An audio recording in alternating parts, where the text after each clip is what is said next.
Okay, let's let's figure this out.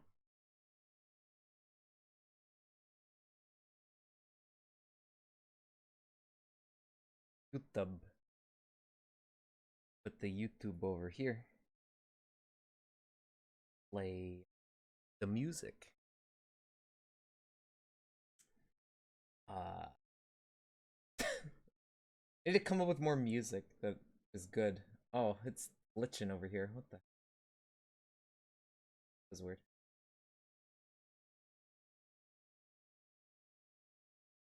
Here. Uh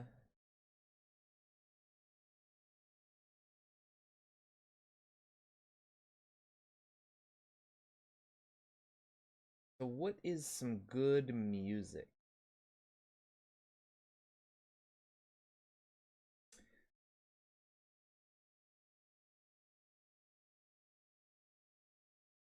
What do we think?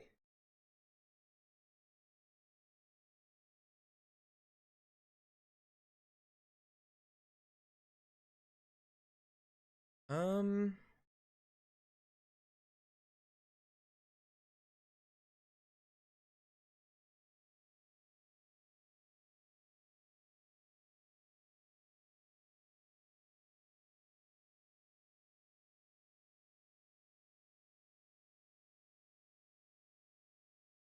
what about Nintendo Synthwave? What is that? I mean, I guess. I don't know. I don't know what the fuck to listen to. Also, I don't know what's going on with my display, but it's like bugging out on my right monitor. It's very strange. Okay. Well, here we are. Yet to gain. And we gotta come up with a good character here. What would be good?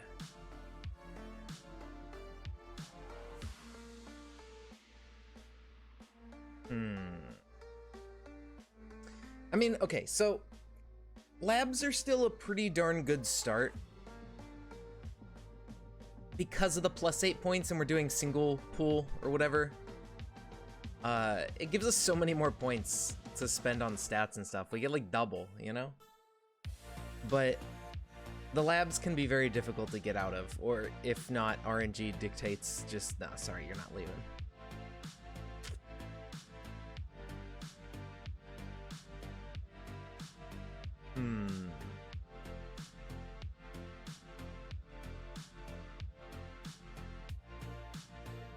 What's an anomalous materials? What does that mean? Oh.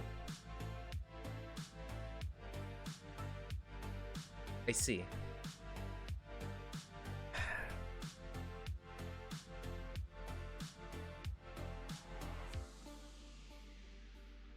Okay.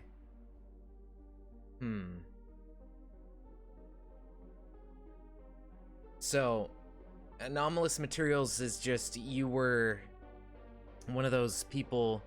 You're basically Gordon Freeman. You have a crowbar. Okay, understandable. I mean maybe, but I don't know.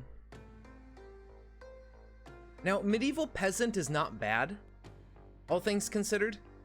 Mainly because you can still use recipes out of books despite being illiterate. However, you can't read, so leveling up tends to be a bit of a pain for some skills. Like computer, I think you can't really level at all. So I don't, and you can't use computers anyways, so. Really bad day.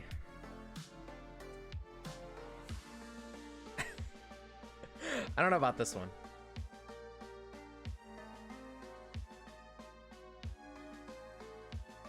I mean, we could try it, but I don't think I could manage really bad day.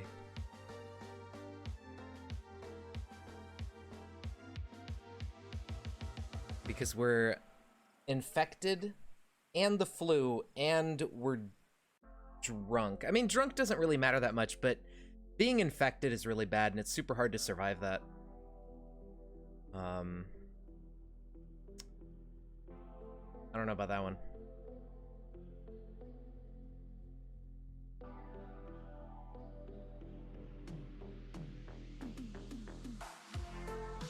What would be good?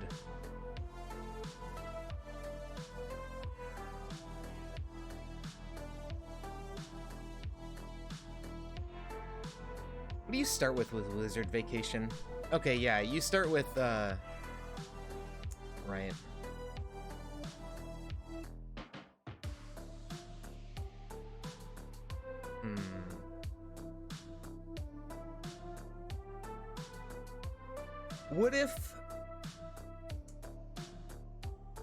What if? That's really, what if, you know? That's the question.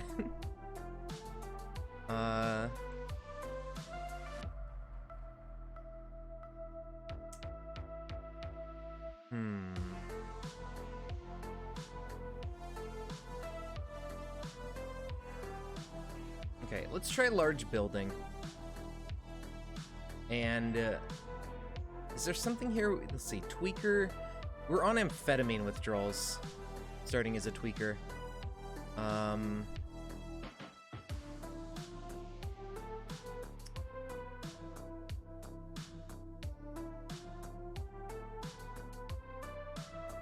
Shower victim.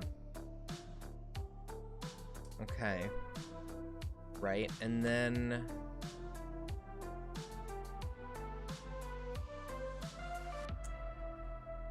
So we do shower victim. Have an idea.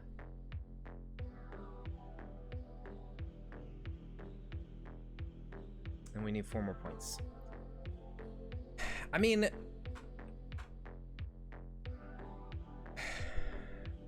what if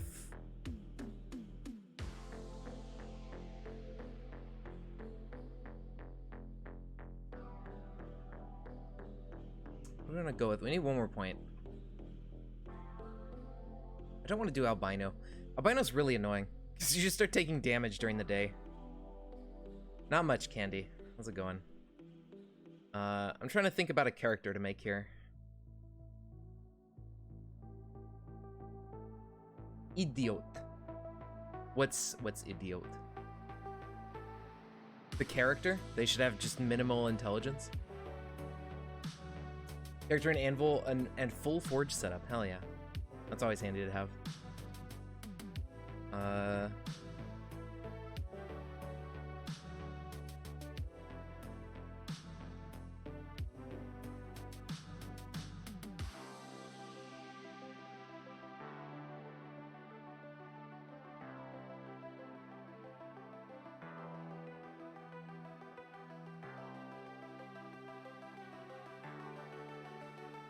Oh, weak stomach, duh, yeah. That's an easy one to take. So, what kind of a character would be, like, really good? I don't know, my playstyle tends to do really well with high strength. And just brute forcing my way through everything. But, bow? That's true, I'm not playing on the nerfed bow stuff.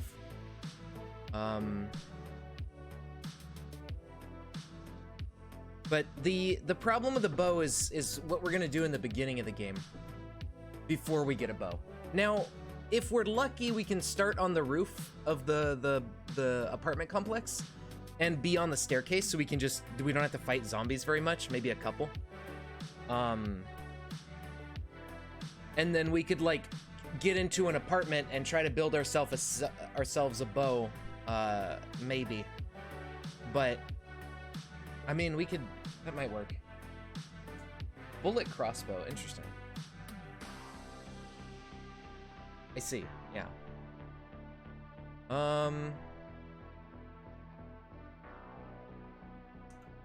So, if we do that,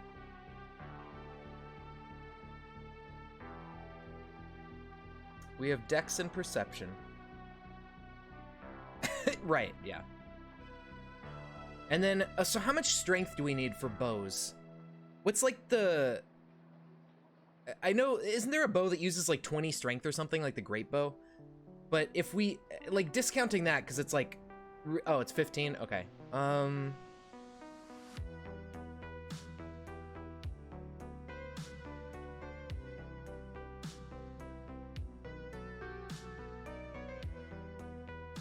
Okay, so what is the ranged penalty on Dex? Because this is the aiming penalty, which is how well you can aim at stuff and hit things. But what is that, just -3 damage, or what is that?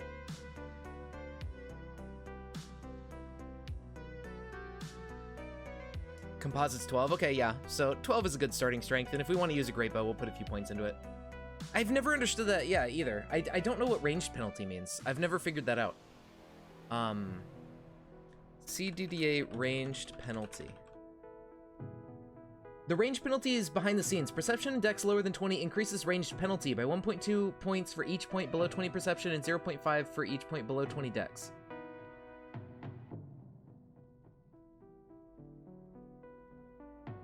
It affects dispersion, but it does not affect dispersion stats of the weapon. So ranged Dex mod. Range penalty return.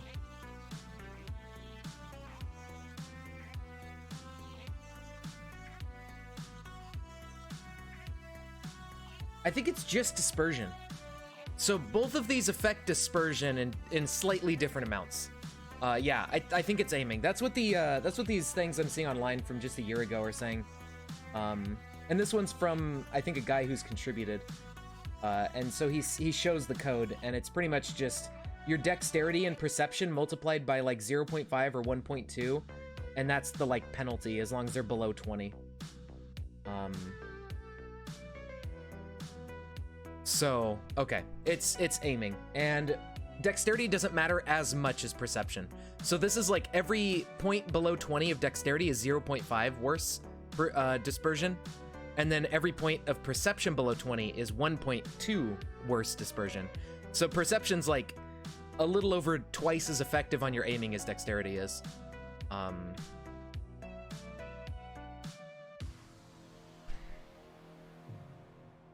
So yeah, it's a lot more important to have high perception if you're going ranged weapons than it is high dexterity.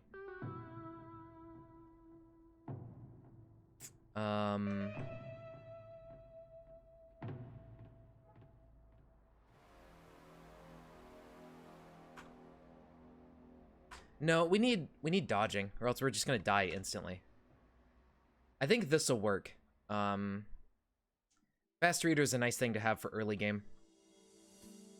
And I think this will be okay. And then with 12 strength and 14 dex, we can manage ourselves in melee combat just fine. And then the 16 perception gives us much better ability with a bow and everything. I think this will work. Magnussen. Apartment building rooftop. Bow.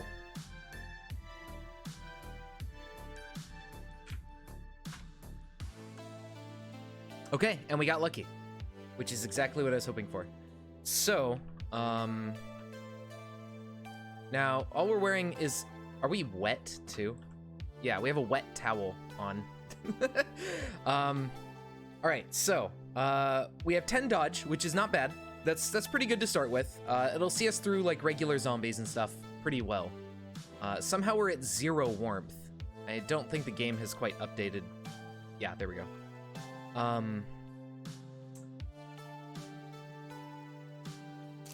So what are we gonna do?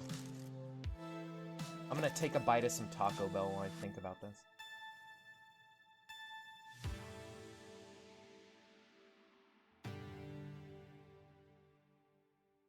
I just got food before I went live.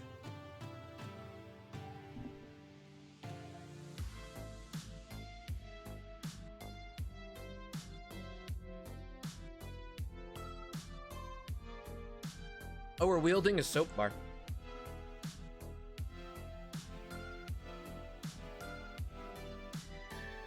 Okay,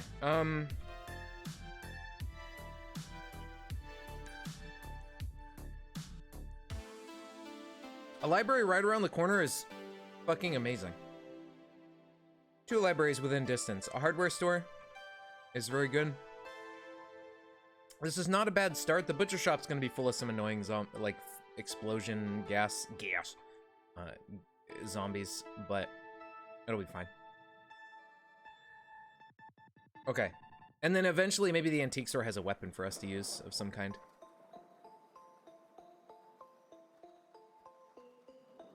So step 1. There's a zombie child here. That's unfortunate.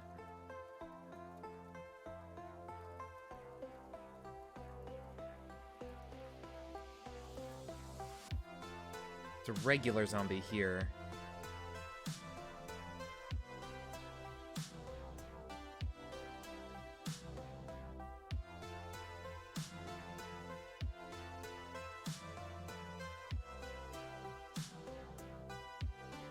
Can I not break this with 12 strength? I just want a plank. I want to break this stupid mailbox and get a plank out of it. It doesn't say I'm not damaging it. Yes, wind can put out candles. Yep. Okay, I guess that's not working. Uh-oh. Uh-oh. Okay, I think we're dead.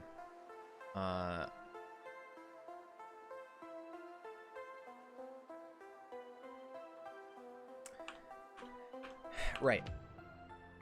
So, new game, preset character, bow.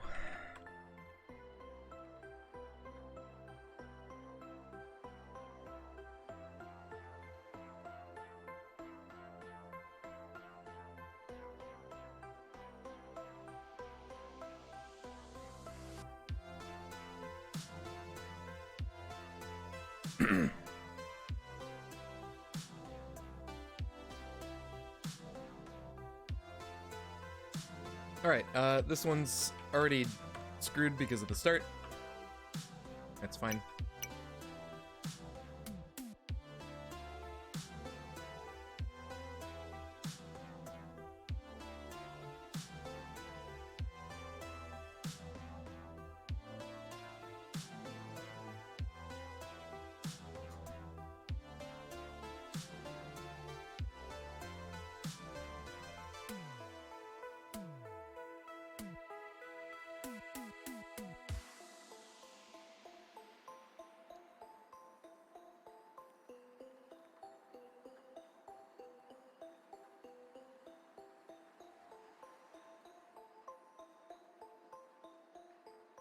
Okay. Not okay. The opposite of okay.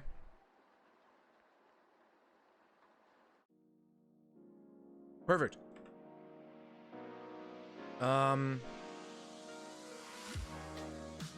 Okay.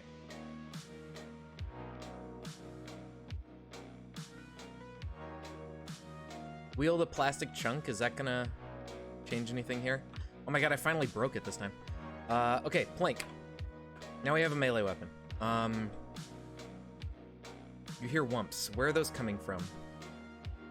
Somebody's breaking through a door and it might be this door just below me. Unless there's somebody trapped in here. Well, more than our no melee weapon, you know? It's gonna help us a little bit. Okay, so it's actually coming from up there.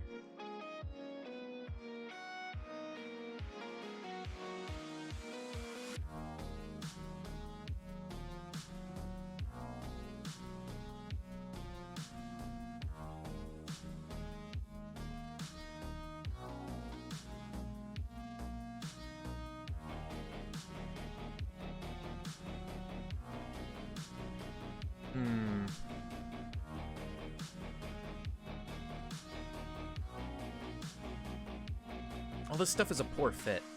Blows.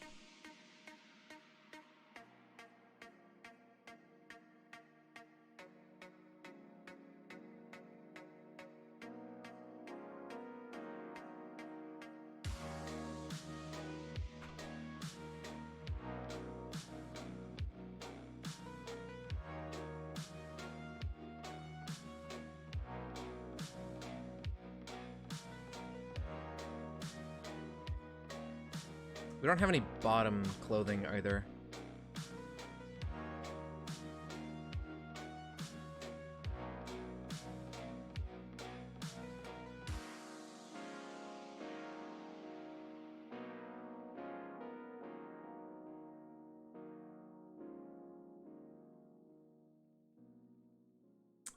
Now we need something to cut up stuff with.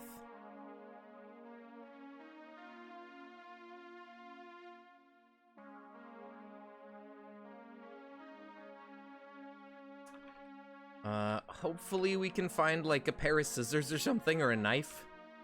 These kitchens are very devoid of knives, I find, in apartment buildings.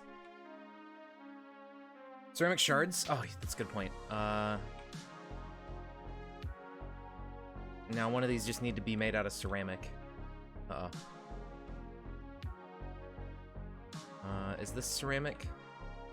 I guess these aren't ceramic potted plants anymore. Toilet or sink, good idea. Thank you. I forgot about those.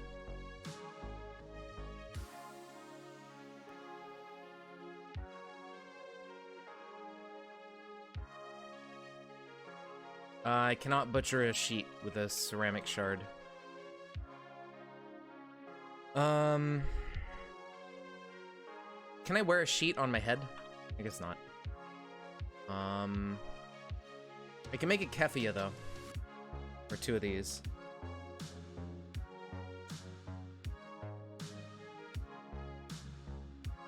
What if I drop one? No, gotta wear both. Okay, our head's not very cold anymore. It's just chilly. Now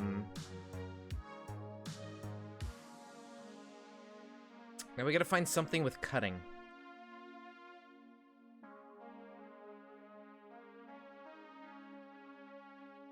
If we can get some short string. Oh, yeah, butcher a long string. Why can I not disassemble? What?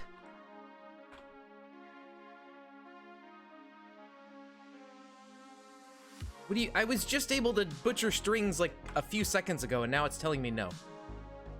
What changed?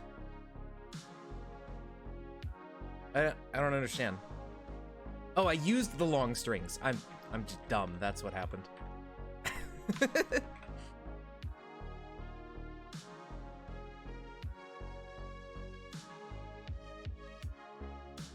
Now I need a tool with hammering.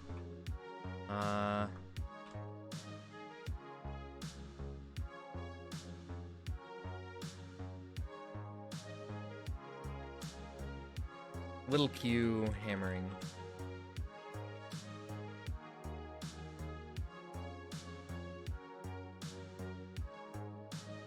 If I had 4 chunks of steel and a whole ton of string, I could make a home wrecker.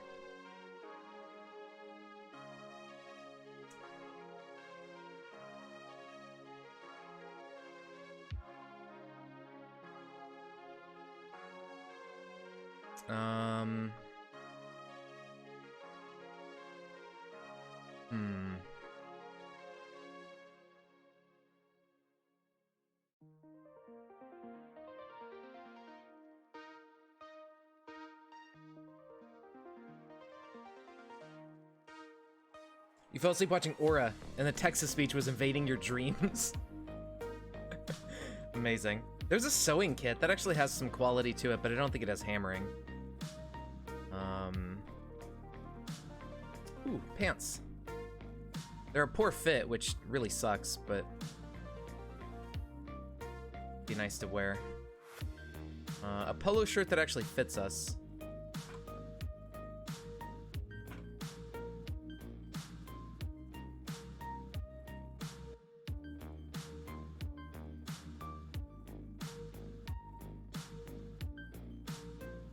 Red Dragon Mahjong tile for like 50 times your dream.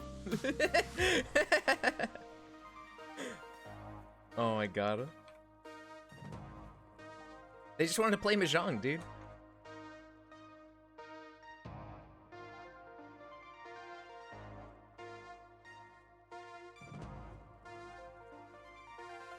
Okay, we can get fab up a little bit through a book, but crafting might be better. I don't know, with fast reader. There's a hoodie that fits. A pair of socks is a poor fit, but we'll throw those on anyways. Should be fine.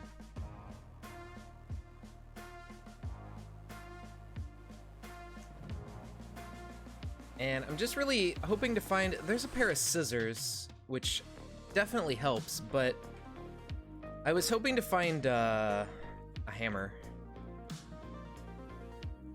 Where were the pants? They only have 0.5 storage, I don't really care. The hoodie, I think, has some storage, though. I can put that on.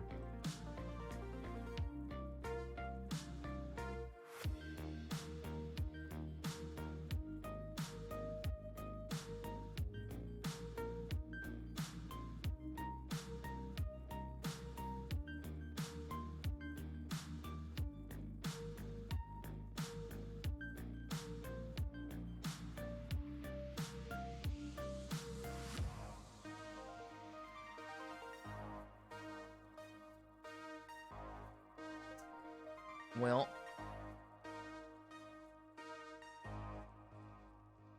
Wait, cast iron pans, don't those have hammering? Yes, level 1 hammering. Beautiful. That works.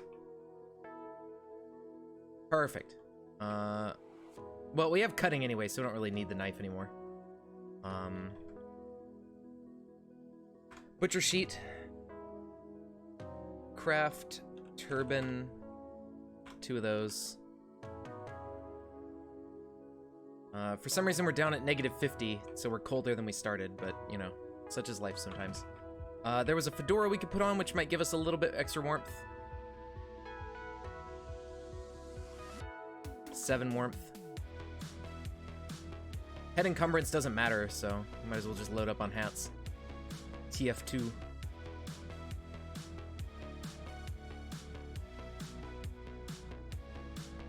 Oh, cool. Cotton hat. That works.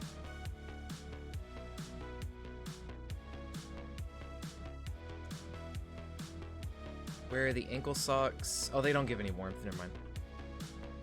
Cargo pants that fit. That's pretty handy.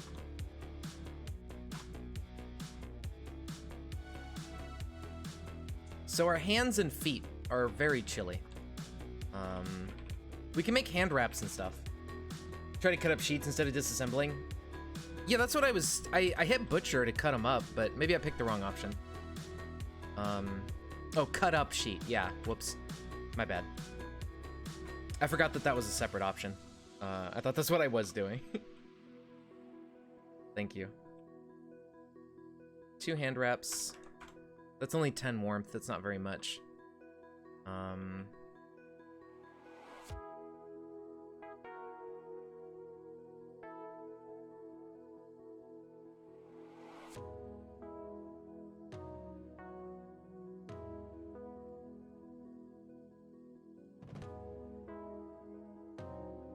Yeah. Without the blanket on, we don't do too hot, warmth-wise.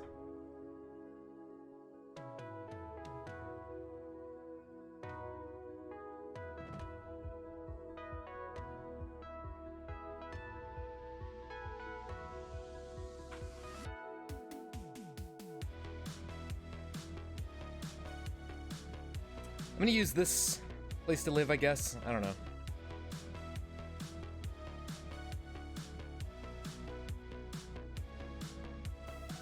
Gather up all the books.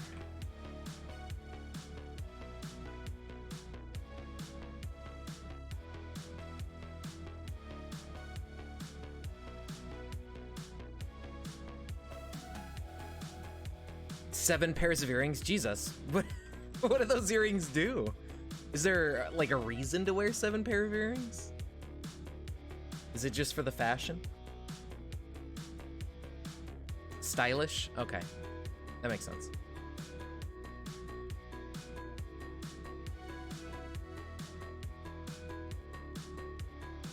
Ooh, fab all the way to 3. That's amazing. That'll let us make a bow. But we need to get archery, I think.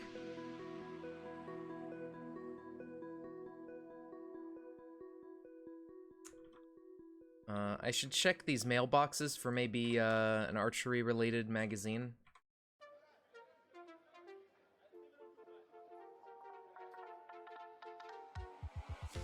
Oh, child. Oops. I should probably not be wearing a blanket, but... Uh-oh. Alright, we're fine. Maybe. Here we go.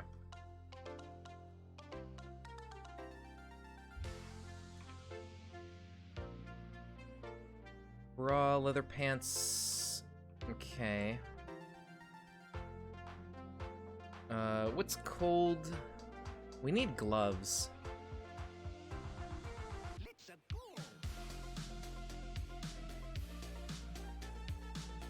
Arms, legs, feet. Well, we can wear the leather pants. They're a bit encumbering, but they give us warmth.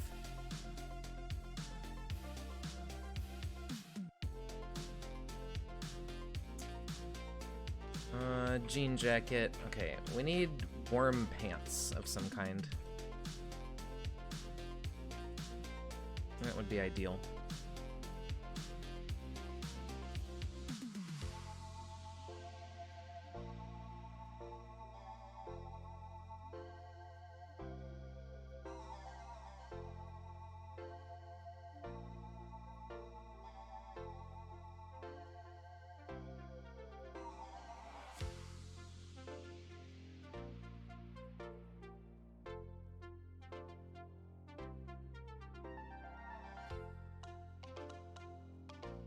All right, well, I mean, we're getting some nice little beginning books to work with, so we can train our skills a little bit before we start moving on.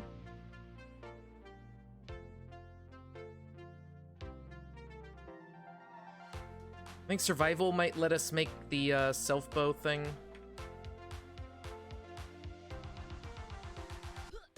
Forget exactly what the self-bow needs.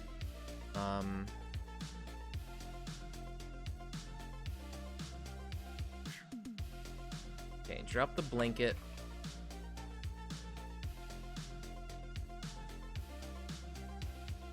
Oh, legs are dodge skill as well. Unfortunate.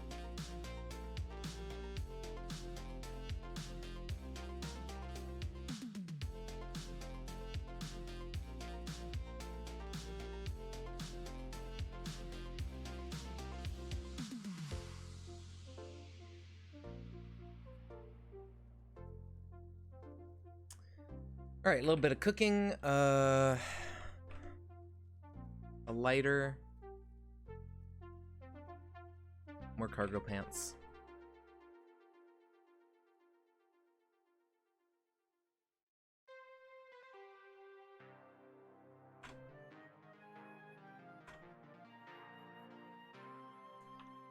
Okay, at this point, I think we start leveling our fab, because we want to make a bow as soon as possible.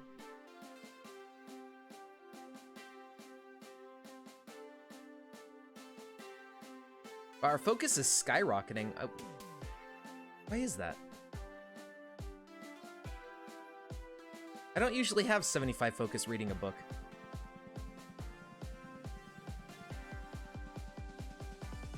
Okay, oh, it's because that book was really fun, I think. I don't know. I guess the +2 fun really helped. That's weird. Let's get a little bit of survival. This one takes a while to level, or to read through a chapter. But we need survival to make the crude arrows. 0 fab, 1 survival. Oh, okay, cool. Well, we will get that after we read this book.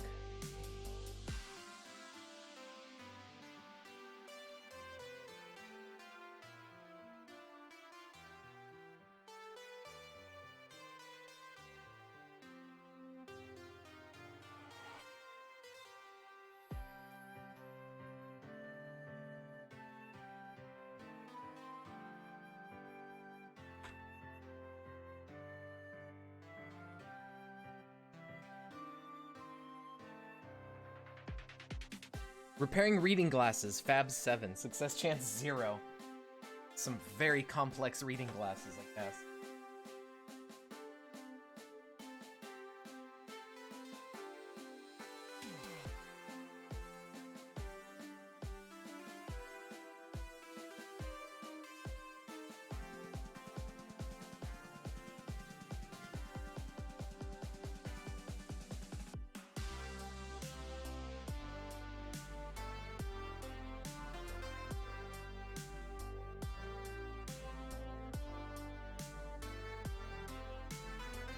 All right, cool. Oh, okay. That's fair. It's silly, but understandable.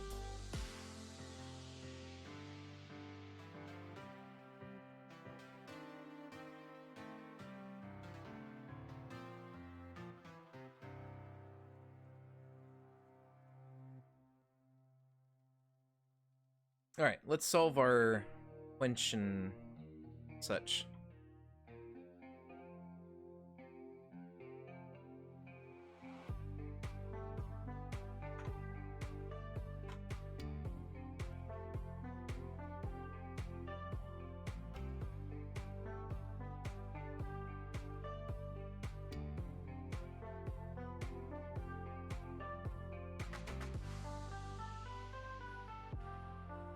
Not too much, Storm. We just started a character at the beginning of the stream. Because our last characters were all dead. And we never got off the ground last time.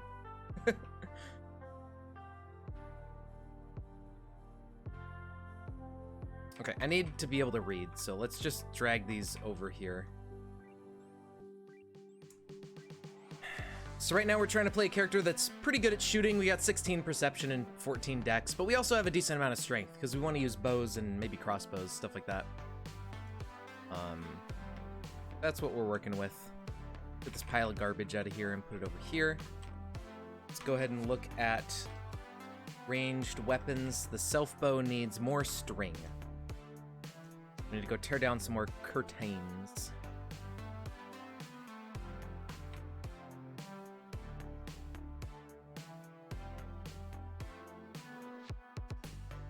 Just drag all this stuff over.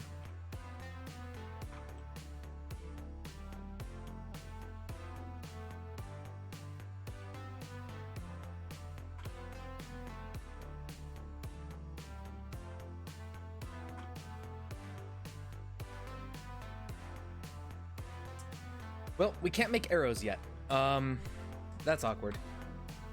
How do you get skill to make arrows? There's nothing that takes archery that you auto-learn. I guess we have to hope to find like a level 1 archery book somewhere. It seems like maybe our only option.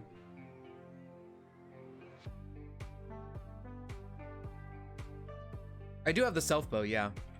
Is it survival? Just to make some arrows? We don't really have anything to level survival, but we can see what our primary survival recipes are. Yeah, we can make a bunch of digging sticks. We can't shoot a target without arrows, can we? Like, we have literally nothing to shoot out of the bow. Yeah, that you don't have any arrows. So we can't level it up. Survival 2? Okay. That's for the crude ones, right? So let's make some digging sticks. These are just planks, so that's super easy to make.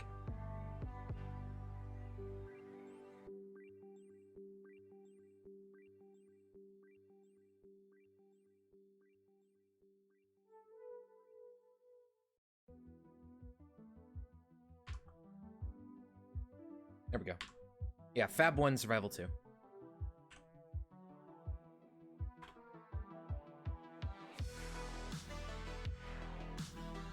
Remix name? This is a video called Nintendo Synthwave Mix. So I don't know what the remixes are called and exactly. It doesn't say. It just says what the original song is. You can make steel drums. Nice.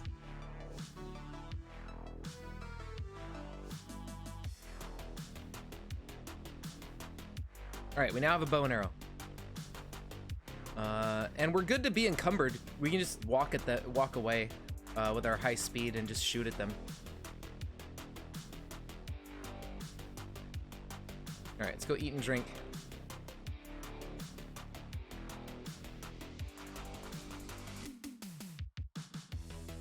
See if there's any like milk or something. Milge. Not quite, but there's apple cider and fruit juice.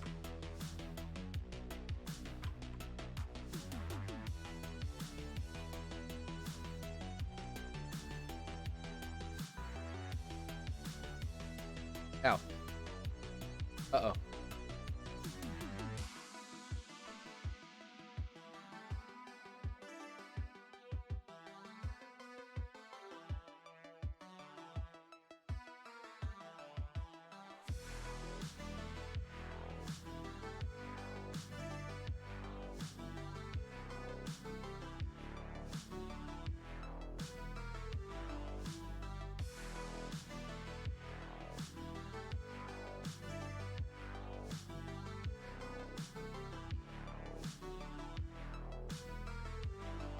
Okay, so it's still a little bit rough because these arrows don't do that much damage, but it's not that bad.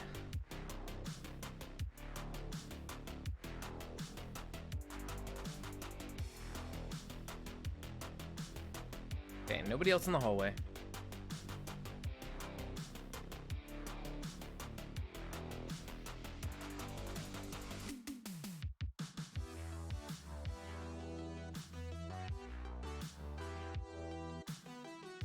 Newspaper pages, alpha male, we already had that one. Popular mechanics.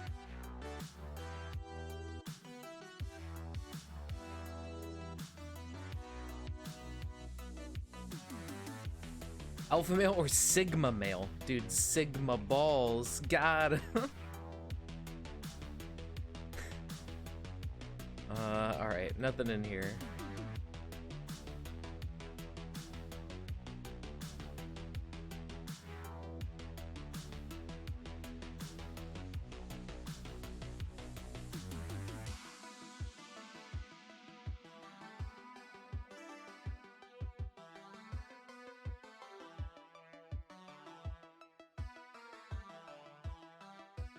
Art of glass blowing.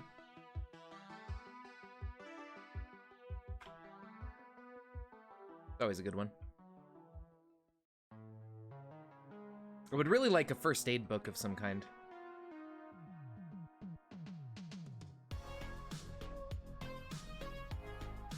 Duct tape is cool though.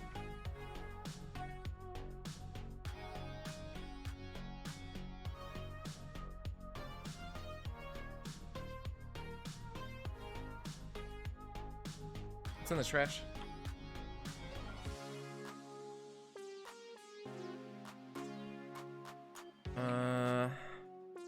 All right.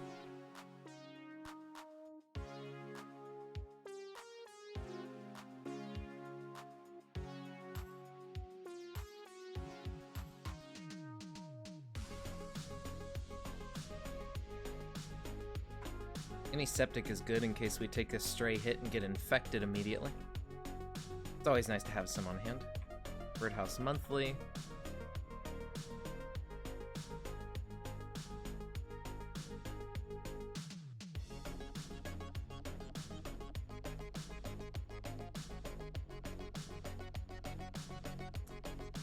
Okay. Bandages. More duct tape.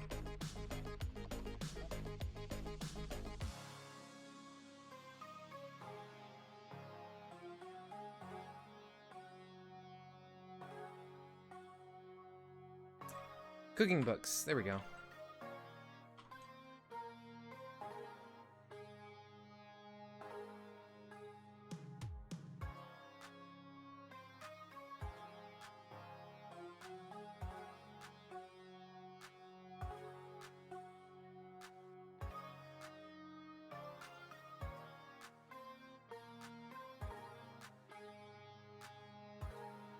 All right.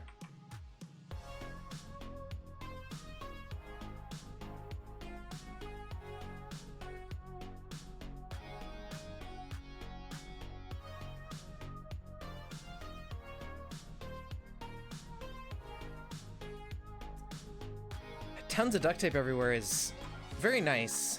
Wow. There really is tons of duct tape everywhere.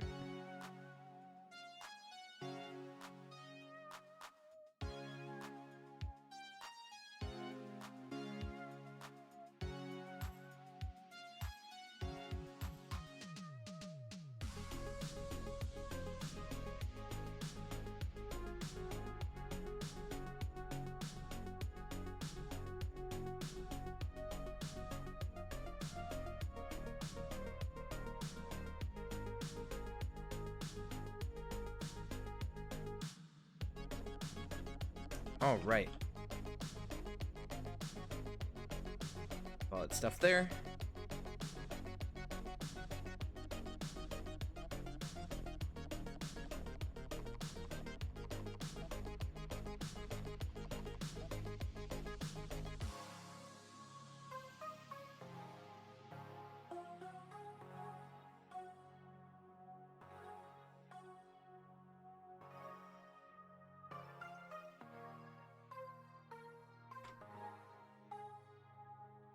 Whole lot of cookbooks.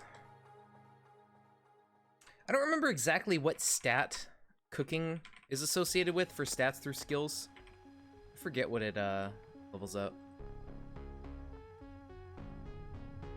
I guess I could be looking for tools in the kitchens, but I'm not super worried about it right now.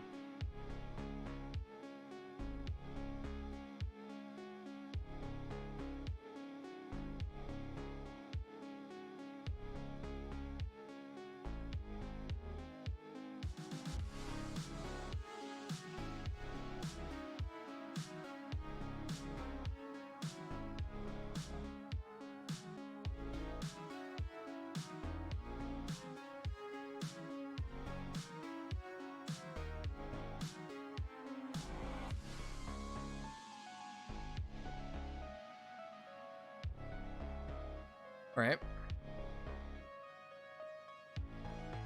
I remember one time I found an atomic cooking pot, I think, in an apartment kitchen. Oh, paramedics. There we go. That lets us get to first aid 1. That's really helpful. Just that first level of first aid increases the quality of bandages and stuff. It's really good to get so you don't waste too much of your healing items.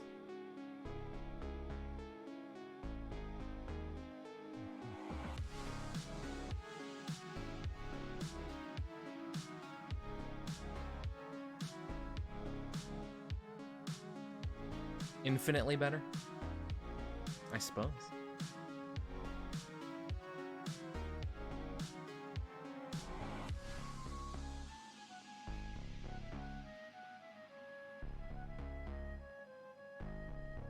Outdoor adventures.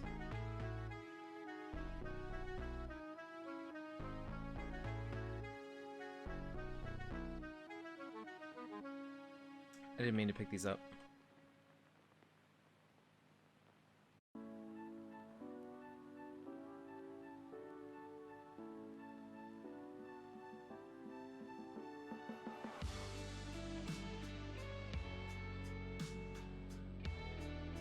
Okay.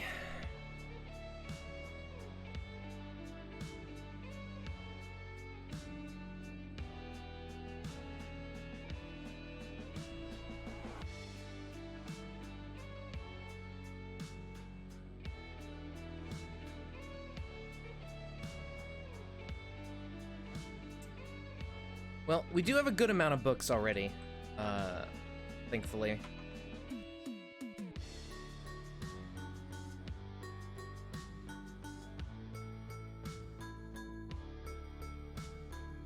$85 hours of work to make 1 chainmail sheet. Jesus.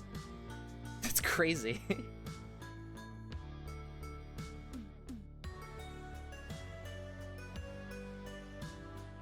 What does chainmail do?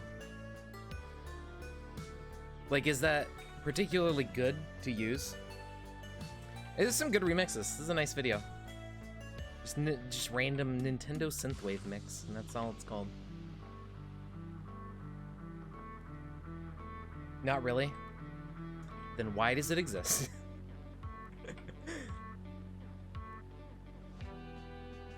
Okay.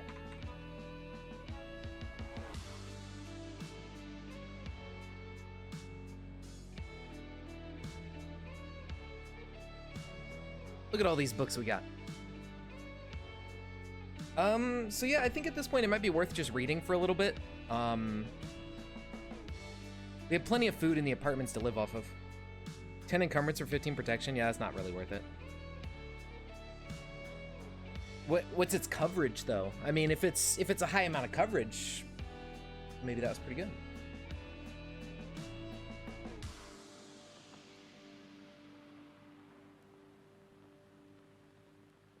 Plate armor is 10 for 16. Oh, yeah. See, there you go. Well, then, yeah. So, the plate armor is infinitely easier to make.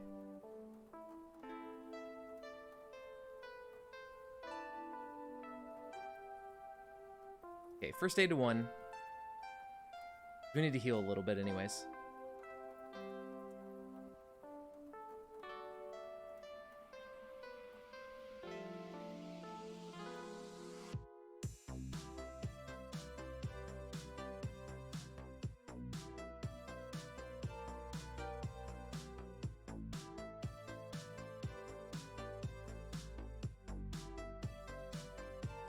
Yeah, and both require a book and everything, so there you go. Plate armor is just objectively better.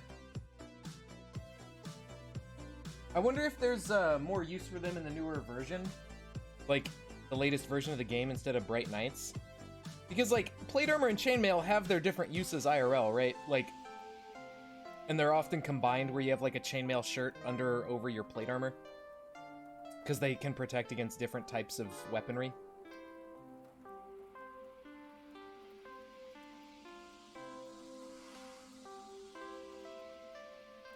Yeah, yeah. Oh, there you go. Halbert.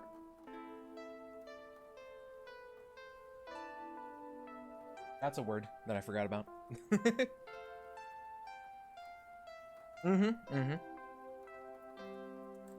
You'd think instead of you'd think like chainmail would have less encumbrance than plate mail, and that would be its upside in this game. Like instead of 10, you'd have like 7 or something. Or maybe 5. But then it would just be objectively better, you know? Like, there wouldn't be a reason to make plate armor at that point. How would you balance them to both, like... Or I guess it's like you make both. Kind of heavy, but you never worn it. That's fair. Yeah, I don't know. Maybe that's one of the downsides. Although plate armor would be just as heavy, right? If not more so. Yeah, yeah. Oh, okay, okay. Maybe like a difference of 1 or 2 encumbrance. So what would protect, what like has more overall protection? I feel like chainmail...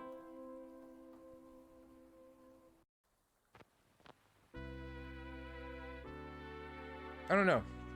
I feel like they should specialize them a bit more. Wear 2 sets of each, yeah. And have like maximum encumbrance.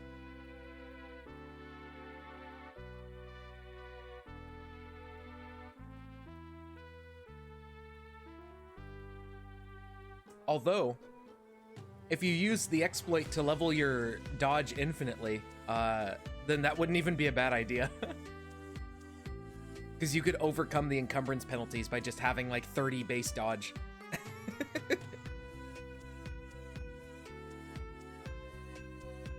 I feel like, yeah, I feel like they should make chain like 1 or 2 points of encumbrance lighter. So it's like less defense, but slightly less encumbrance. So there's a bit of a trade-off, you know? And maybe make it 14 armor instead of 15. So there's like more of a difference and you have to think, okay, do I want the extra defense or do I want the encumbrance? Heck, maybe even drop it to like 13 or 12 and then make it like 8 encumbrance or 7. So it's like a big difference. But I don't know, maybe at that point there's already armor that does that. And if chain's so hard to make, it's like not worth it compared to anything else too. Like, I don't know how you'd make it worth it compared to how much time it takes to craft. I don't think you could really do that. That's way too long. I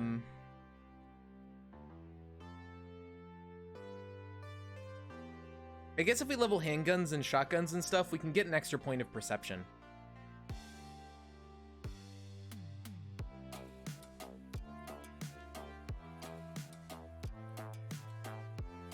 I see. So it is heavier than plate in this. I feel like is there less material overall though in a set of chainmail like IRL? Because it's got holes in it, right? Like, there's not as much metal. But I don't know, maybe... Yeah.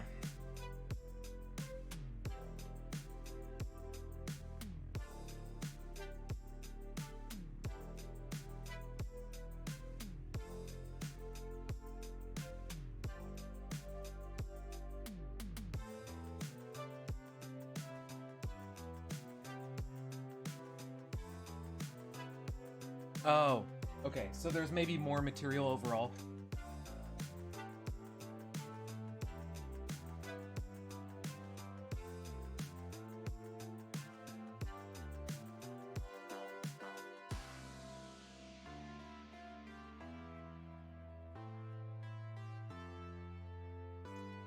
Only vaguely. I've never like been up close and personal with chainmail IRL. I've just seen like images here and there, and I haven't really looked at it in a while.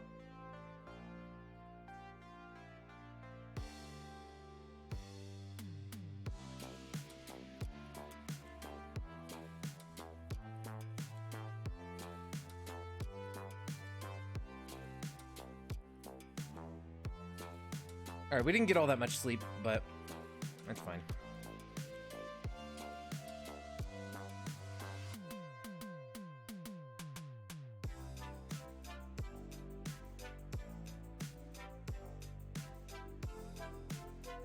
We need liquids. Milk. There we go.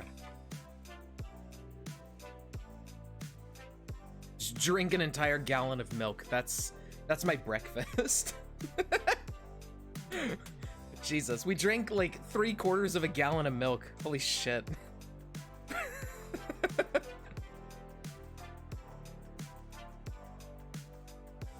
Interesting. There you go. See, now there's some trade-off, you know. Less protection, but you've got storage.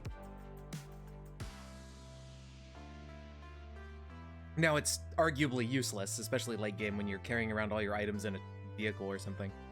But still.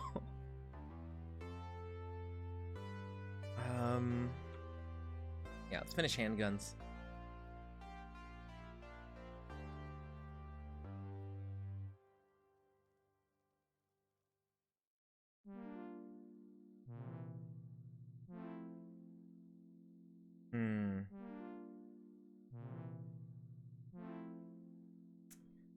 So at this point, we just need to train our shooting, or our archery. So I think what we need to do is just make a bunch of arrows and get to work on shooting at the wall.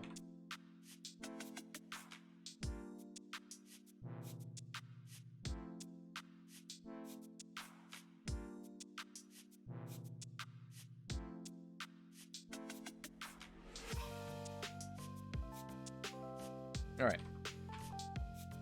Make a target.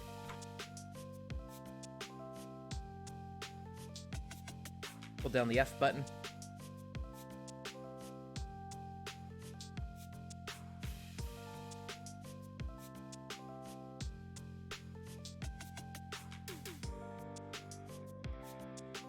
And get to 1.4 in both.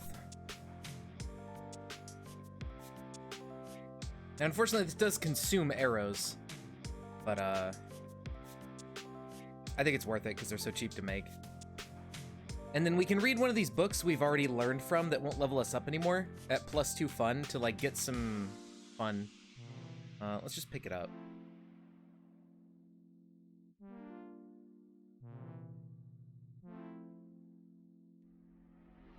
This can help us get our focus back up. Good for slashing. As for plate, it is more puncture and blunt resist. Interesting. Well, I mean, they could do that in CDDA by changing the bash and cut damage resistances.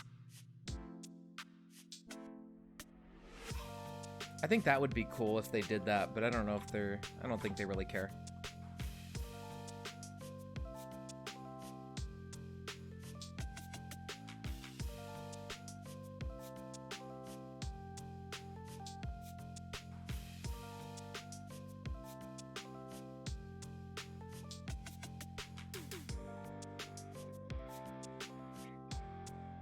Okay, 1.7.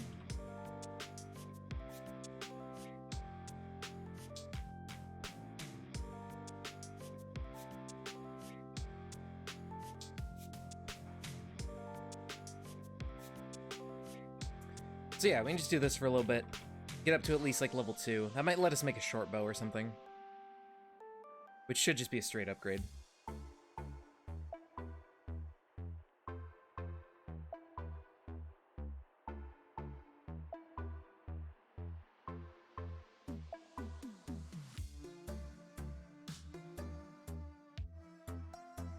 Yeah, yeah.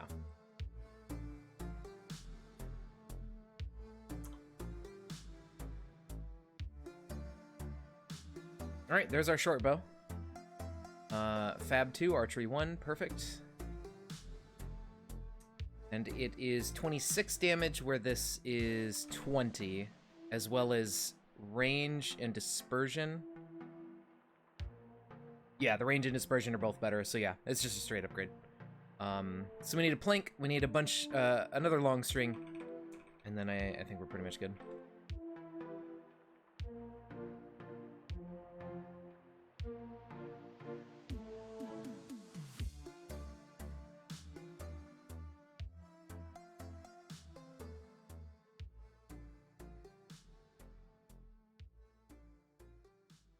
Yeah, that makes sense. We can combine them. There you go. All right. No, we've listened to Hollow Knight music on autoplay for like fucking 3 streams. I keep forgetting about it and just letting it play, and it always goes to Hollow Knight. I don't know why. Calm and happy music from The Legend of Zelda. Okay. Short the bow. Go. The plank.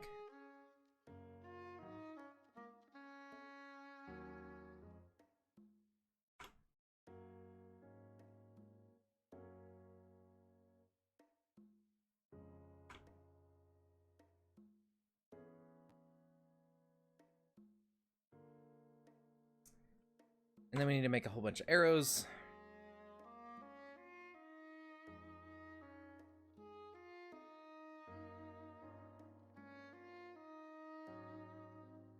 Alrighty.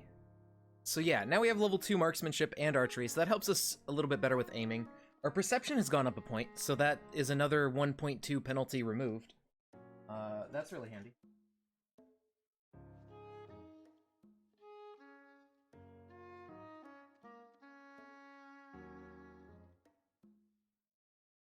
Here we go.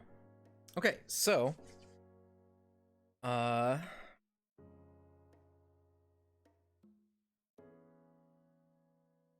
10 experience, wow. We've only killed 3 things so far. Understandable.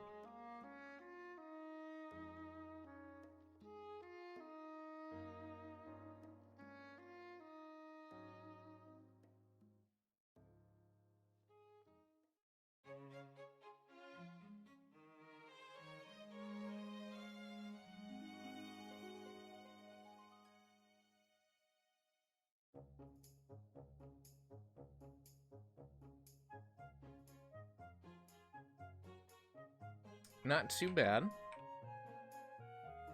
Chainmail's a lot more work to make. Yeah, yeah. I mean, that makes sense. It is a very complex, tedious process, I'm sure, to link those all together properly. Uh-oh.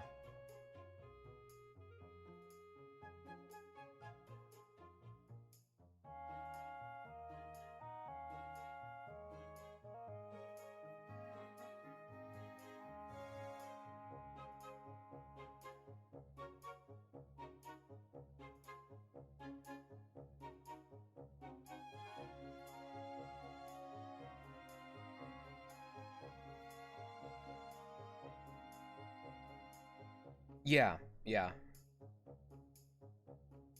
Really interesting. I'm surprised overall it's cheaper, considering it's more material and more, like, craftsmanship to make, you know? Like, it's harder to make and it requires more materials. So you'd think that would just be expensive, or, like, more expensive, right? Because it's more difficult and takes longer.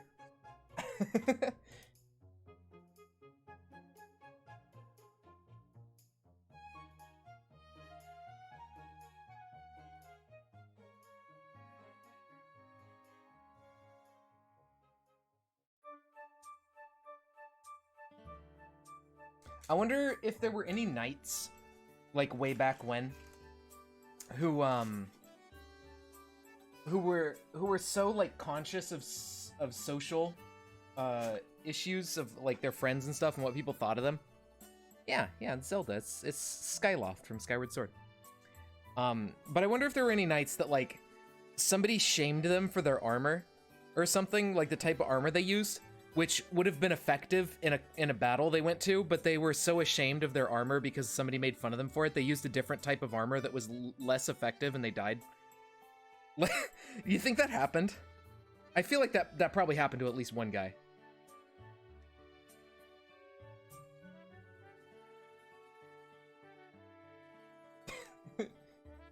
Oh, plate is more metal? Okay. I thought chainmail was, since it was heavier. Maybe that's just in CDDA. I don't know.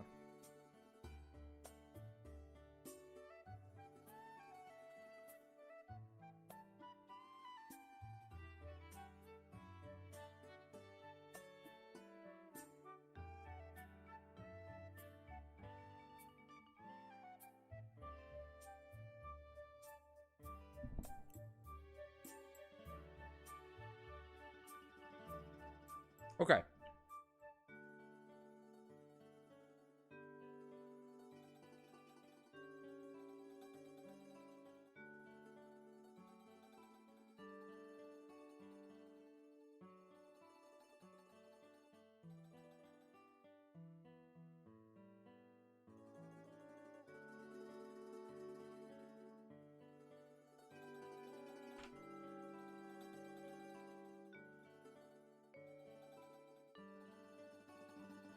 There we go.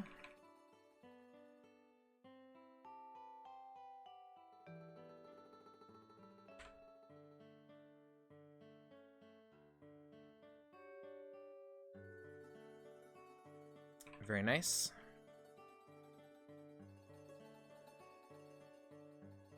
Uh-oh. I don't like this floor anymore. I'm gonna get out of here. Need more ammo.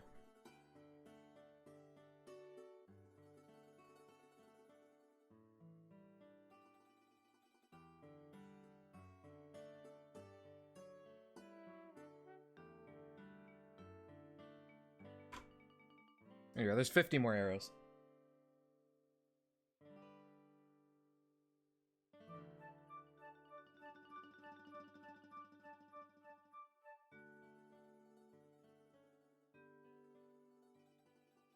Well, maybe they'll consider balancing it out more and everything later. Or someone will notice and go, hey, these should be different numbers. And they'll suggest that change.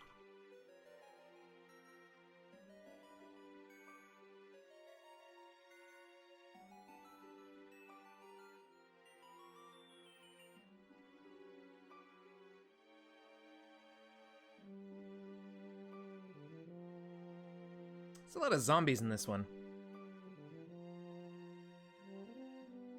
Can I shoot them through the door? I don't think so.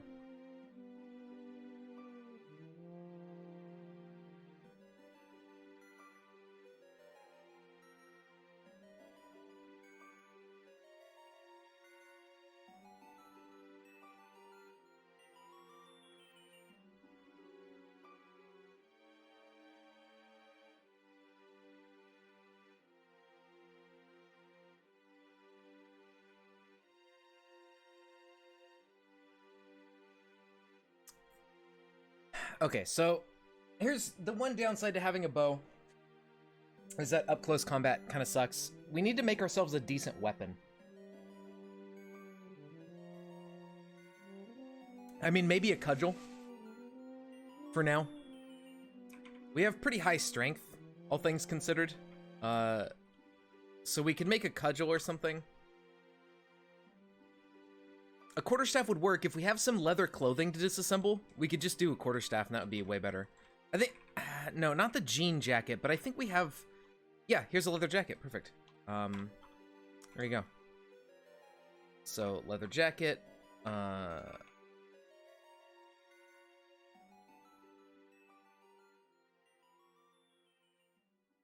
Grab the pair of scissors, butcher the leather jacket. 17 leather, that's beautiful.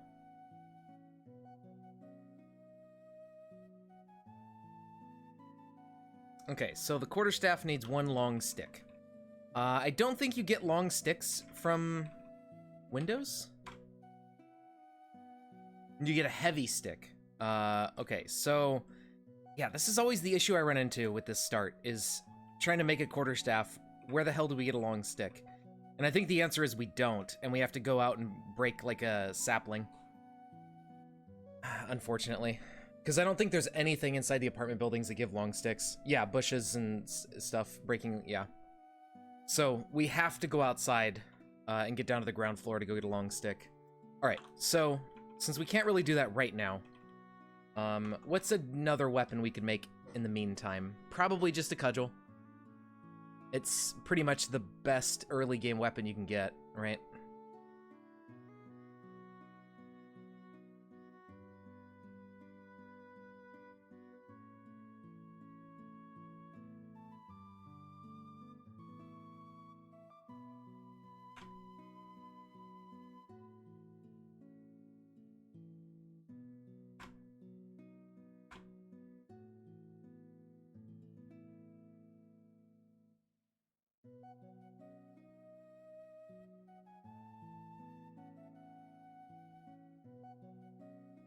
Okay, 8.8 dodge. That's plenty, I think.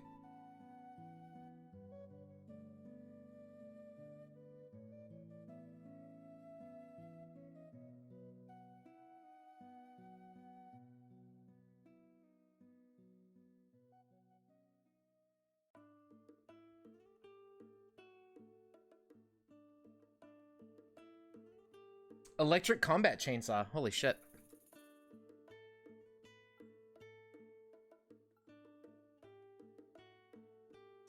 How much...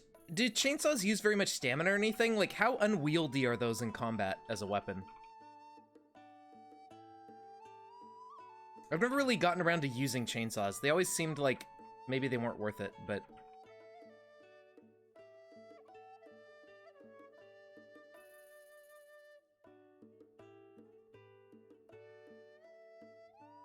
maybe they are worth it.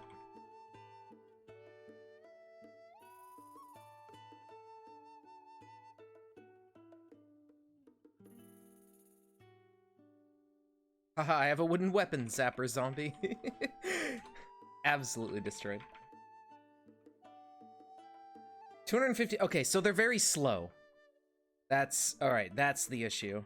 That's like almost 3 times as slow as normal melee weapons. But it does so much damage that just, like, it's kind of worth it, you know? I should have got my stamina back.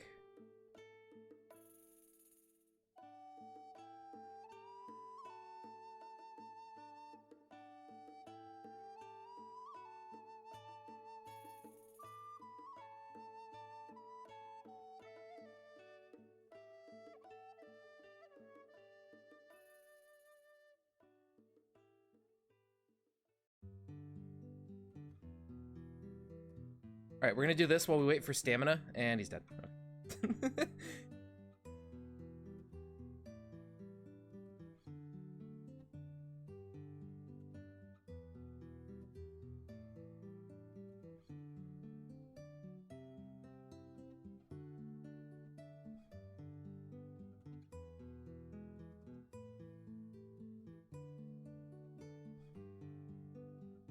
Okay. It needs to be kept charged. Yeah, I mean, that can be a problem, but once you get some solar panels and a battery charger and a few extra batteries to swap it out or something, or just like a charging station to put it in or whatever, that's not so bad. It's just you gotta keep an eye on your charge, otherwise you're gonna run out in combat and then you're screwed.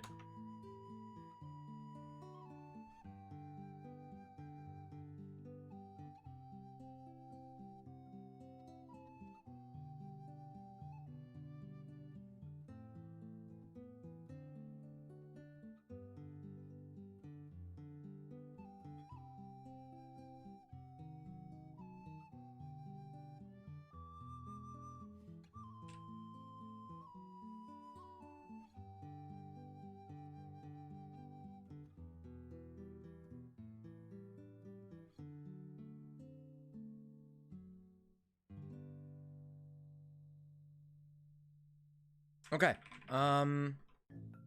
Well, that's that. Now we gotta deal with this floor.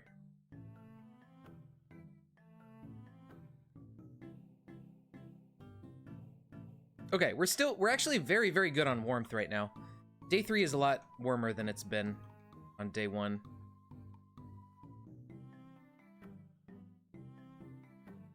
Uh-oh. Get back. Run upstairs.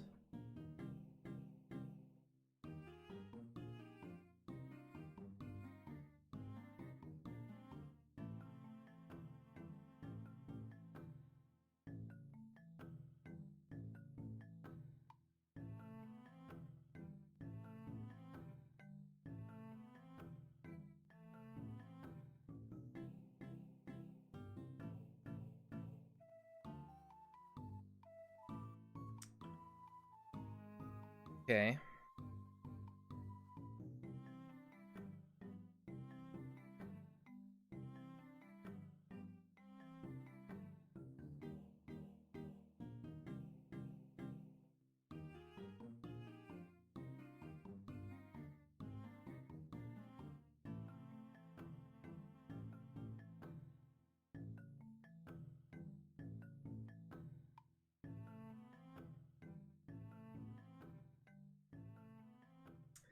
Let's get our focus back so we can level up our combat skills a bit more.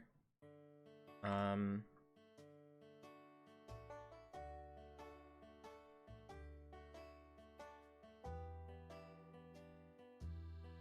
you go. We've lost the debuff from pain, so that's good.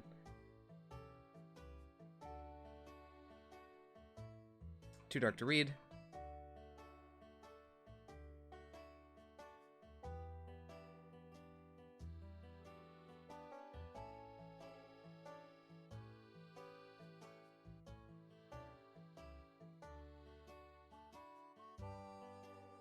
Bang on that door a little bit, so hopefully they start trying to break out on their own.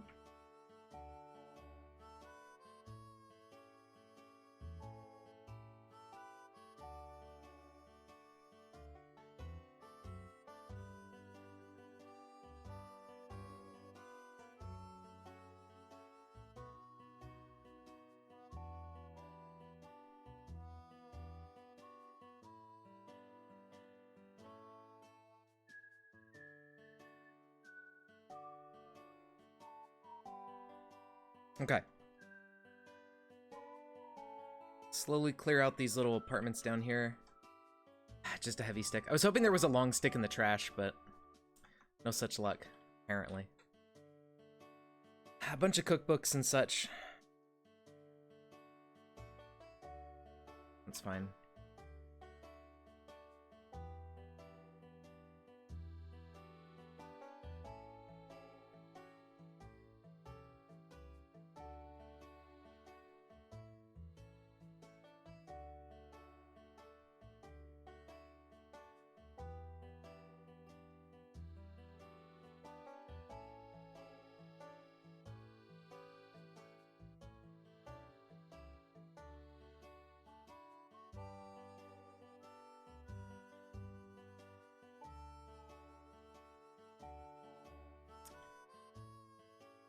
Okay, so zombies in here.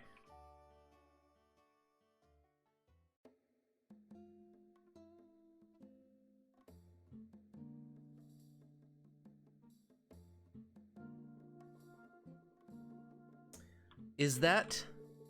There it is, the atom pot. So there you go. Now we now have an infinite fuel cooking source that we can use to like boil water and do anything we want. That thing is actually really, really good to find early game. Mainly for boiling clean water. It's so much nicer to not have to worry about like starting a fire or doing anything. Got a battery compartment mod, slap in a car battery, 250 on a full charge. Hey, there you go.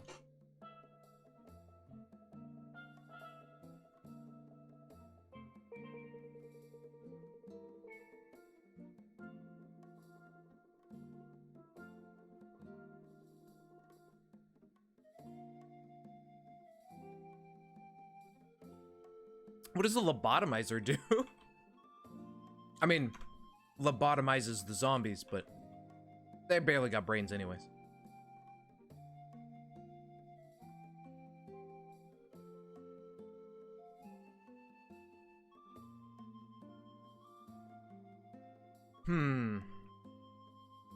Seems okay.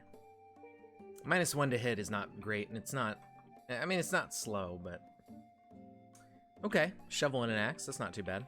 All in one kind of thing.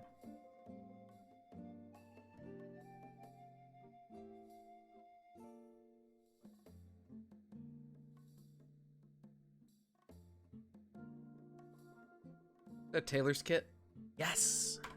There we go.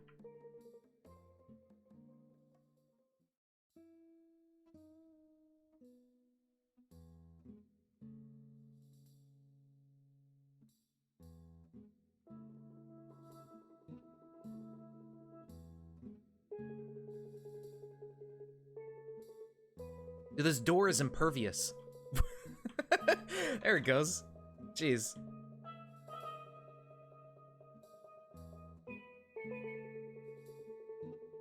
Yeah, it's weird. Like, bashing objects takes your held weapon into account, but it doesn't take into account, like, hooves and stuff like that. That's, I don't know, it seems weird. If it calculates your hand, like, the weapons you hold, you'd think it would also take into effect other stuff like that.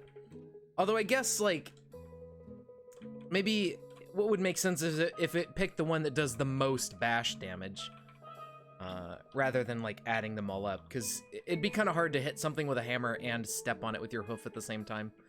I just want to use my hooves to bash things open. Man, that's all I want. The hoof characters are, I guess, I mean, it's already so good in combat.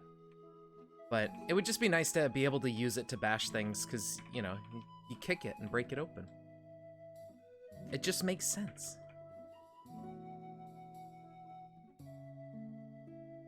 We can clean out the roof.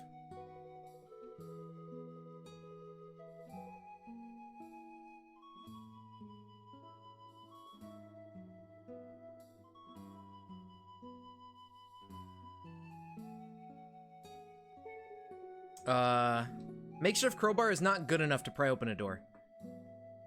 From my experience. Oh, you know what? Nobody's left on the roof. They all must have jumped off by now.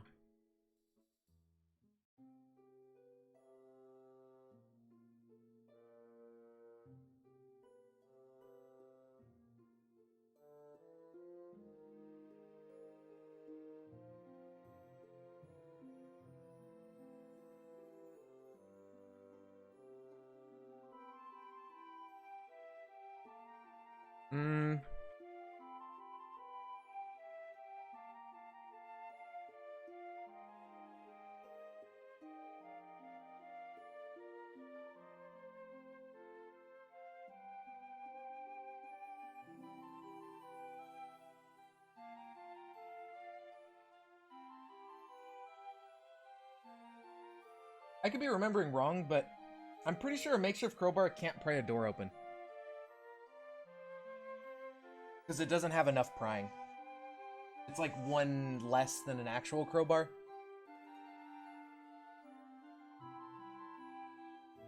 Something like that.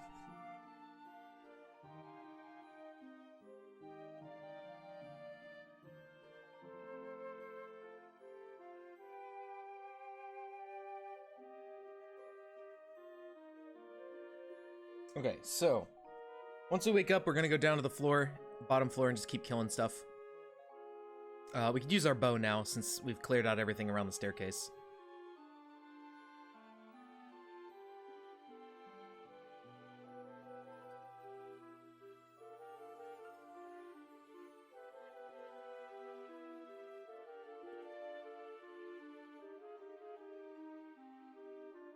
Except for these guys.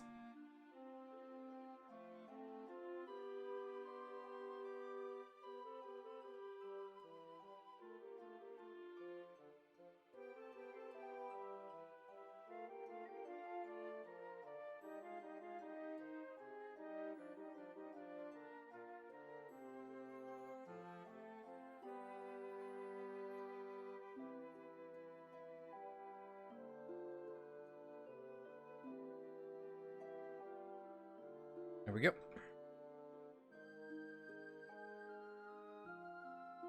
Ooh, a PR-24 baton. That's better than a cudgel.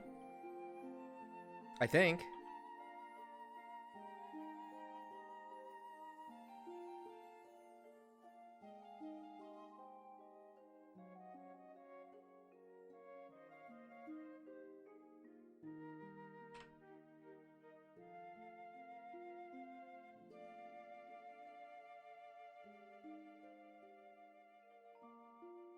I don't have it extended, though. That's gonna take too much time. Okay, so wield this.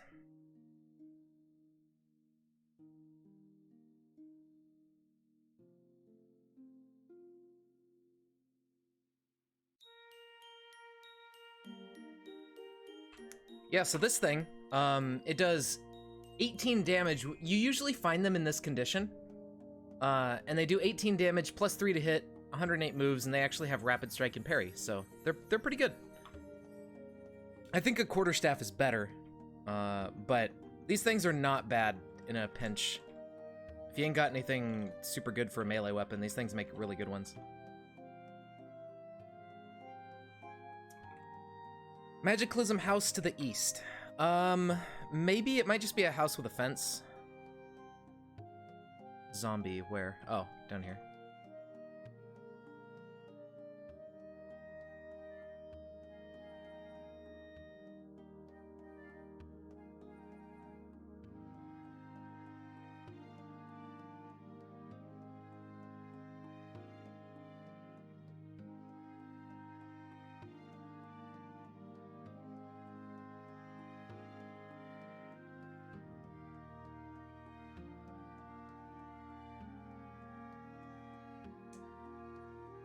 Okay, fair enough.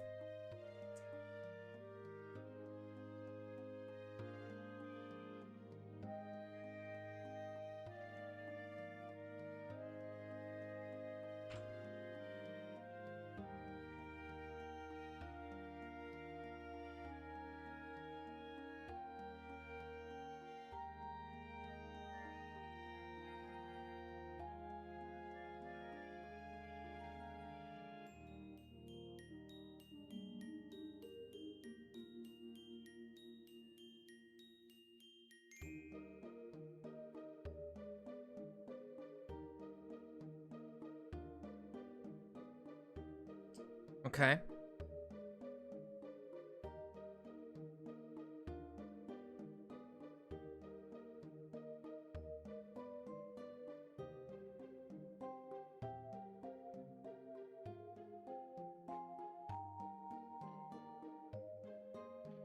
Bandages, always good. A gun, which I might come back for. I don't want to really carry right now.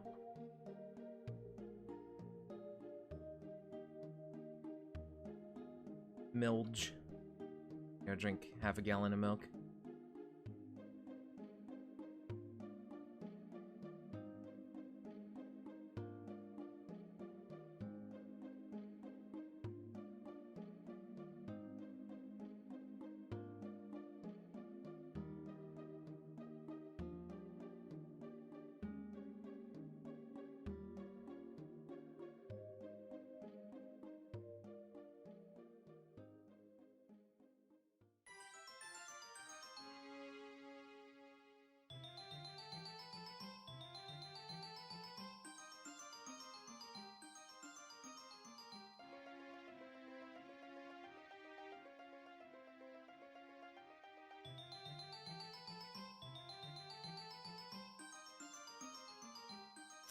What's in the basement? Clean water. A baseball bat. Which is better than our baton, I think. What about techniques, though? Yeah, okay, so the baton has more techniques, but the bat does more damage and has a higher chance to hit. I'm gonna go with the bat for now. Ooh.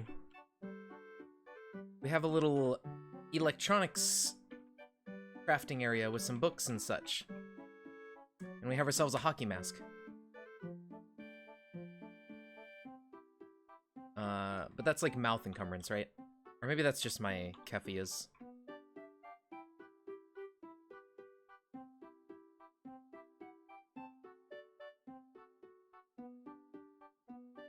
know what? I could turn these into fingerless leather gloves. Which I think have less encumbrance.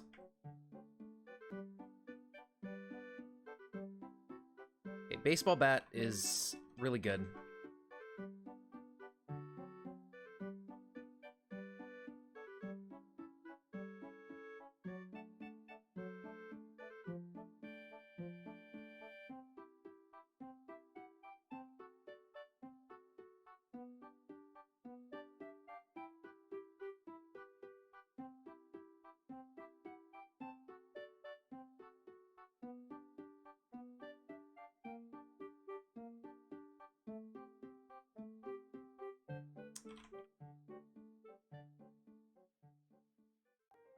Stamina's a bit fucked.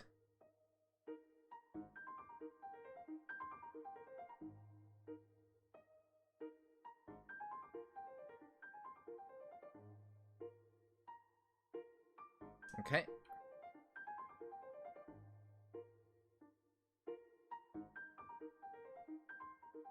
Ooh, right. Zombie soldiers. We killed a couple now, I think. Yeah, M4.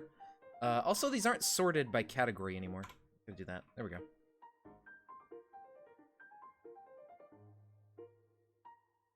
Not many bullets in it, but it's a gun. It'll come in handy if we run into something particularly spooky.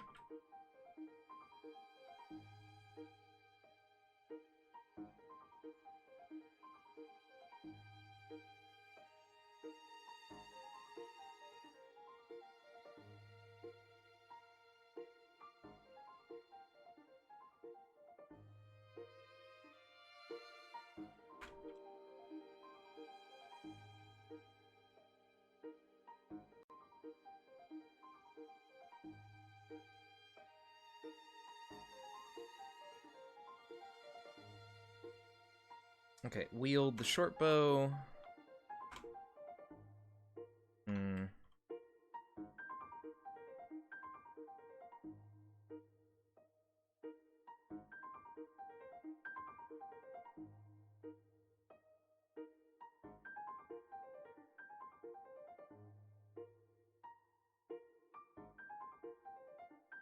Need to get our focus back.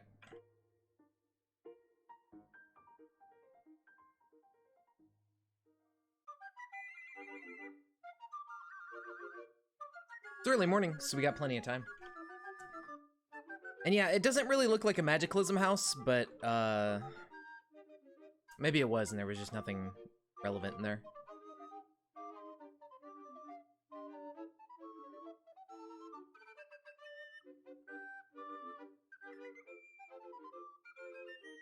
Alright.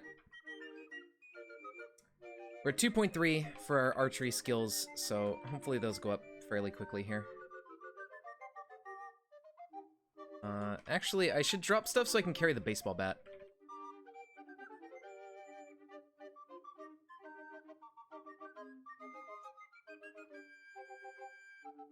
There we go. That way if we need to switch to it, we can.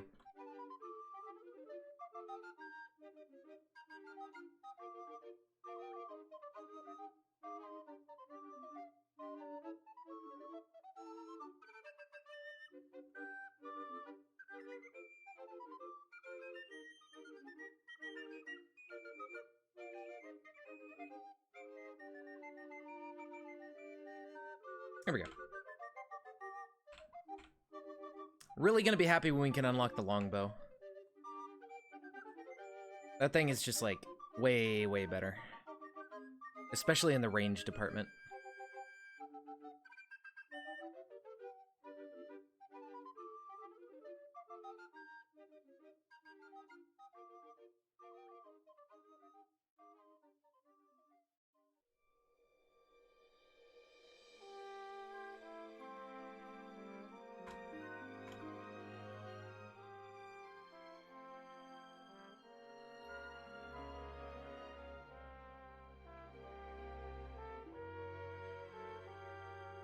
Well, the good news is we're up to 13 strength.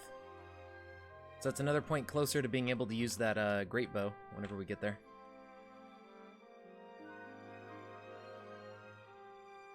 Right, he's resistant to such nonsense. There we go.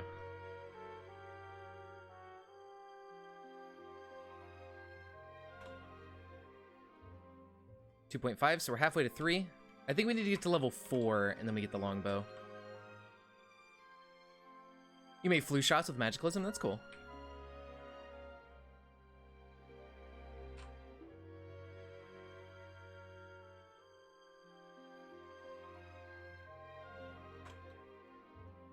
Uh-oh. Alright, well, baseball bat time.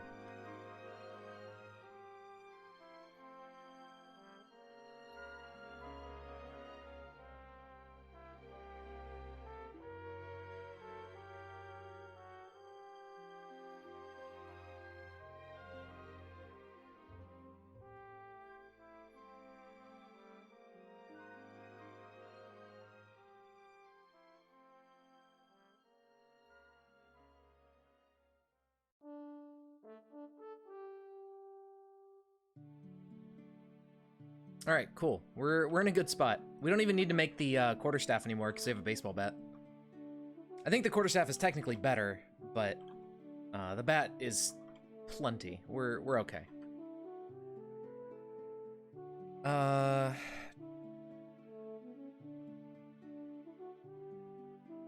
Where was some milk?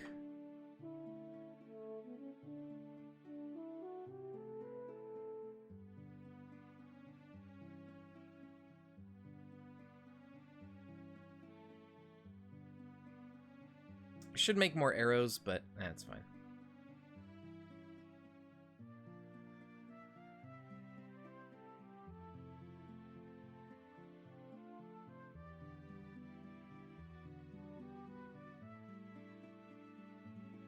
Okay, 2.6.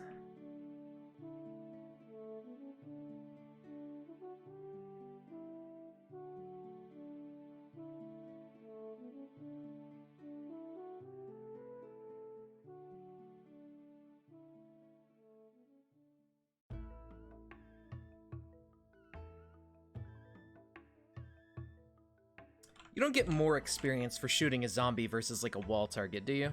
I think it's just the act of shooting gives you EXP.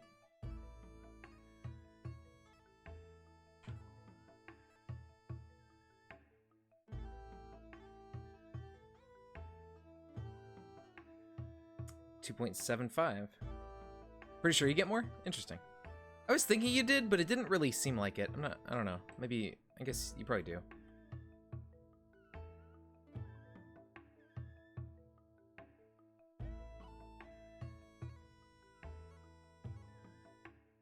Oh, okay.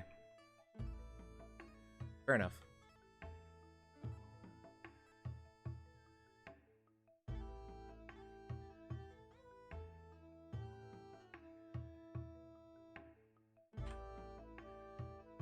Maybe it's not more or less.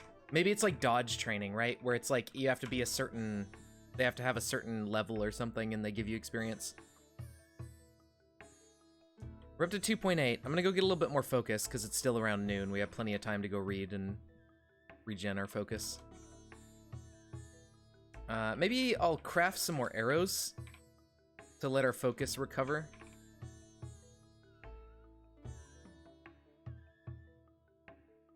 I'll read a couple times to give us that mood bonus.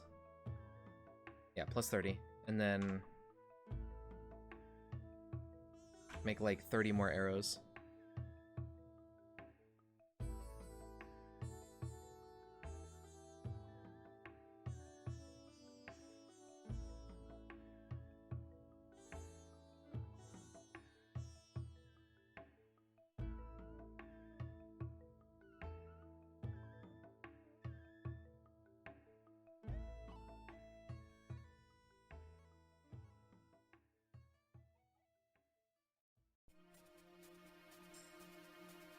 Cool.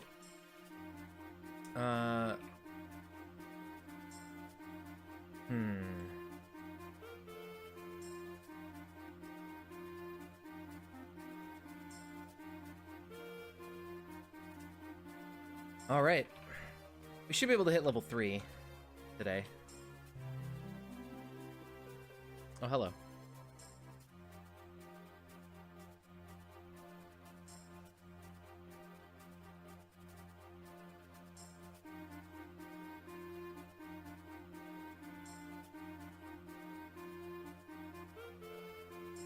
Go up this way.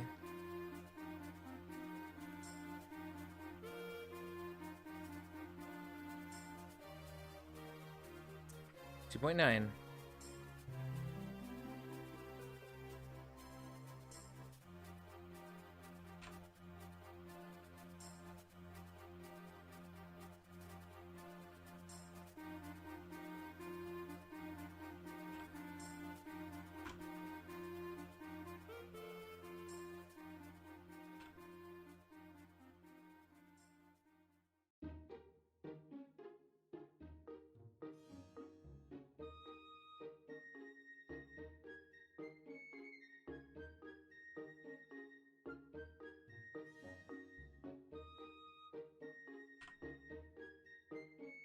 Level 3, perfect. Now 3 to 4 is going to take some time. That's for sure.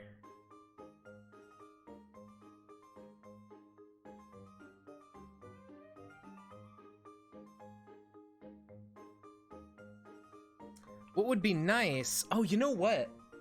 Auto pickup rule for arrows. I don't know. I like to do it myself because sometimes I don't want to pick them up immediately. You know?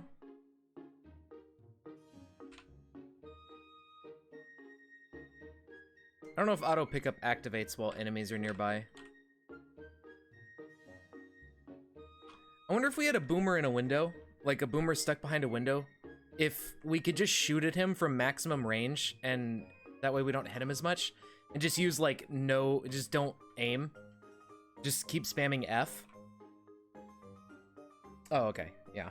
But I wonder if we could do that and get a bunch of easy experience for shooting. That might not be a bad idea.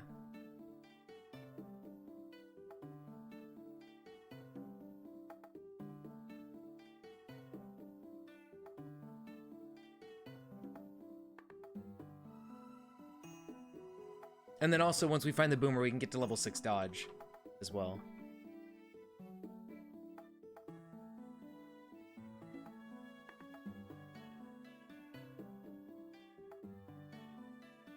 $52 arrows. It's fine to go kill some more zombies.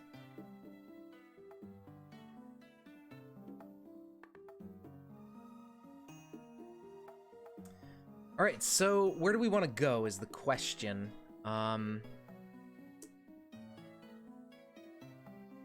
Football field? Not going to be anything really useful there. That's a bookstore, not a library, unfortunately. There's a library way over there. This is a bank. I'm surprised we haven't seen any robots running around here, considering it's a bank.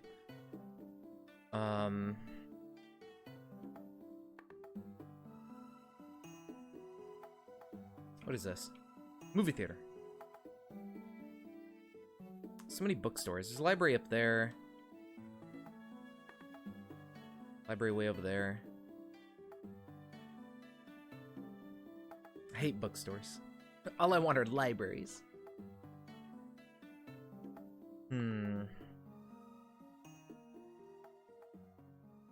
Okay, so going up towards this library would be a good idea. So we want to go up along this road and clear things out there.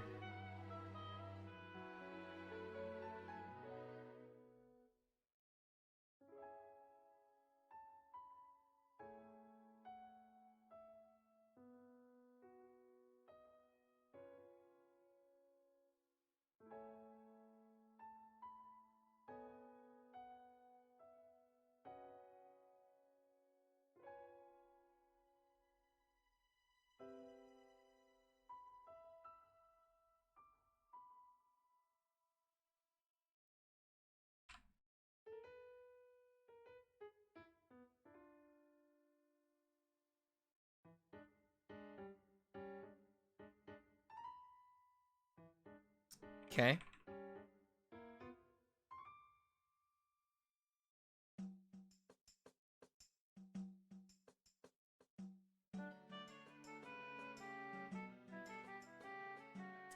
$44 arrows. North is a tough zombie way up there. but that's the way we gotta go, so off we go to kill that guy.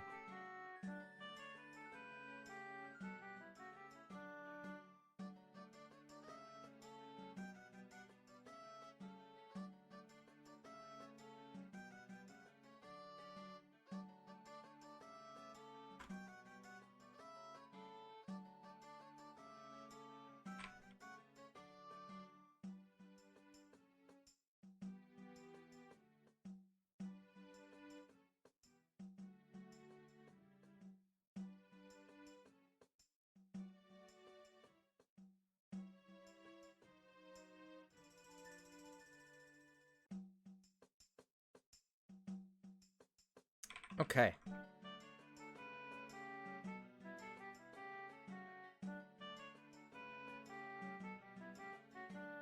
Okay, 3.2. I mean, we're getting there.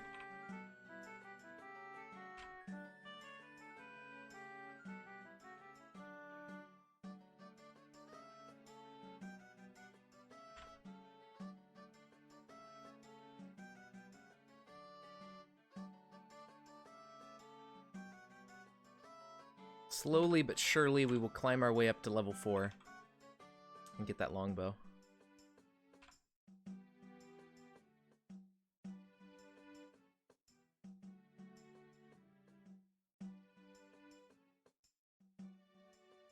I should really just carry a cell phone on me so I can see what time it is.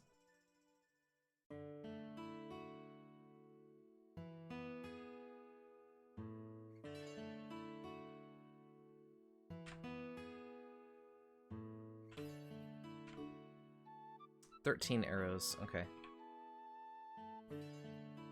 Need to be careful.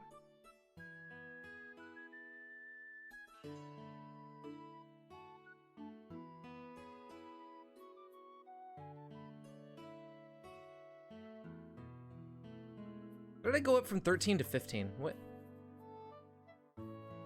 Maybe that was before I picked up the arrows from that other zombie over there? I'm confused. Ooh, a first aid kit. Hell yeah. And a riot helmet, but I'd have to clean that up before I could use it. But it would be worth using for the armor.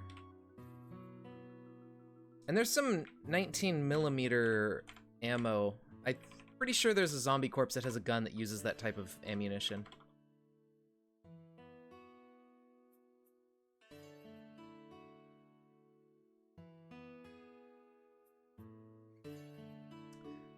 Storage units could be interesting. The recycle center might have some books in it, like random little books here and there that could be useful. I forget if storage units really have all that much that's useful, you know? I think storage units are not very good. I don't know. I always forget. I don't have a good memory. Right. So let me go double check on that gun. I think it was over here. You are poop. Uh-oh. Why are you poop? Zombies give surprising amounts of ammo. That's true, yeah. You find chunks, like either boxes of 50 bullets or like 20 shotgun shell type ammo. Yeah, USP. On zombies pretty often.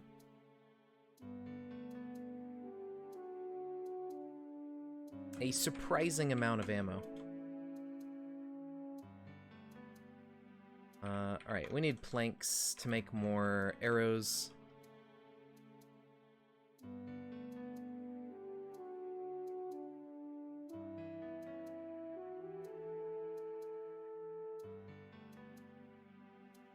Yeah, because it's America. Everybody just...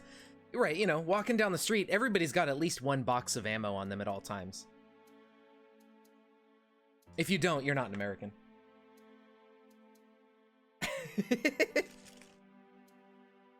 Yeah, exactly. Right? It's right. You don't have a gun or anything. You just have ammunition on you. That's what it means to be an American. So that way, if you ever find a stray gun, you can always load it and shoot it. Because there are guns laying around everywhere.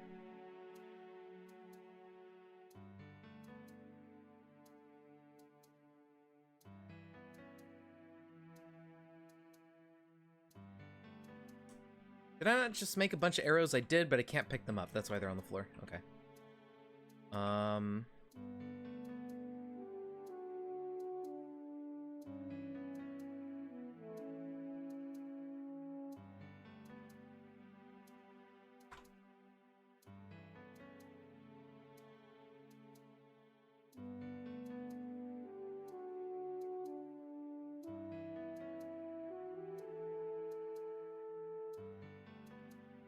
Oh, well, drop the USP. I don't need that. I'm not going to use it right now. I'm going to save that for when I'm better at marksmanship and stuff. We'll shoot it another time. Okay. Look around for a bit more milk or something to consume.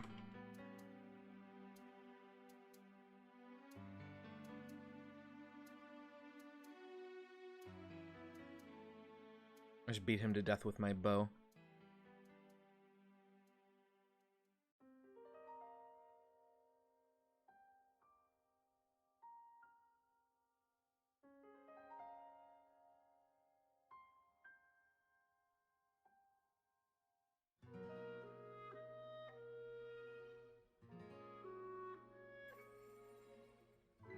Okay, let's keep working our way up north.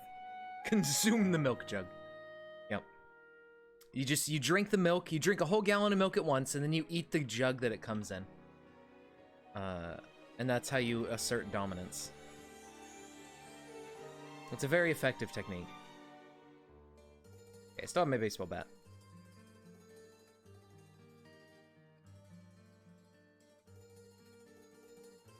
Why is my hearing out? Your ears ring. Am I just sick? I guess.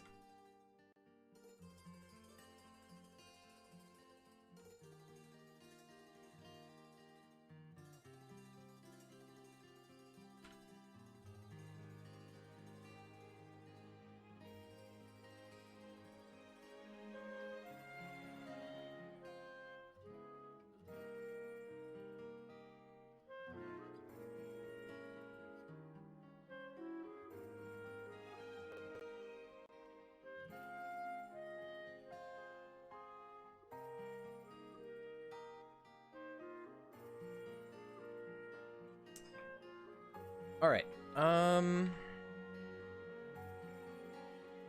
Well, our ears aren't ringing anymore. It's good.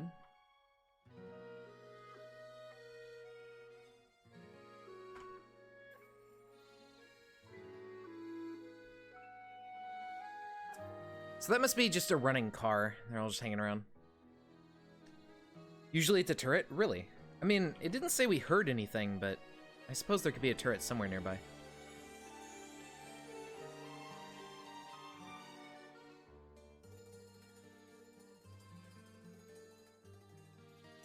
.4.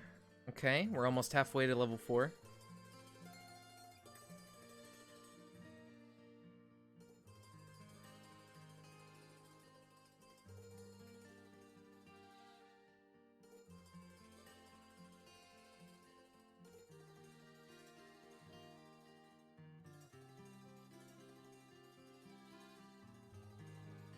The nice thing about playing an archer is we can shoot those guys and just pop them before we breathe in the gas.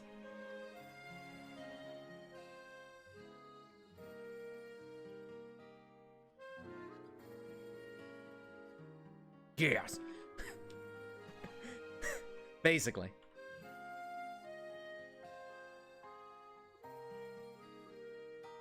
Stats through kills balanced. I don't know. Probably not. I mean, the game kind of is considering your stat points out of like 20. So any point you get is like a substantial increase in power, basically.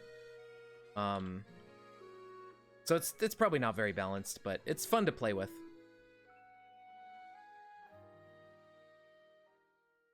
Yeah, stats through skills is balanced. I don't know about kills. Like, stats through skills, I think, is kind of good. If you're gonna play with a stat increasing mod, I'd just say to play with that one. Kills is kind of silly. But I mean, if you start with just 8 in your stats, then I would say it's a lot more balanced, because then you're not gonna be able to hit like 20s and stuff very easily, if at all. So, I guess it depends on how you make your character to start with. Like, if you start with a just base 8 to all stats character, then yeah, I would say they're more than balanced, honestly. Start as a Chad because I can.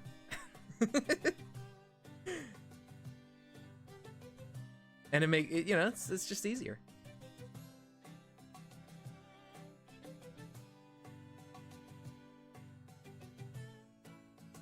Oh, I play on like large building or whatever, like the rooftops of apartment buildings and stuff, because you get extra points.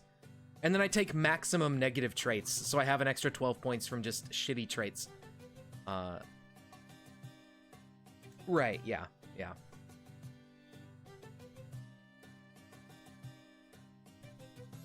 I think it's kind of fun to play with, but it's definitely not the most balanced thing in the world. Ooh, this is a large chunk of boys. They are aware of me.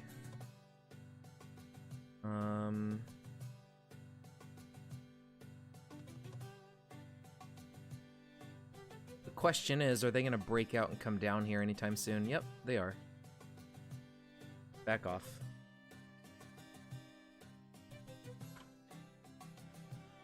Oh my god, hit the dog.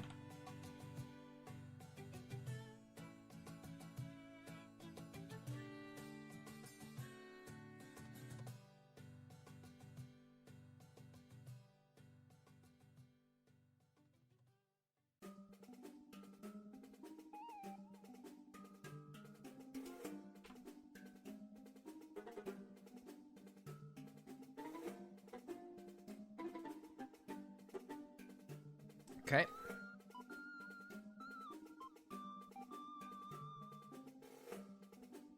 Standard multi-pool system kind of prevents those builds. Exactly, right.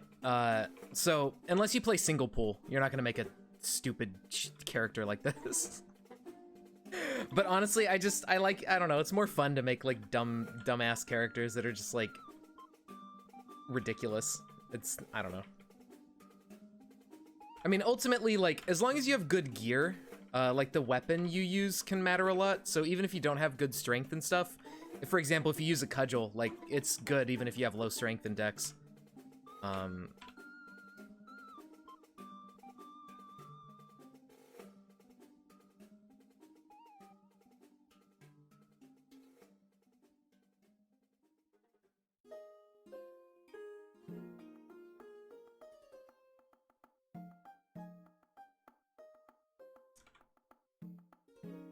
Okay. How are we doing? 3.5. We need to get some focus, because we're not getting much experience anymore. We have 36 arrows, too. Should probably make more of those. Probably spend the rest of the daylight today starting some arrows, and then finish them tomorrow, and then go out and shoot more.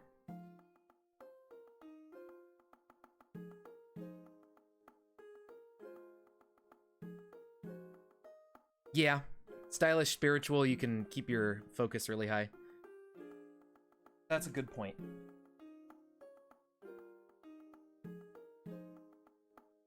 Mm-hmm.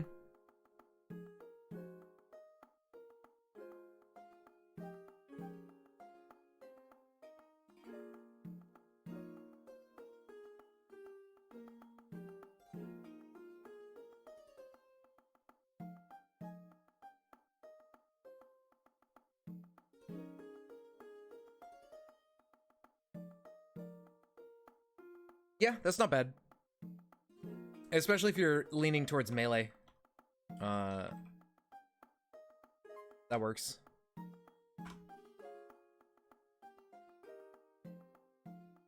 Right, right.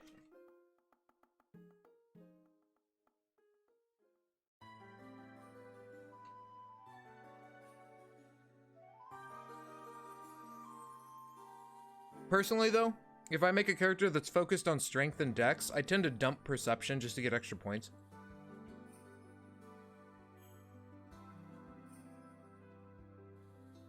Because, like, if you never plan on shooting, perception doesn't matter at all.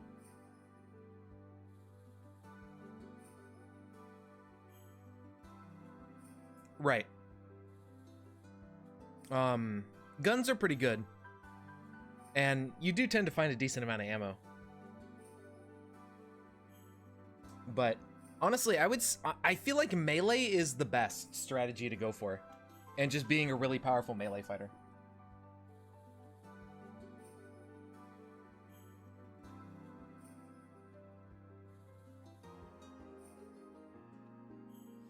Right, depending on how many zombies are around.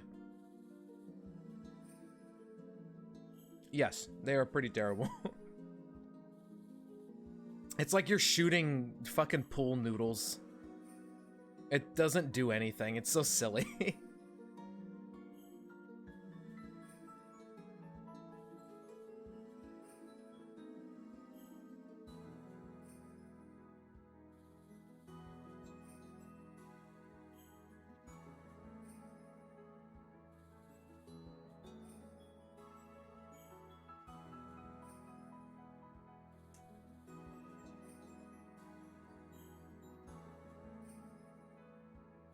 I suppose. But I mean, with just a little bit of survival and fab, you can make a short bow or a self bow or something with some crude arrows and just go to town.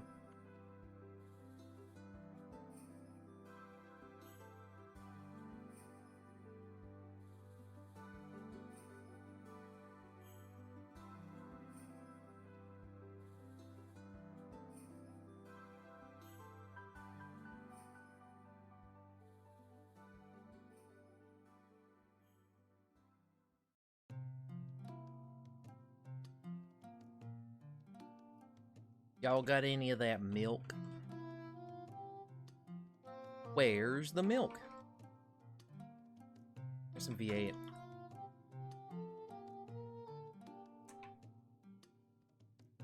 Well, you don't need much strength, because strength doesn't determine the damage with the bow or anything. You just need enough to fire it, and that's it.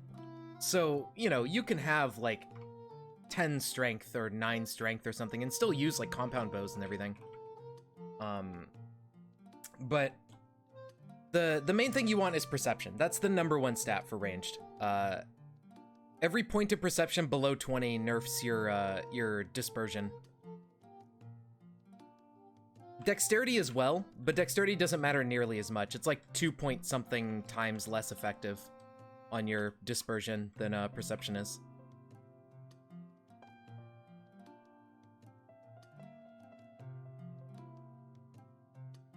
It does? Huh. I mean, I guess that kind of makes sense. Because if you're stronger and can pull back the arrow more and everything, you can get more force behind it, but I don't know. I think that only matters to a certain extent.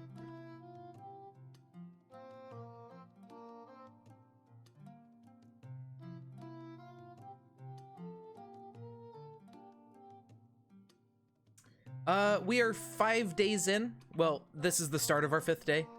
So we've survived for 4 days. We have ourselves archery and marksmanship almost to 4. So we're working on getting that longbow. And yeah, we started on this apartment building, and now we're just trying to push up to this library that's up here on the corner. And that's what we're doing right now.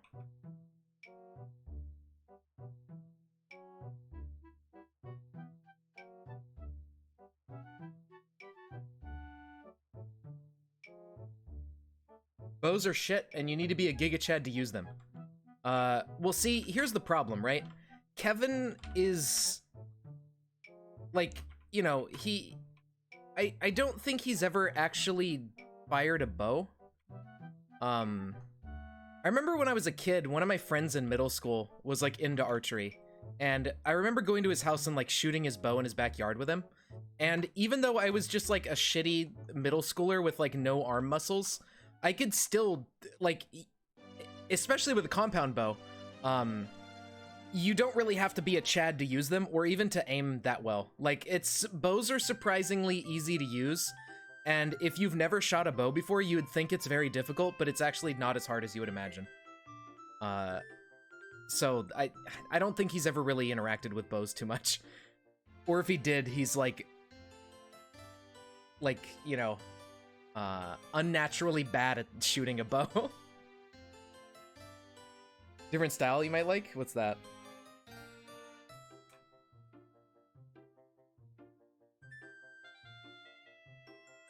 They used some crude data they found online. Nice. That's always It's always how you want to do it. Modern compound bows tend to have low draw weights, but medieval style wooden bows have a lot. Yeah, yeah. Of course. So, you know, obviously if you're using like a self bow or something or a short bow, then yeah, that's gonna be a piece of shit to shoot. But like if you're using a compound bow or something, then you can shoot that with like 6 strength or whatever, I would imagine. Similar to Nichi, but with axes. Is that a style? Sounds interesting.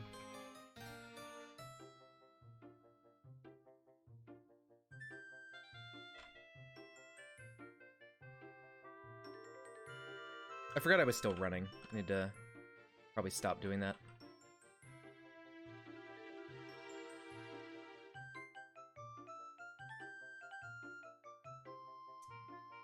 Huh. Compound bow should require like 4 or 5. Yeah, yeah, exactly. Compound bows do really, really well when you have like no fucking arm muscles. They do all the work for you.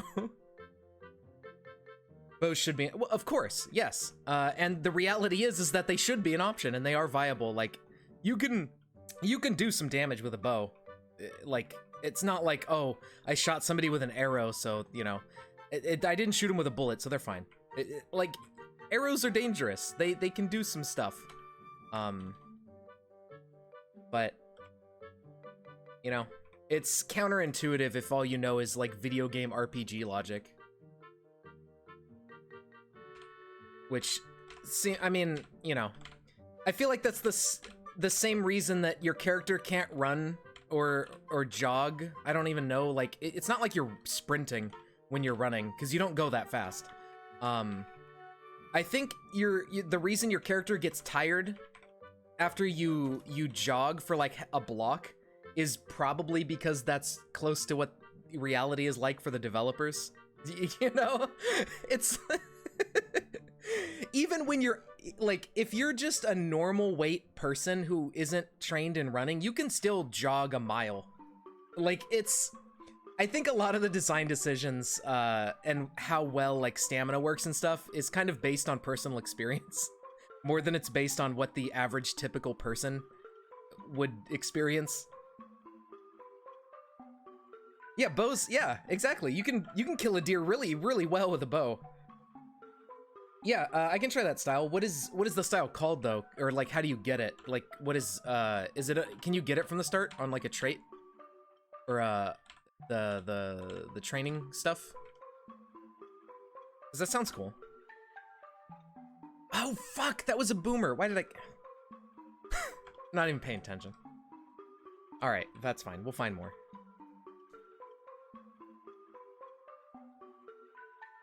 Well, you know. Well, they don't really suck compared to a gun. Like, sure, it's harder to use than a gun, and there's more effort, but,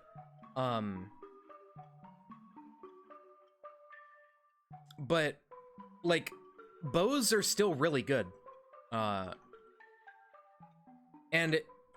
like, they don't do that much less damage to something, like, fleshy as a bullet. Okay, alright. So it's in the melee training stuff. Gotcha.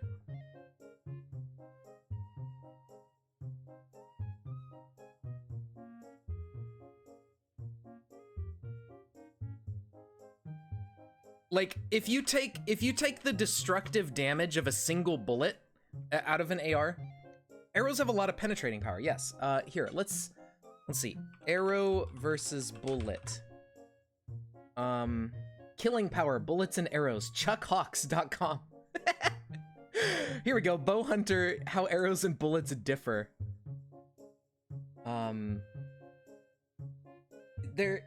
Let's see. So, bullets kill by high energy impact that crushes tissue and bone. Bullets may knock down an animal or incapacitate it by breaking major bones. This reduces their chance of running away. Broadhead-tipped arrows deliver a low energy impact that kills by cutting vital tissues. Because impact alone won't knock them down, the arrow must be placed properly for a quick kill and easy recovery.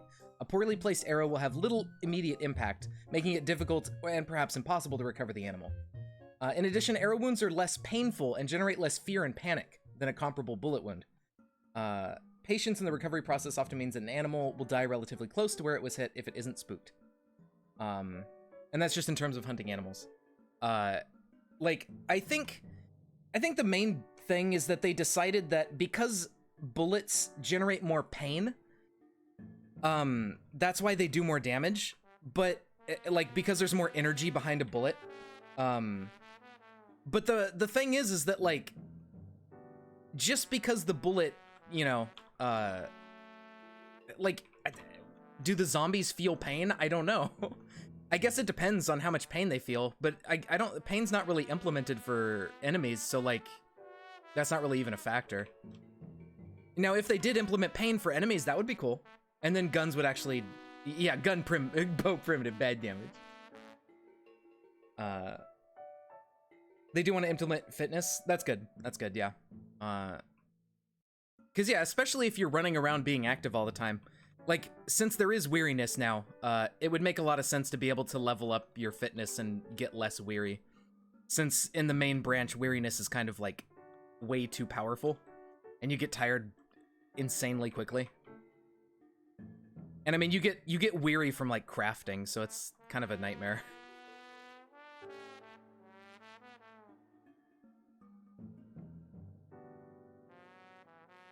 Crits, yeah. That could work. If enemies could feel pain, then, you know, you could have arrows, because arrows can do a lot of damage to internal tissues, especially like broadhead arrows and stuff. You can have the arrows do like similar damage, but have guns just inflict a lot of pain and like incapacitate the zombies because it breaks bones. You've yet to run into issues? Yeah, and it also doesn't make sense without fitness, because then you just have the same level of weariness no matter how, like, physically fit you are. Yeah, I guess it depends on what you're doing, but if you spend if you craft stuff that takes a long time, especially when you don't have, what is it, what are they called? The little proficiencies, I think? And it takes like 3 weeks to craft a backpack. You'll run into weariness a lot with crafting. That's where I was running into it.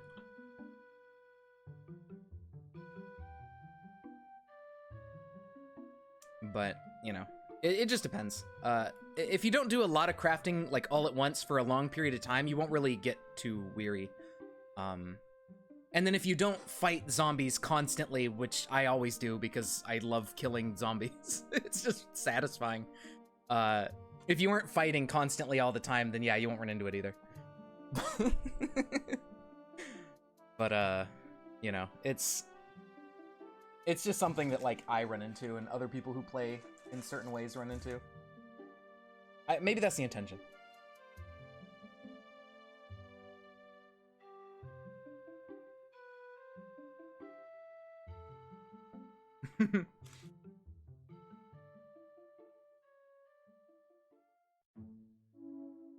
See, what I don't understand is, how do you get weary from, like, crafting? I don't really get it. Because you're gonna be sitting still with, like, stuff in your lap or on a table, and you're just gonna, like, I get, maybe it's mental weariness, I suppose, but that's not how the weariness affects you, right? It's a physical weariness. Which doesn't, to me, doesn't make sense on crafting. Because it's like, I mean, what are you doing that tires you on crafting? Right, blacksmithing, of course. But I mean just like, you know, sitting there and like crafting some crude arrows or making some whatever random recipes and stuff. Yeah, like tailoring. Because I think you do get weary from tailoring, as it is. Yeah, of course. If you're welding or if you're blacksmithing, you know, stuff like that, 100%. I totally understand it. That would tire your ass out. You would fucking be on the ground. But the weariness on like sewing and knitting and stuff like that doesn't make any sense to me. Because I've done that before, and my mom does sewing stuff all the time, and like she can just lay there and sew all day, and you know, the most is that maybe your fingers get a little tired if you don't do it very often, if you're like kind of doing whatever, but it's really not a big deal. I don't know. That's the only part I don't understand, is why you get weary from sewing. Because I think it is a good thing in general. Like, I think weariness could work out well. Yeah, exactly. And yeah, of course, people who do welding don't really get that tired from it either. Like, if you, like, you know, you're not really lifting heavy stuff a lot for welding. Now, if you're getting around, like, complex objects to weld and kind of angling your back and stuff into weird positions, you can get sore. But, I mean, you're not carrying around heavy stuff all the time, getting really tired doing welding. I think. Maybe I'm wrong. But, you know, they just need to balance it out a little bit better and it'll be fine. That's all it needs. Just a little bit of extra balancing. Not really. I think like once I've welded, but it was just like very minor stuff. I haven't really done like any sort of intense welding like on cars and stuff like that.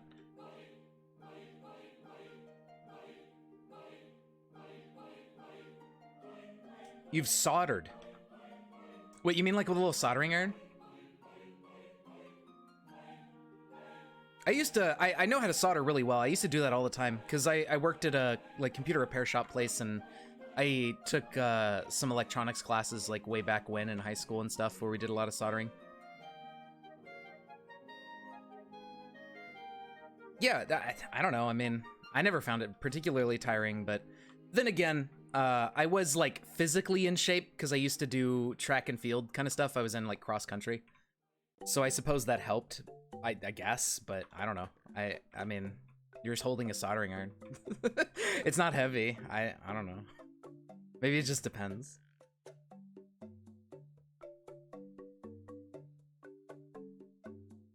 I guess? Personally, I don't really feel mental weariness as much as other people do. Like, I can do something that's super tedious and everything, and, like, focusing on, like, a small, tiny task for hours on end and be fine. I don't think I've ever felt, like, mentally tired or weary before. But I know other people say they get worn out from stuff like that, so I think that definitely depends on the person.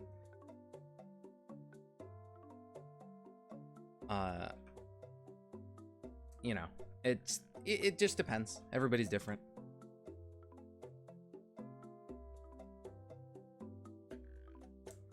Okay, what am I doing? I need more arrows, but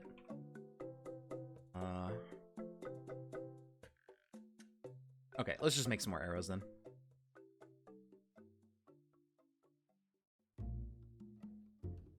Yeah, there you go. Definitely there should be a trait for that. Although I think the fitness system would kind of incorporate that just fine, and that would be perfect.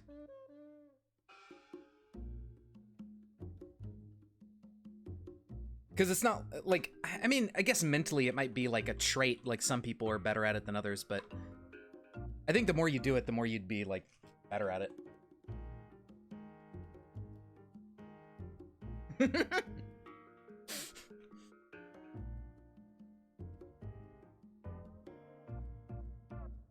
I don't know, man. Maybe you would.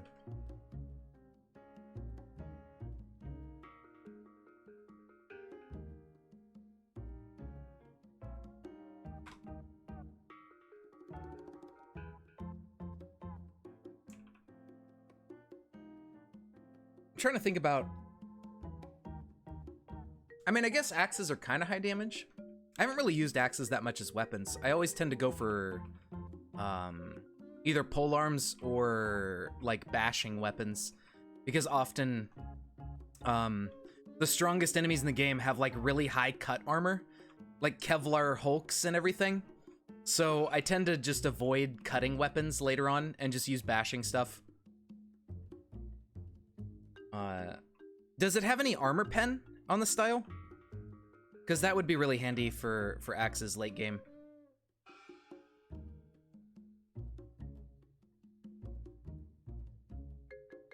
Okay, short bow.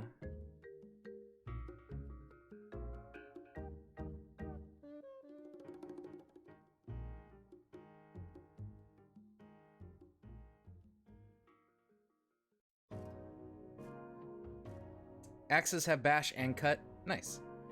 The focus on cut, but yeah, they have both. Okay, well that's good at least. I'm tired of sewing warm clothes for winter. I guess I'll rest all day and I'll wait the end.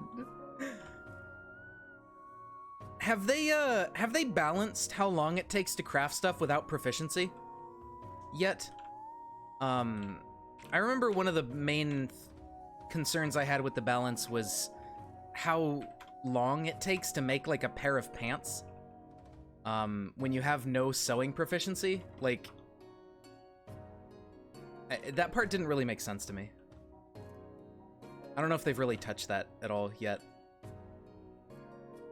Or if they care to. I mean, maybe it's like balanced with the game's timescale in mind or something. I'm not sure.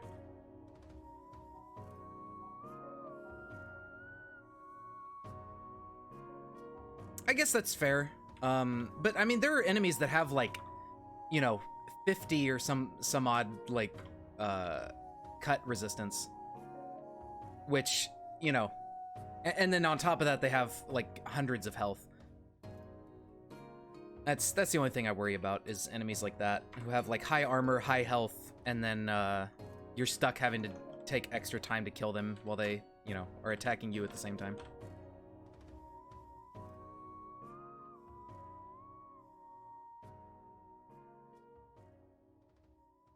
It sounds pretty good, but, you know, we'll try it out and see how it goes. After this character croaks, eventually. Boppus. There you go. Indeed. Ooh, that's a lot of dudes.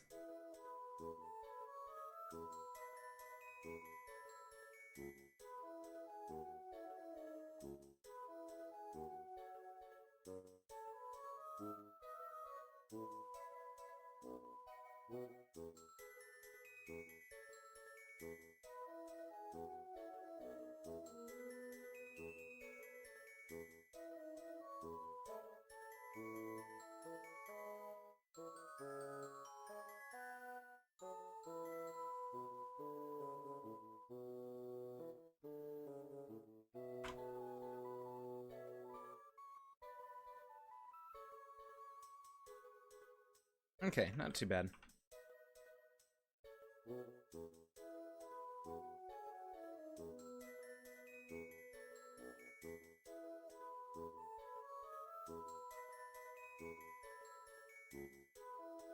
Okay, how do you do auto pickup? Auto pickup true. List items within no auto pickup safe mode. True. Change rules of the auto pickup manager. Where's the auto pickup manager?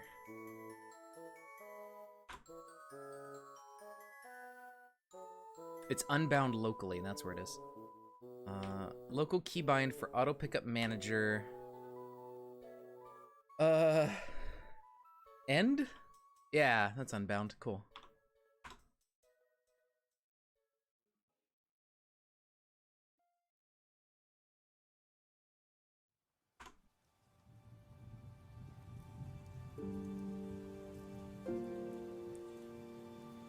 Uh-oh.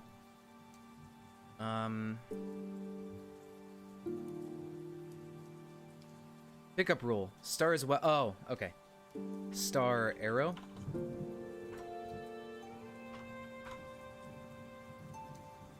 No?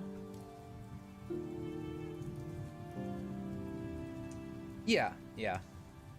That's fair. Okay. I've listened to Hollow Knight so many times. It's good music, but I want to listen to something else. Calm Nintendo music, sure. Going into item and inventory and adding it from there. I see. Okay, yeah, I guess I'll just add the specific item. Auto pickup. There we go. It is not picking up the item. Is that because I see a tough zombie to the north? Yeah, this is BN.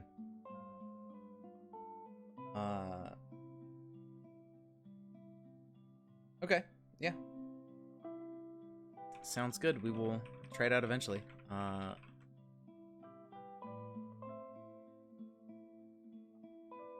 I think it's because I see zombies, since it's on safe mode.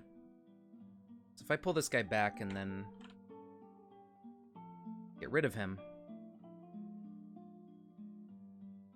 we have to physically step over them. Can we change it so when it's nearby? Adjacent. Yes. True. There we go. Our ears are ringing. I'm pretty sure that our ears are ringing because we're sick. We're not hearing any loud noises or anything. I feel like it would tell us you hear noise.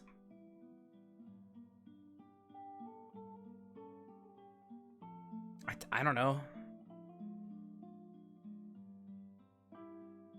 Sick with... Down with the sickness. I don't know.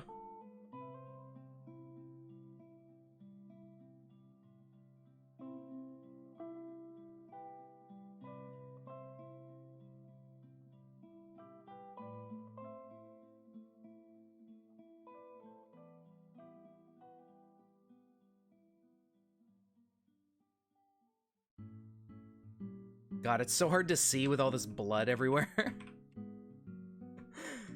Jesus. Ah, that one. Got it. Yeah, I don't know. Maybe it's just an inner ear infection kind of thing, but not like an infection. I don't know.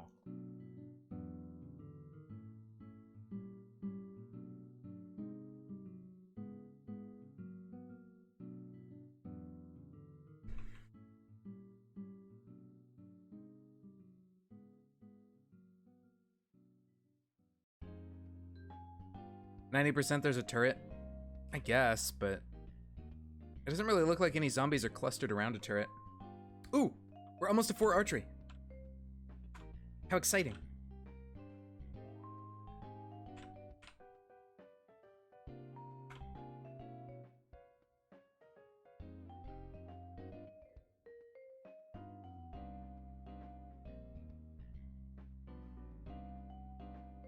A short sledge, hey. That'll come in handy for breaking stuff. Breaking open safes and things like that. Or breaking down walls and all that kind of good stuff. There's a bunch of zombies over here in this area. I don't think they can break through reinforced glass, but we'll see.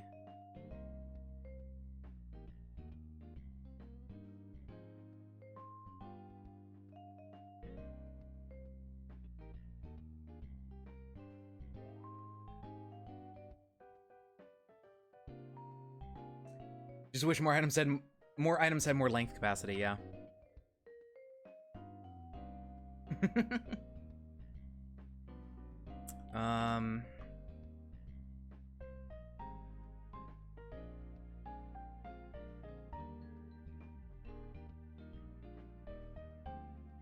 Ooh, that's a chunk of zombies up here.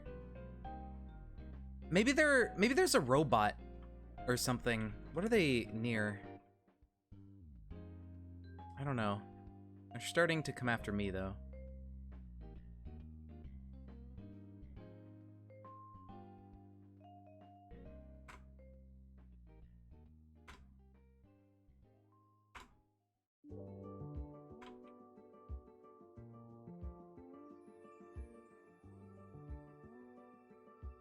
Okay, level 4 archery. We can go get a longbow now.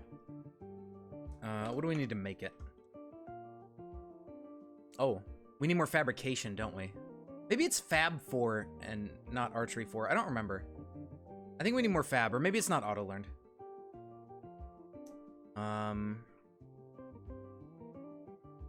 Get a cap from a shelter. Nice.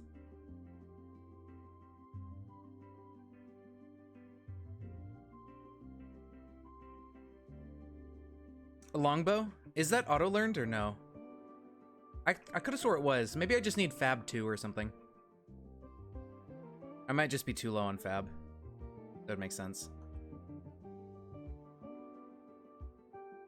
You release the cat as a distraction? Oh my god. The poor kitty. Mr. Meow Meow. No. I mean, they're clustered around something up here that's got their attention. Because they're not immediately coming for me. So maybe there's a turret in this, like, alleyway or a robot.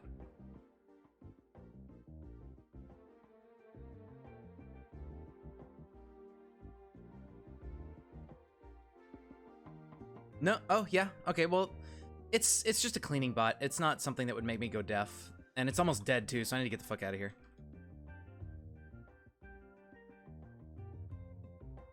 That is not going to end well for me. Okay. Wiki says auto-learned. Fab 3. Ah, yes. Okay, yeah, I'm at Fab 1, so I'm not even close. Alright. Let's go back home and grind some fabrication. Fab 3 is not that hard to hit, honestly, with just, like, planks and stuff.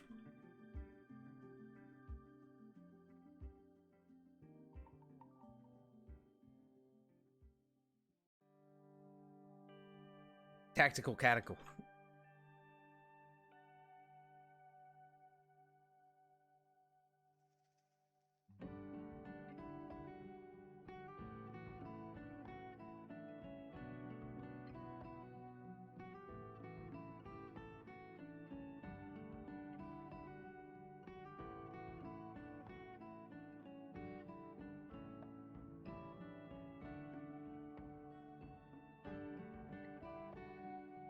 Okay, so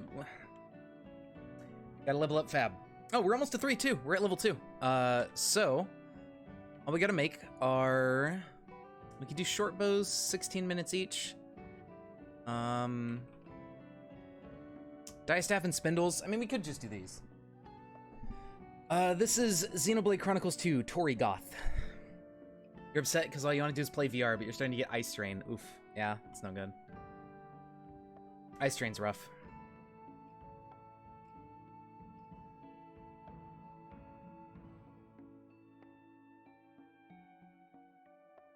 I haven't played DDA in a while. Maybe I'll go back and play some more of that. I've been playing BN lately. You die, you switch. Alright, there you go.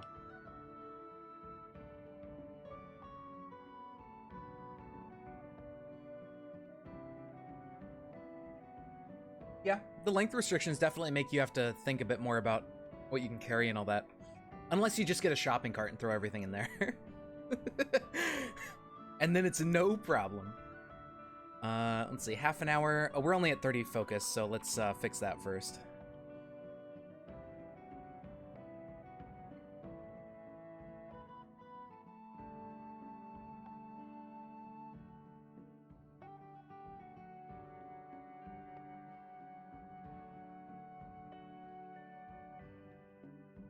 Yeah, I know. I need stuff that requires more time, but there's not a lot of good level 2 fab recipes that take a long time to make. That are, like, you know, cheap.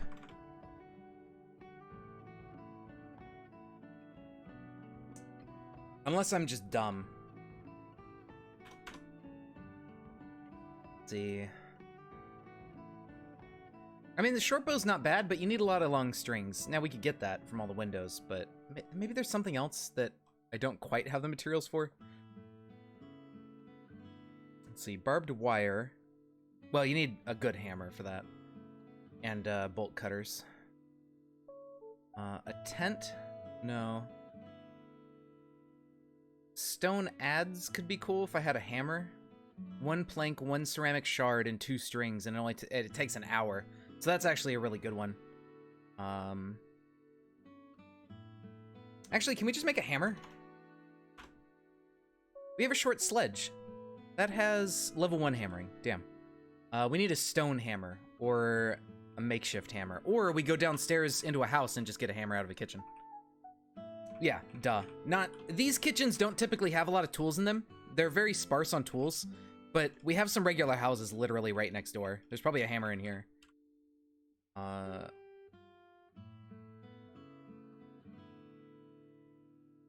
Hammer, screwdriver, pliers, X-Acto knife.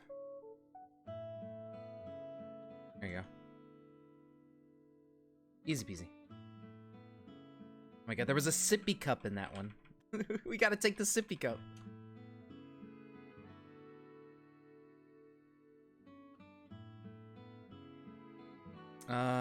So the adze... I just make 2 of these. There we go, we're done. 1 might have been enough, but probably need 2. Yeah, we need more than 1.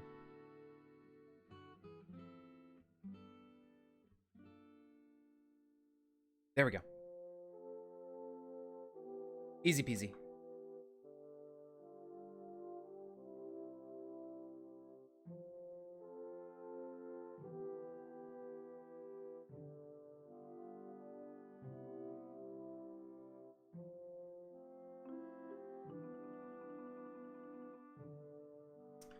Okay.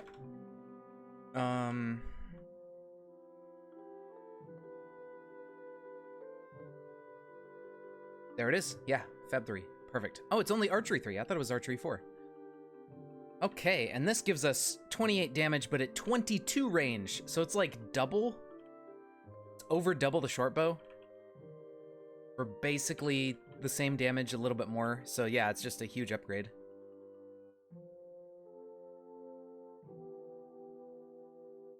Sippy cup build time, yep. Exactly. Longbow. There you go.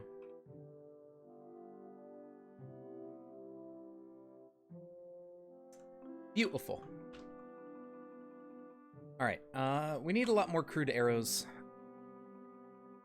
And go get some more planks. But that'll help a lot. And being able to shoot 22 tiles away is really good. What the fuck is the camera doing? Okay. Yeah, with that type of distance, now our aim isn't that great at this distance because our arrows have high dispersion and all that, but this easily lets us outrange shockers and stuff, I think. Because I think shockers have a range of like in the teens or something. I think shockers fire when they're about like 13 or something away. So this will be nice. Now we just need to figure out like how we can get some better arrows and stuff so we can actually hit our shots from that distance.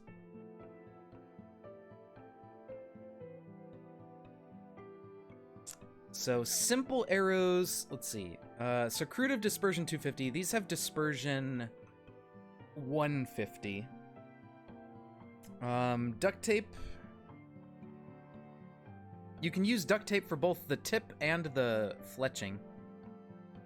And then just a stick or a plank for 10. That's not that bad. Those are pretty cheap, actually. All things considered. Because you can find duct tape all over the place in kitchens. And they also... Well, now let's look at the damage, though. 0.5. Okay, so they do a lot less damage, unfortunately. 25% less damage, which is kind of ridiculous. So we need some better arrows.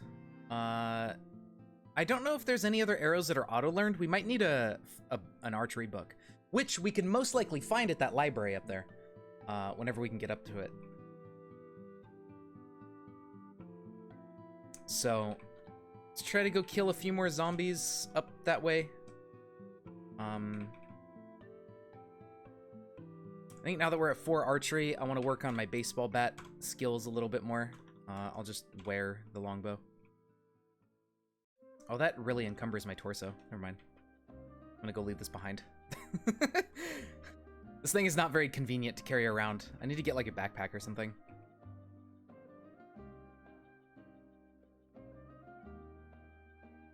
Good enough. Yeah, 8.8 dodge, so that's fine.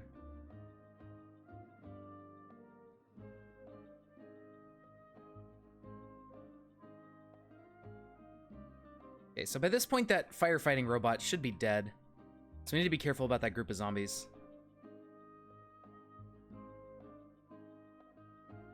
No, it looks like it's still there.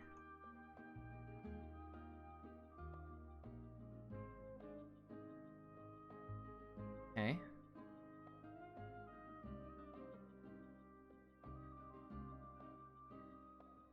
Alright, they have killed it now.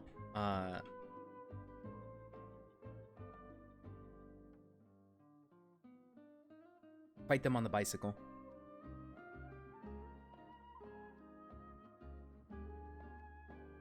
Oh, that doesn't really matter. We're pretty good at combat. Our stats are, like, way too good.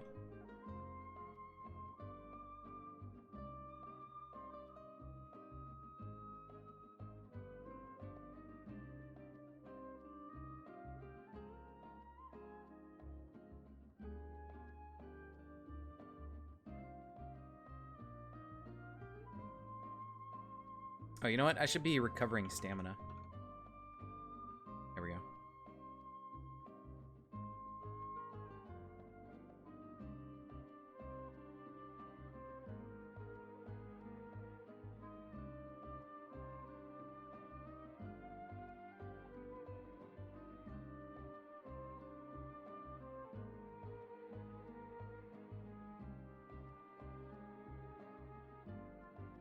Okay, there is a boomer to the southwest. Over there. Okay. We want to bring him home. And it's getting dark. I want to head back. So let's try to get this boomer to come with us. Hello, Devourer.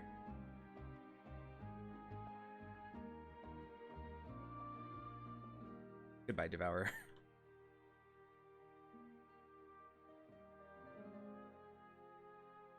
Okay. Stuck in that truck. Need to get him out of there.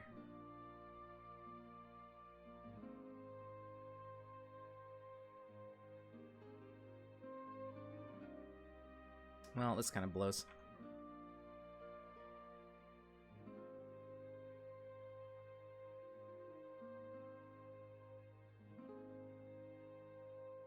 Thankfully, we outspeed most of this stuff. Ouch.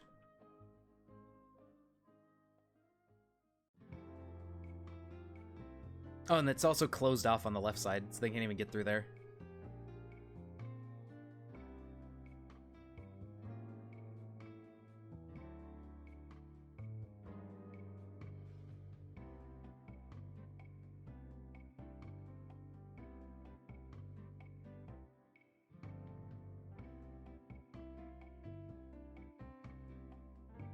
Okay.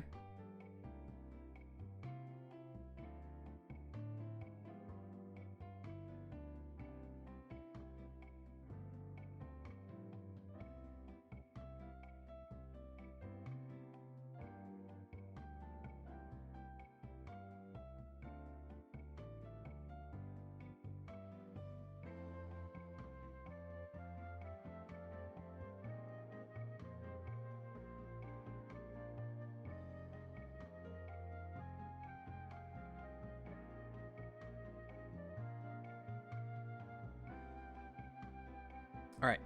I really want to get that boomer. That's all I want to do.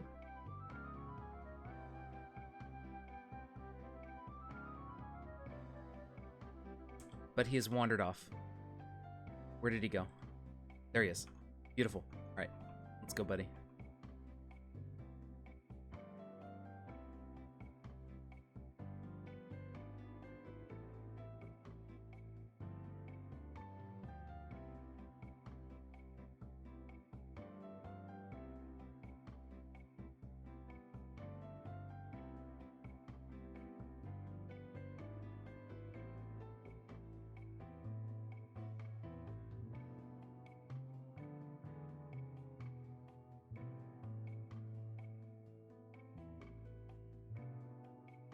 Ooh, and we could bring him upstairs. No, we need him to get behind a window, so we need to leave him on the ground floor, because the apartments don't really have windows that we can get him stuck behind.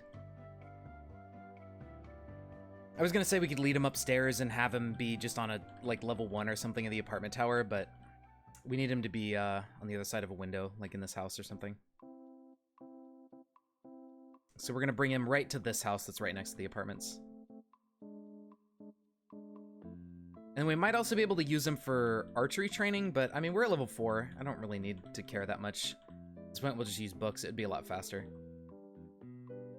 than practical training. Okay, there's a door down this way.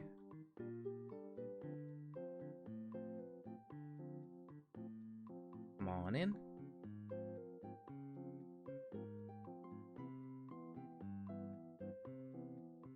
There we go. And now we just chill.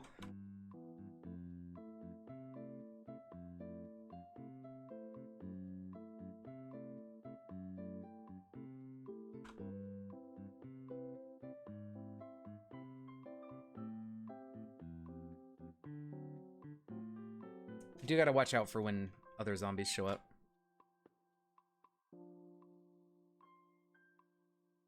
But it's okay. As soon as we, like, if we take a hit, it just stops us and we're good.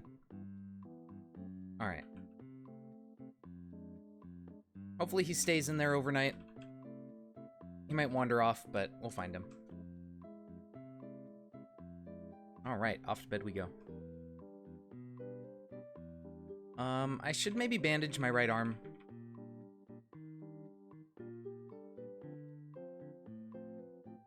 Bandage that's like a full tick lower.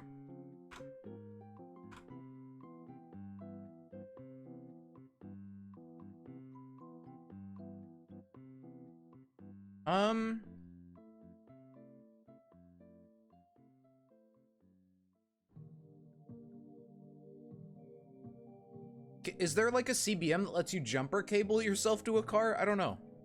There might be.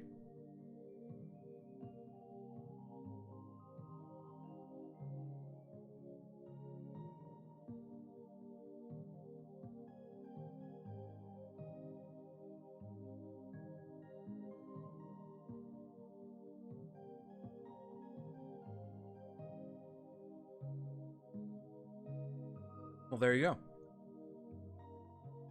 Right.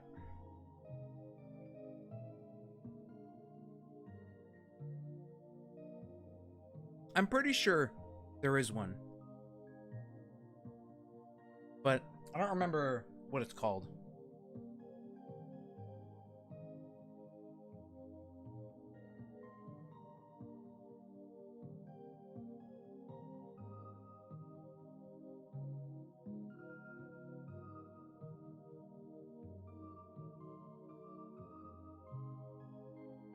Okay.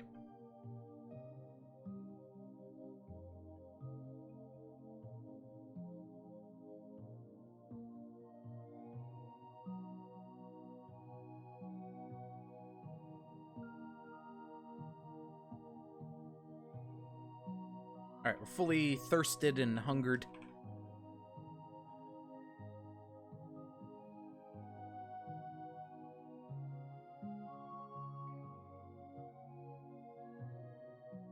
Oh, he's still here. What do you know? Skill and dodging went up to 4. There.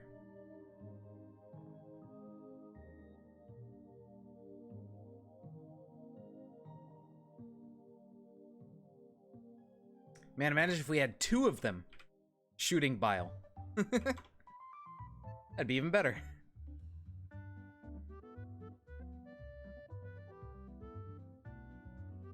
An MP3 player would probably be pretty nice too. Keep our focus a little bit higher. But we'll hit 6 in no time. It'll be fine.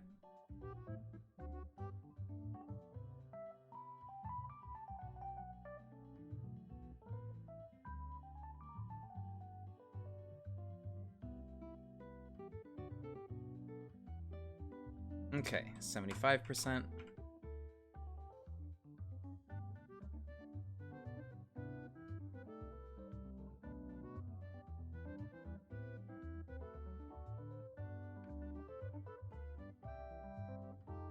All right, yeah, we should hit 6 today.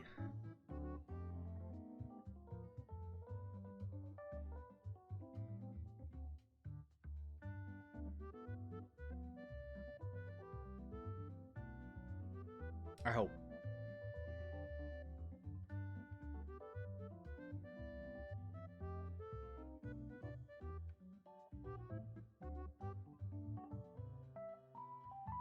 Should wait for 2 hours.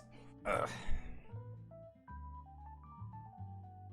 Okay, so yeah, the first thing we want to do is we want to make it all the way up to that library. And hopefully we can find an archery book so we can get like other types of arrows or something. I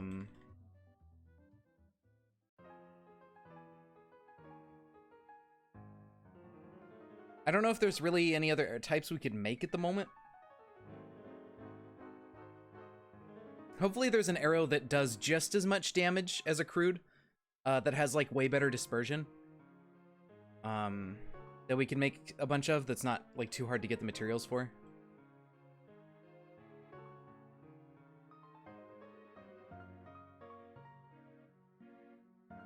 That would be ideal.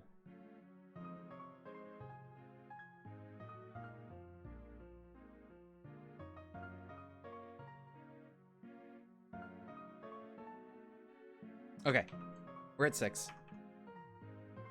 Actually, I should have left him there, but no, I don't really, yeah, I don't want to physically train my archery because it's going to take forever to hit level 5 and everything. I think it would actually be faster to read a book to level archery at this point. Okay, so now, find some food and drink real quick. Tasting India. Rotten yogurt, yummy.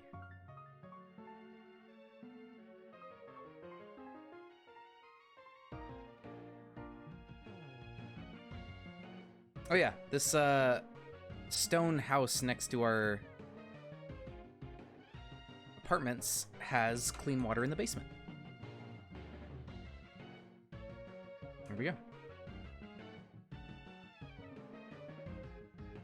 Alright, so now we keep killing our way up north. We also could really use a shopping cart. I'm not sure if any of these places along this road can have them. If there's a grocery store somewhere nearby, that would be the best bet. Grocery stores usually have a couple. Sometimes like hardware stores can have them as well. I don't know what other kind of stores can have them. I always forget.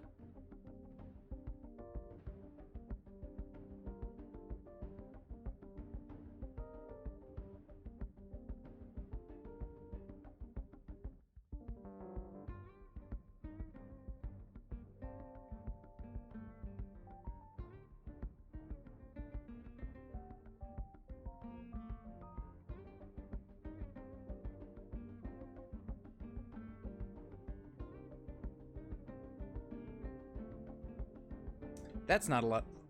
That's not a lot of stamina at all. There we go.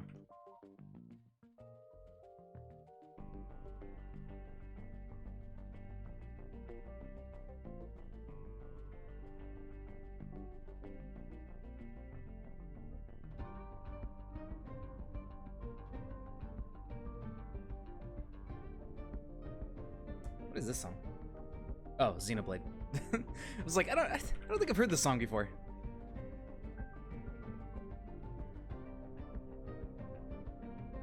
Maybe one day I'll get around to playing Xenoblade, but I'm lazy.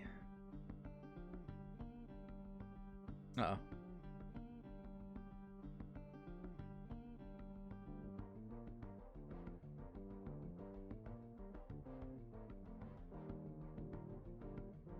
Uh-oh. Okay.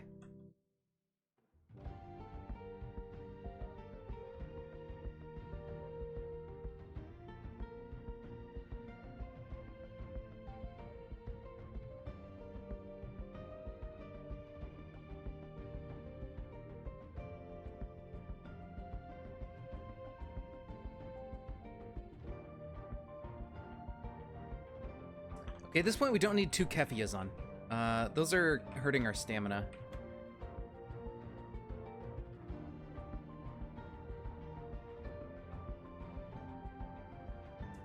Now our mouth encumbrance is 20, which is better, but still not ideal. Okay, what if I drop the hockey mask? 0 encumbrance, okay, good. That's what we want for melee combat.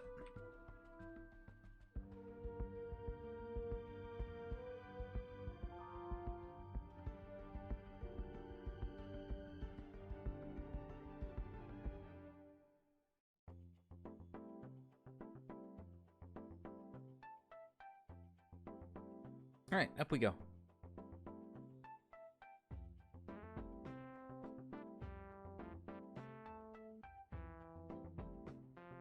What is this? Oh, an abandoned warehouse, okay. It looked very ominous with just being this concrete cube. Thought it might have been something more interesting, but oh well.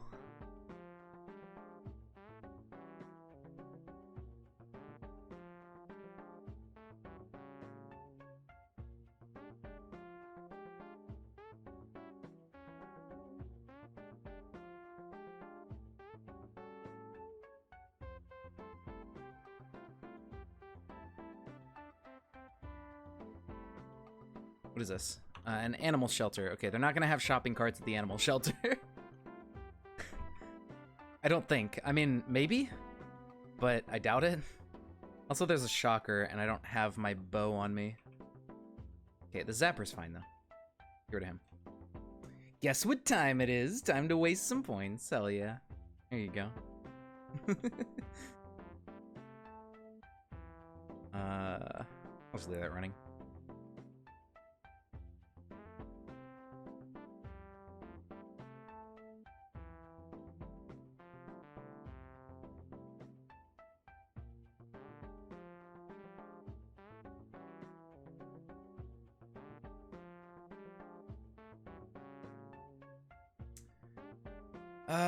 Oh, right, I have a bunch of tools on me that I don't need. Let me go drop all this stuff off so I can carry the longbow. There we go. I'm doing alright, Tev. How about yourself? There's a SWAT zombie over here somewhere.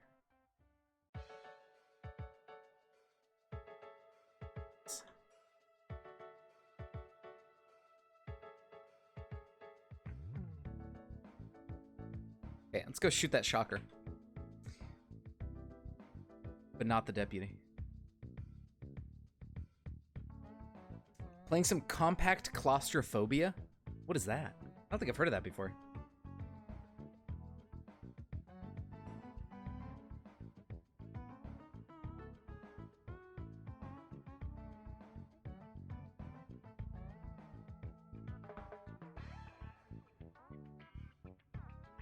Okay, shocker.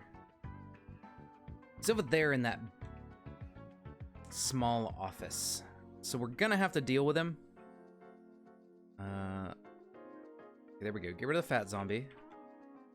Good. Holy shit, that's a lot of shockers.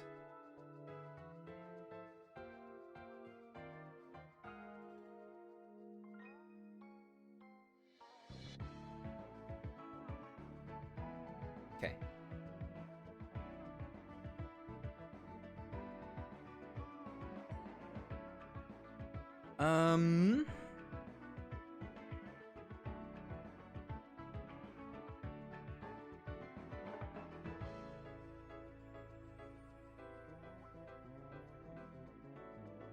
Ouch.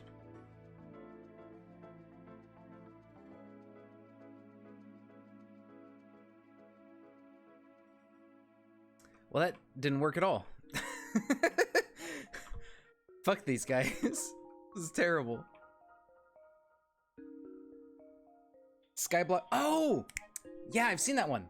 I haven't played it though. It sounds interesting. Maybe that'll be the next one we play. Although Kappa mode is it's gonna take a long time. Maybe I'll just play that one as well and like go back to Kappa mode and that one like kind of back and forth or something.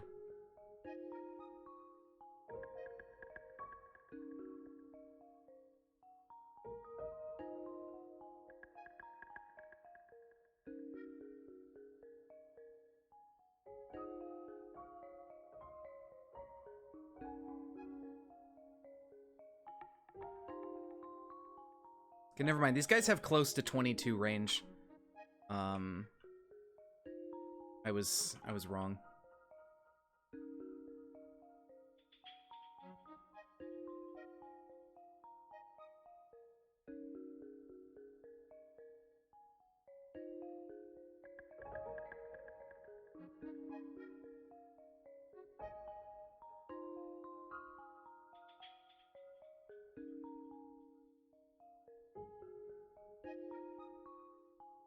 Uh-oh. Uh-oh. Run.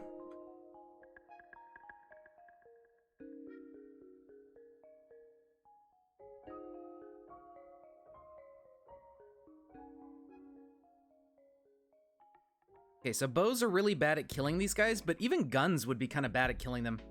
Because there's not a lot of guns that have longer than 22 range except for like a rifle.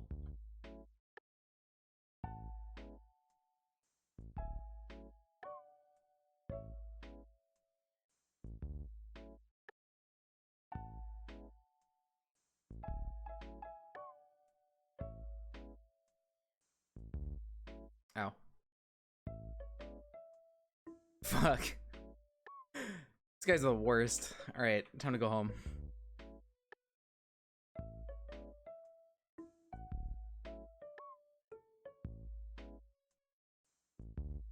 Is the trail guide really that big that I can't, like, pick up a longbow?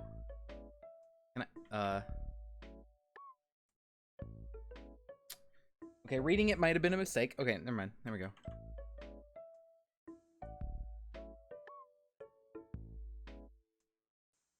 Couldn't I wrap the paper around the longbow? Unless it's like a book that has trails and stuff in it, and it's not just like a piece of paper map.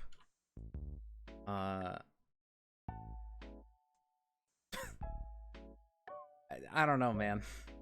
That doesn't make too much sense to me. Uh-oh. Okay. Yeah, we need to get home.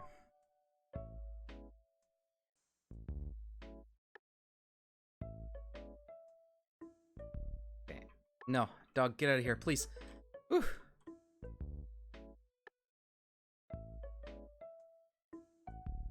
Ouch.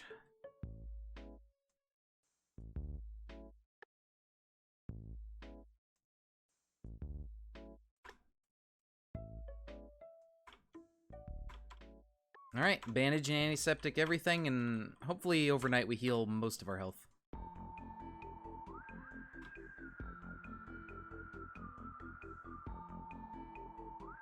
The pain will be gone at least, so that part will be nice, but I don't know how much we're going to be able to heal.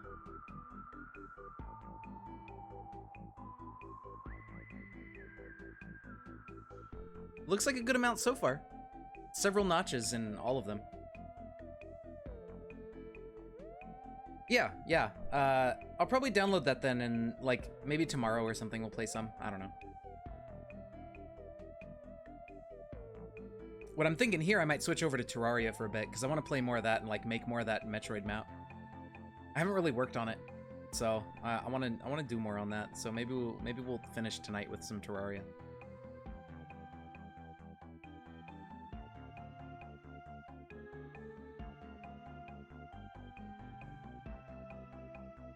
Okay, we healed pretty well. Our head and torso still need some more work, mainly our head. And our right side of our body is a bit scuffed, but it's getting there.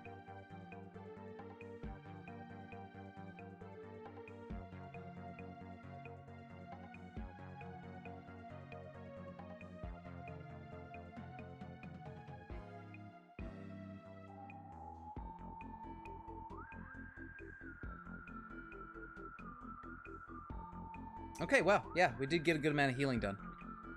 That's perfect. Okay, so what kind of... I didn't pick up any of the rifles that the soldiers dropped. How much range does a rifle in M4 have? Does it show the range in here? I don't think it does.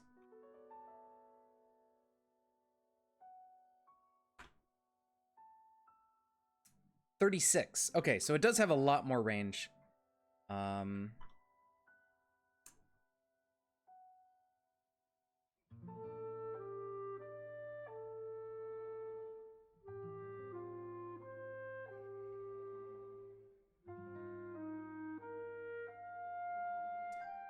don't think we have the type of ammo that the M4 uses, but there may be another M4 and whatnot laying around somewhere that we can grab that has some ammo we can use. What did I thought I dropped my wooden arrows. Oh, they're on auto pickup, that's right.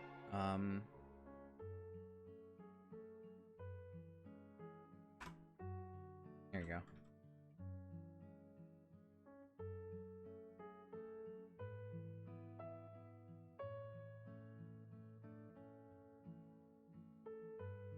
A Glock.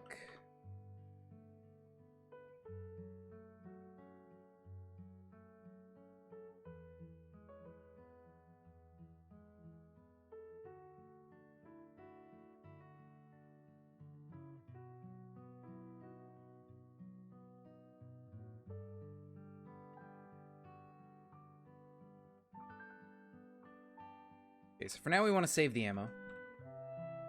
There should be another soldier around here somewhere. I remember beating one to death. I think up by the park where all those other zombies were.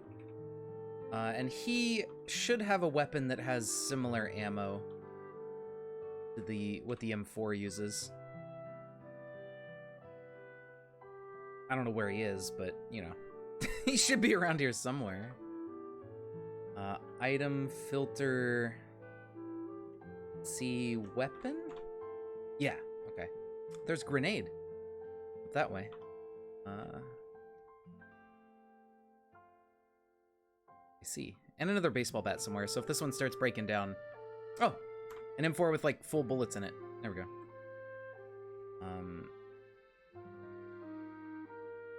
Unload this M4. I mean, I should keep a backup at home if I use it a lot.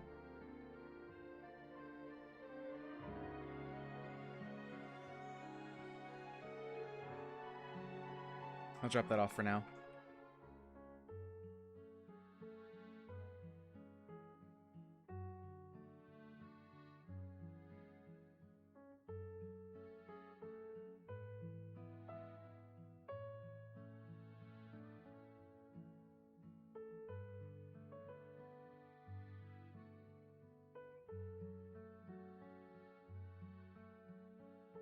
Okay, we should be good.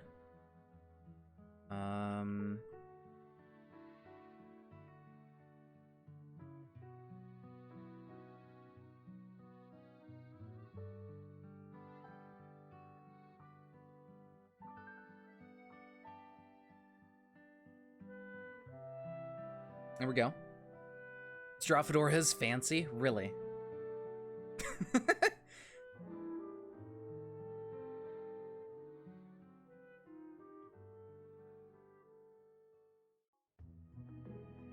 There we go. Put him down pretty easily. We don't really have anywhere near close enough first aid to dissect these guys. And dissection doesn't give that much experience anyways.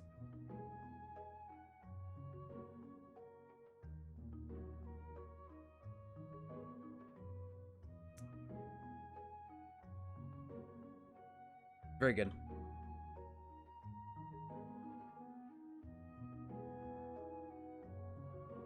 Now the only thing we're missing is a shopping cart. There's a grocery store over there. Beautiful. That's where we're headed. A bionic maintenance toolkit is always good. I don't know exactly what we need it for, but it's good to have, because it sounds important.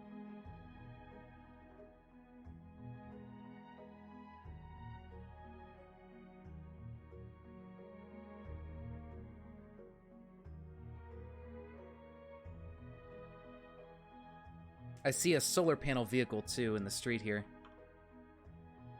Might be really useful. Doesn't look too banged up from the outside. The controls are still in working order. The solar panels are in good enough condition. The battery... Okay, that battery's draining, but this battery is in perfect condition.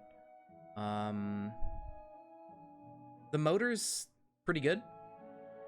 This is a drivable car.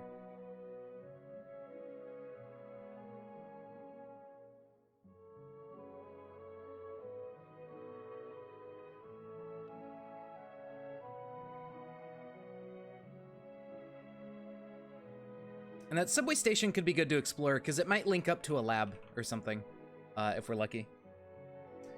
I think it has a normal engine.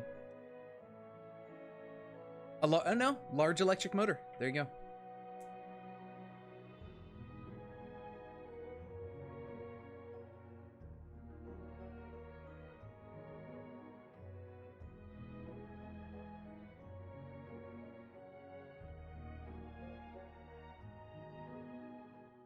A Halligan bar. Hey, pretty good. Shopping cart's almost destroyed. Let's see if there's another one in here. Doesn't seem like it. Alright, we're just gonna have to settle.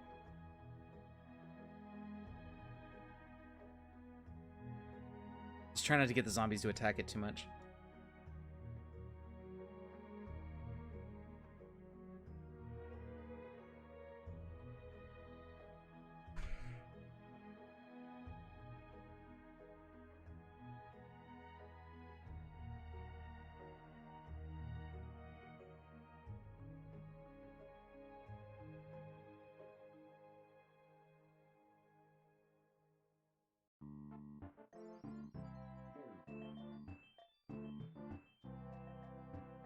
Ooh, a shocker to the east. Well, let's hopefully we don't have to fight him, but if we do, no big deal, I think.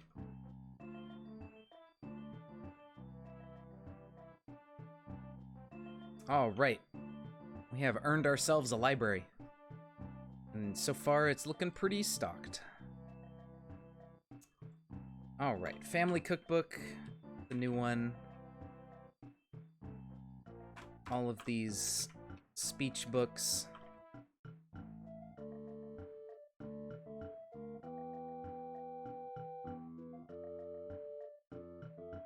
There we go.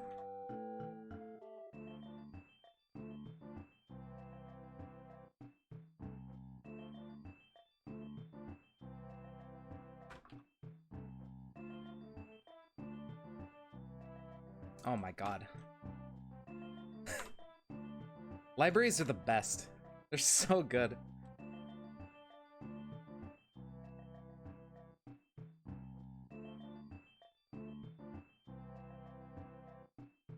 And advanced programming. Do we have a computers to 3 book? No, okay. So the only thing we're missing is like the basic computer book, and then we can get up to like max level. Yeah, they always have so many books that are useful. Yeah, I see some books with a bow and arrow on it. Computers 301. Yep, yep.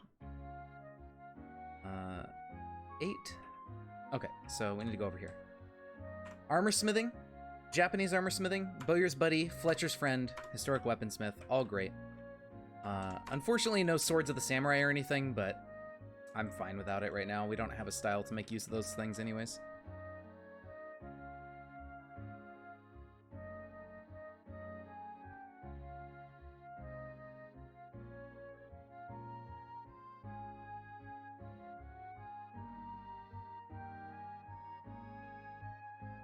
Beautiful. So there's another library somewhere else. I think this, yeah, all the way over there. What is this guy? And one way up there. So we do want to go make our way over there eventually. But for now, what I want to do... Probably go to that dojo real quick. See if we can find a style that complements perception. Oh, hello.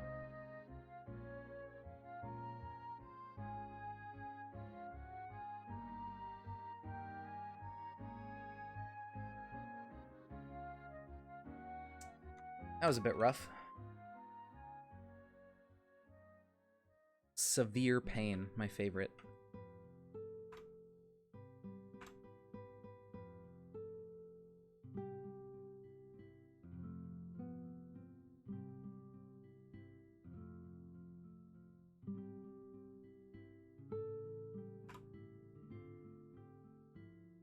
Let's stand around for a while until some of the pain goes away. There we go. That's good enough. Yeah, that's usually how it goes.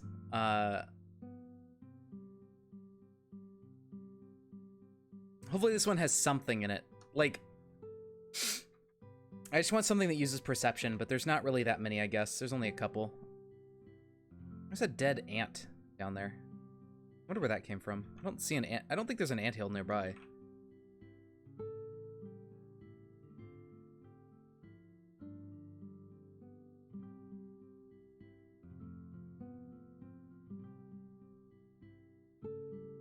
A necromancer. Ooh, fancy.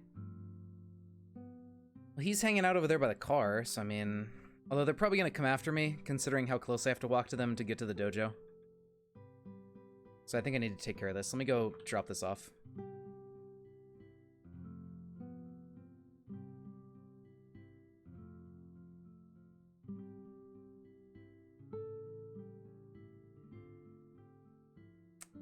Stupid jackrabbit. Oh well.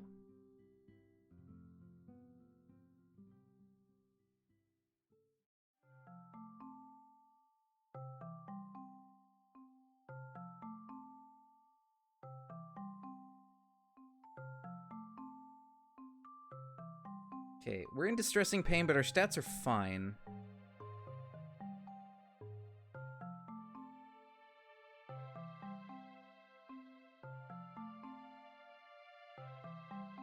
They can't see me. I don't know if they're gonna sense that I'm here and come after me. Hopefully not. Shotokan Karate Handbook. Okay. Is that just karate? I suppose. And that's it? Alright, well, at least we got a style that wasn't Tai Chi. So that kind of helps.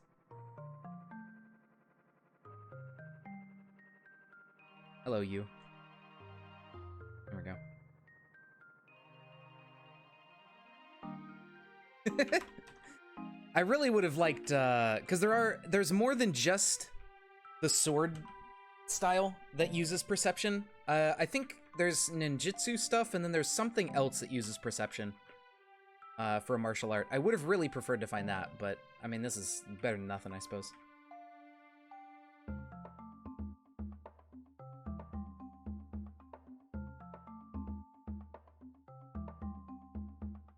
Oh. M249, two-way radio. Let's grab some of this stuff on the way home. There was a riot helmet or whatever around here somewhere.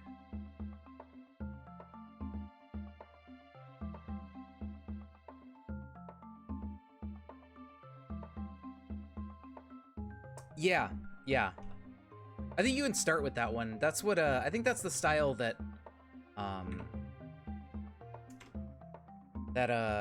was being recommended earlier with, like, axes or something like that.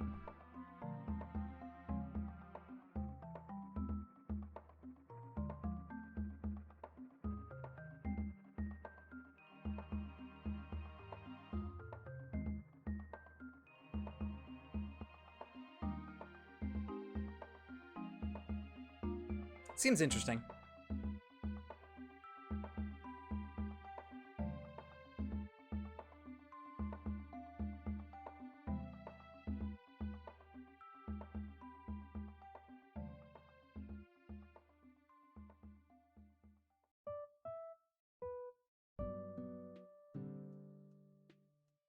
Do you have a riot helmet? Yeah, there we go. At least having a helmet would be nice.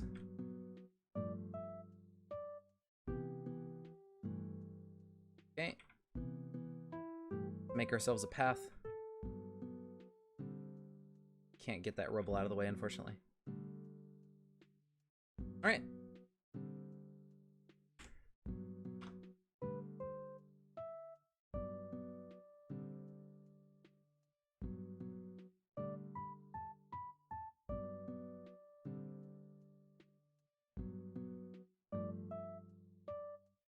Let's kind of clean up this disgusting hallway.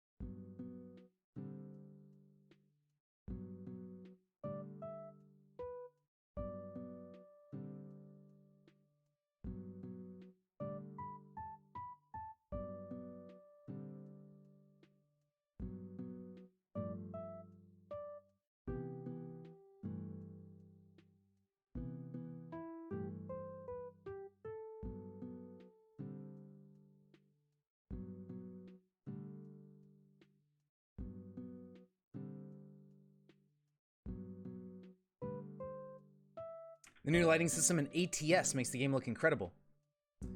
Oh, American Truck Simulator. Yeah, okay. Interesting. I didn't know they had a new lighting system or anything. That's cool. I will take a look at it in just a second, because I'm going to swap over to Terraria, so I'm going to tab out anyways. But yeah, there we go. We made it home. thirsty and hungry and in a lot of pain, but hey, here we are. Oh yeah, I'm gonna drag these down here for the books.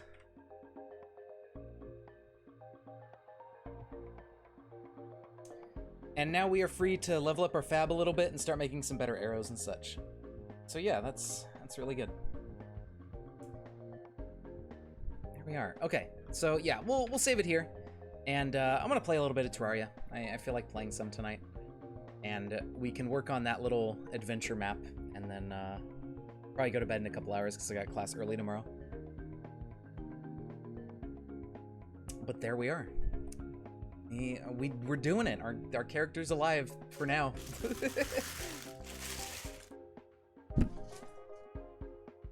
A moment they live.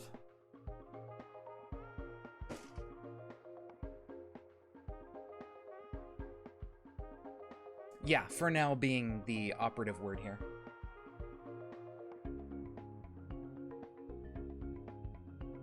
Okay. Oh, I left Terraria open because I was messing with it earlier. Nice, there we go. I don't even have to do much. I can be lazy. That's pretty cool. Yeah, that does look good.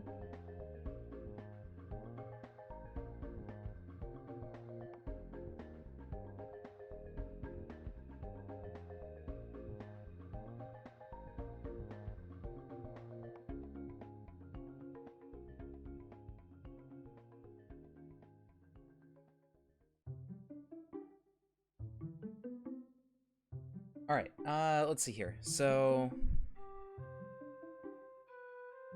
full screen, and then I need to swap category. Why is this so zoomed in?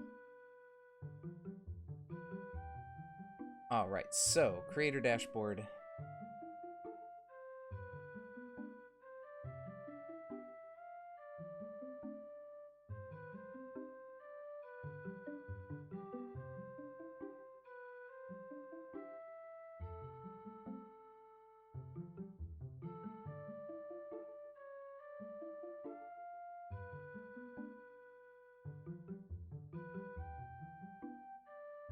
All right. Close Cataclysm. But yeah, so I mean the map's coming along. You know, we've got a lot of stuff done, and I started working and kind of trying to plan out the spaceship area, and it has a tube. So you know the basic idea is once you get Speed Booster, right? You can charge a speed boost in this room, and then it's just long enough of a tunnel. It even has like the I think that looks kind of cool. But it has the background and stuff, and then you go up here, and then there you go. It unlocks this area basically. You can kind of like fandangle it, I think. I've been able to do it a couple times, but it's hard to do. Where you can like wall jump and get into there because it's since it's up into space, you have slightly higher jumps than normal. Yeah, there you go. So if you want to skip Speed Booster, you can actually get up into this area without it. It's just gonna take forever because you got to jump up this entire tube. But yeah. Anyway, so there you go.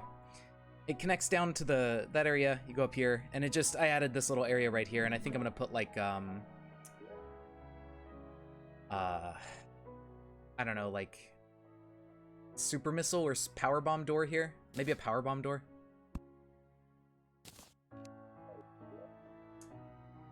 So that way you have to at least find some power bombs somewhere. You have to go get, or rather go get the power bombs from here. Or, no, that's high jump. From down here. There you go. So you have to get power bombs at least. But you can skip Speed Booster if you really feel like jumping up here. So yeah, we have this. I don't exactly know what the layout should look like for a spaceship. I don't know what a fucking spaceship looks like. I'm blind. I've never seen a spaceship. But I figured it'll just be like a horizontal kind of thing. And you'll come into it here, go back and forth a bunch, and there'll be the upgraded gravity suit will be in here because you need that to fight the Nightmare boss. So if we look for the Metroid mod stuff, we need to get the Terra gravity suit in this area.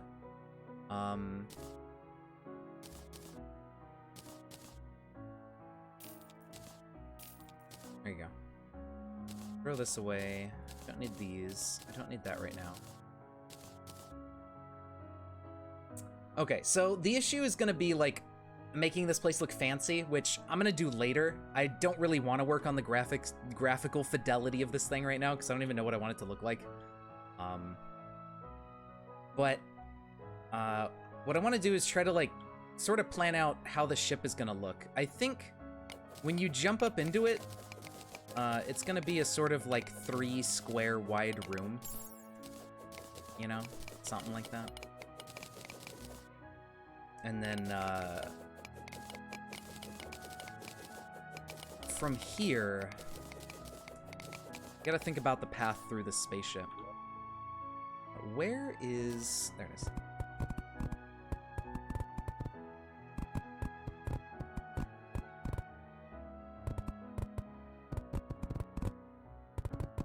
So yeah, for now it's just gonna be all the same blocks, because I don't really care that much. And then later we can change this so it looks nicer. Probably change out some of the blocks for different types of things. Okay, so it's gonna start with some doors here. You're in, like, the cargo hold area. Back here is... I want to try to do some block art stuff with this later and add, like, an engine-looking thing on the back of it. I don't know if I want this part to stick over like that. I don't know. I need to look up, like, some examples of, like, cool-looking spaceship things other people have made in Terraria. And try to decide, like, what I want this thing to look like. I need to come up with, like, a basic shape for it.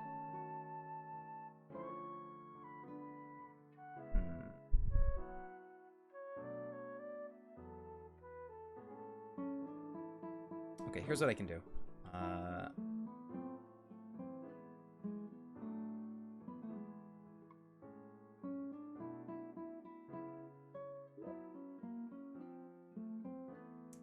Let's see, if we do...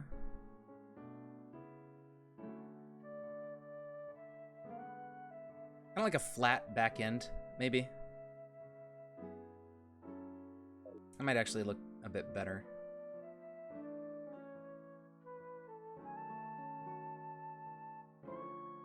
Or it's kind of like that. And then have the front end kind of do whatever. I already did. That's what this is. This is the Metroid 1 map down here. But there's more content in the Metroid mod than there is in Metroid 1. So what I'm doing is adding areas for extra content kind of stuff. I mean, I guess, like, what I wanted to do is just lay out the entire map from start to finish, and then go through and start adding all the platforms and stuff. Too wide but 4 tall room for the engines. Maybe. Yeah, like this back room area could... That's true.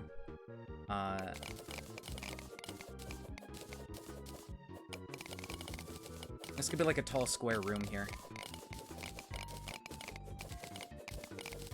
And this could just have, like, a couple engines on the bottom. Or something.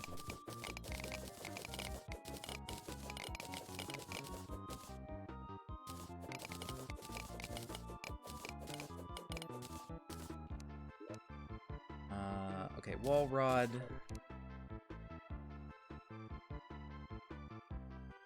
There we go. Makes this a lot easier.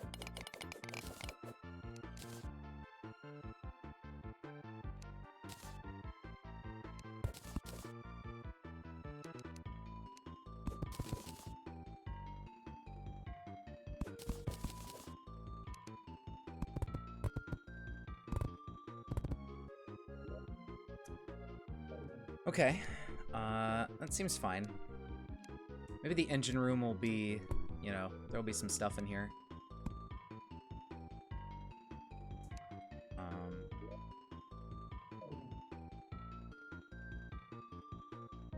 And then, like, this top layer can have, like, some furniture and stuff in it, like beds and things, and it'll be like, oh, that's where the crew quarters are, or whatever.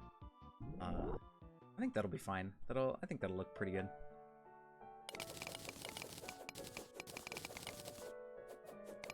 Okay, so then we have, like, a long hallway here, maybe. And this area could be, like, maintenance tunnel kind of stuff. Yeah, So this area can have a visually different aesthetic from this Martian conduit plating, and this could be like kind of pipes and things that are sort of, you know, maintenance looking, for lack of a better word. That could be kind of cool. Heck, I could use this this cog stuff, right? Like, it's a bit more mechanical than it is like sci-fi spaceship-y, but it could work. For now, I'm not going to worry about it. I'm just going to lay out the walls, these walls, and then I'll go back in and change those later when I think about what I want the different areas to look like. That's what I've been doing anyways so far.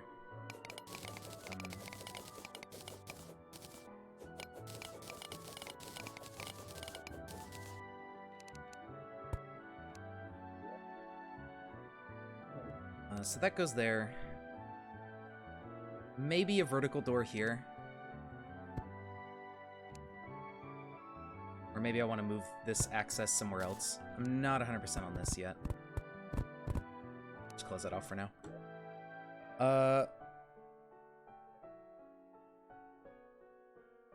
Okay. And then this can have like guns on the ship in the front, and that'll be where this connects up to from the tunnels. And there will be a way up from here. So this will be like a weapon area. I think what I want to do with these... Oh, you know what? I want to have like the upgraded gravity suit in kind of the center of this area down here where like the reactor would be. And maybe that's in this room here, and maybe instead of a door, this is like a dead end and you kind of come here last. After looping through the ship some other ways.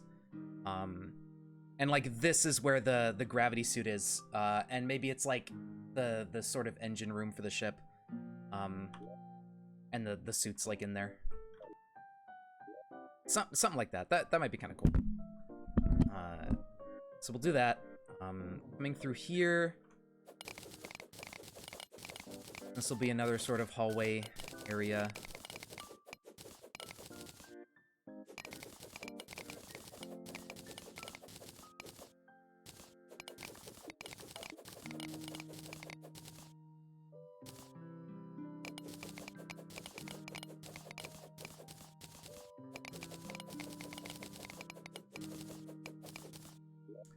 So what I think I want to do then is this way in here is going to be blocked off.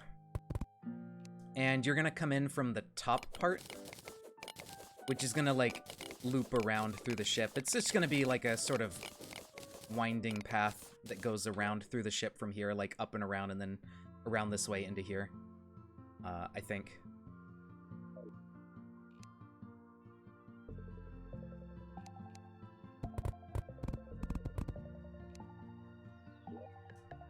So yeah, in through there, through here, maybe like through there or something. These are some dead ends you can go off into. And then you come around from the front side or this side of the ship to go up here and, you know, go through this way. Yeah, I think that'll work pretty well for a path. Wouldn't be too bad, probably. Or it'll be awful and then hate myself. Either one. Let's get these little bits out of here. Somehow these got like left over for me copy pasting. I think because I copy pasted a square that had an open bottom and there was like a wall there, so it just kind of sticks out everywhere. Okay, so this is going to be like the bridge and everything in the front of the ship. There's going to be like a glass sort of dome thing on the front that you can see out of and all that.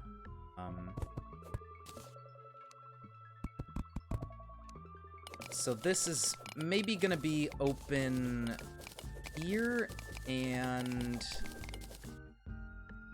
I don't know if this is going to be like a room or something else here, like a cannon that just sticks off. And I want this to be kind of maybe like a 3 size thing,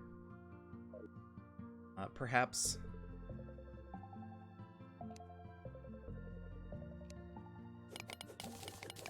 And then like the front of it is just going to be a sort of like half or quarter circle of glass that kind of goes around from here to here.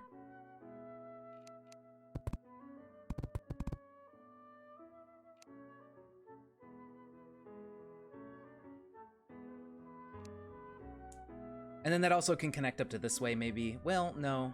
I think I want this to be a dead end. Yeah, yeah. Okay, so those go like that. This is probably gonna come all the way through here. This will be like a 2-wide room.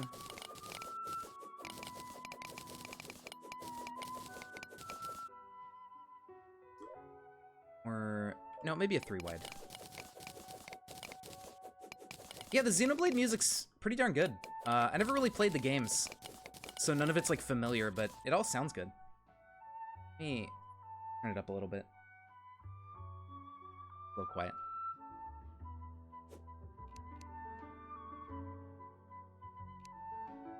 Oops, we need more Martian conduit walls.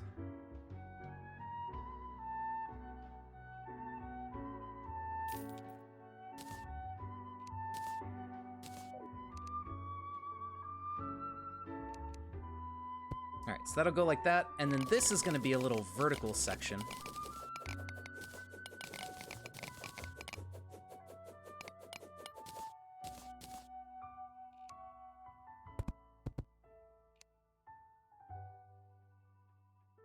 Okay. These... I might put an item room here. Maybe. Actually, oh! For the cannon! Where the cannon's gonna go, this can be an item room with, like, a beam upgrade. Or the beam upgrade could just be, like, inside the cannon or something, just kind of sitting there and, like, oh, there's a weapon. That would actually be... Okay, yeah, that'll be interesting. I'm gonna put a beam upgrade in here. Let's see. Nova Beam. Yeah, that sounds about right. That kind of makes sense. So this will be, like... I'm gonna... When I build the cannon, whatever that looks like, I'm gonna put this at, like, the base of the cannon as, like, the little power core thing. Yeah, I've been a hot minute. That's fair. And then there'll be, like, a green hatch or something here to get into the cannon. I think that'll look neat. Alright, there we go. So that takes care of Nova Beam, although I think Nova Beam might be pretty strong, but that's fine. So we'll have Nova Beam here in the ship. We're gonna have Charge Beam version 2 down here, right here in the sort of Meridia zone.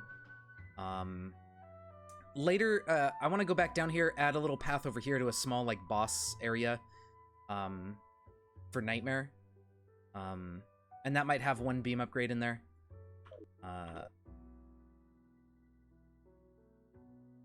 And then I'll figure out where to put these things as well. It'll be somewhere, that's for sure. This, I think I'll make this, like, 2 separate rooms. That's fine. Put a hatch.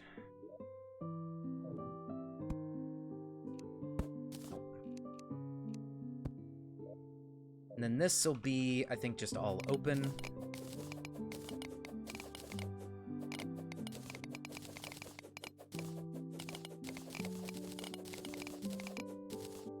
There we go.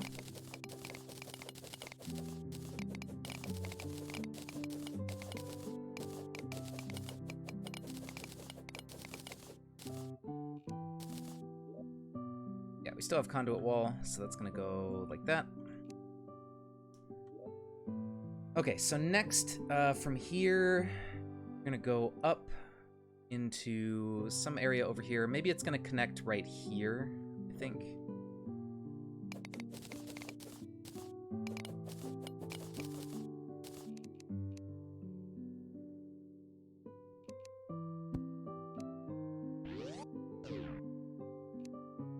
And then, let's see.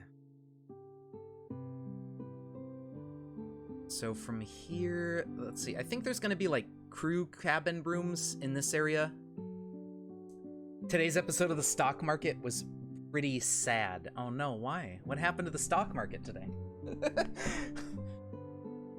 What's going on in the world of stonks?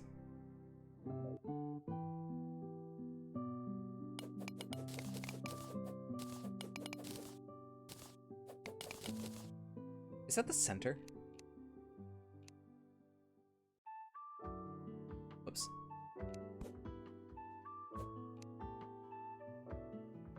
Yeah, okay, 6 blocks and 6, 5. What? No, 6.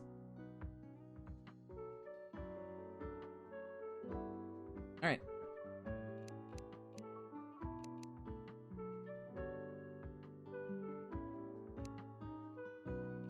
All your shares you bought dropped down by like 25 cents each. Overall, the market went down. Damn.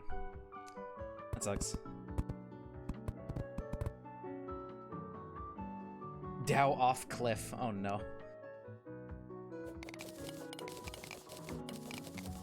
Did something in particular happen, or is it just like it just went down? Like, what?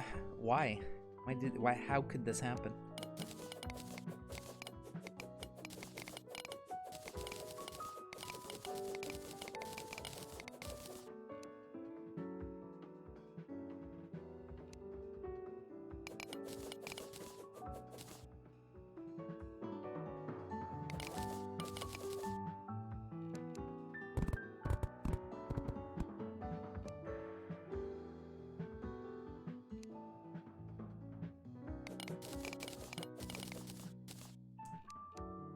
So yeah, what I'm doing here is I'm gonna make like individual, like this will be like a room with some bunk beds or something in it, like on each side, and I'll figure that out. The room may be a little bit tall for that, but you know, we'll see how it looks. That way it's like individual quarters, or maybe this is like the captain quarters or something, and like I don't know, something like that.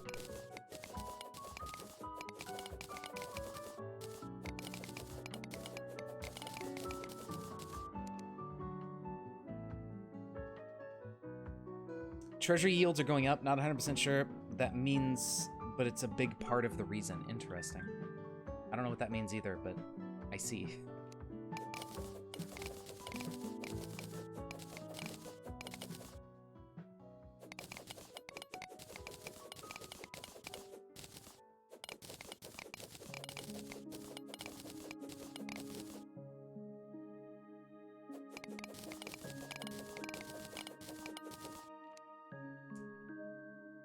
Okay.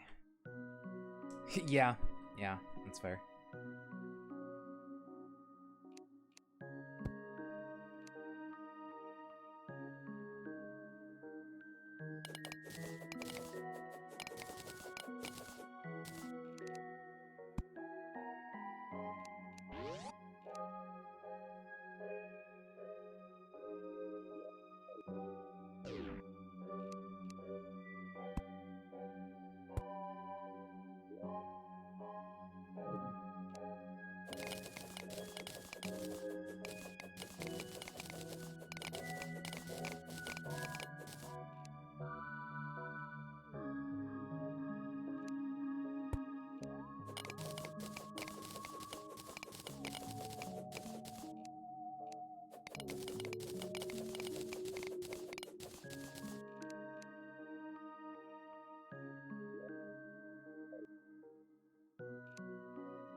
Yeah, there you go.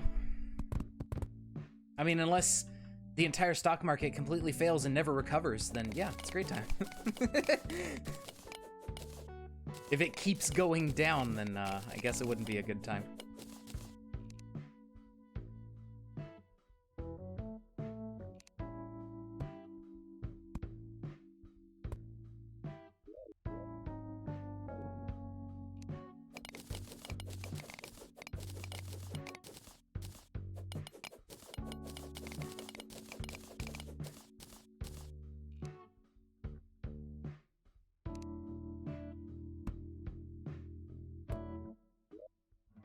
Okay, I think that looks pretty good for like a layout. It's not too bad. It's not a particularly long area, but it seems fine. So this is gonna be like the sort of reactor, and I wish I could make it so like it's a sort of timed escape thing, like you fuck up the reactor from the ship and it starts blowing up. That would be really cool, but you can't really do stuff like that with Terraria, unfortunately. Because then it could be like you come in here and take the suit, and then the fucking reactor like starts shutting down and going critical or something. You have to like run.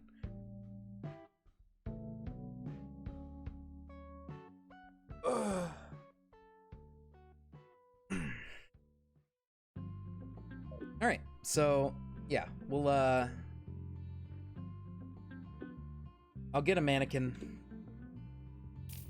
to slap down in here. I don't know exactly where everything's gonna be placed, but just so, you know, I can remember what I'm planning here, we'll slap this down for now in this area. 'Cause that's where that's gonna be. So yeah, you get your Terra gravity suit, and what that does is make you immune to a certain debuff that the Nightmare boss uses. Yeah, and then once you have that, you can fight him. So that's good. I think that's a good layout. I gotta think about, like, you know, what kind of obstacles and things are gonna be in here. There'll probably be maybe a few missile packs or something in here. I need to decide how to distribute the 50 total you can have.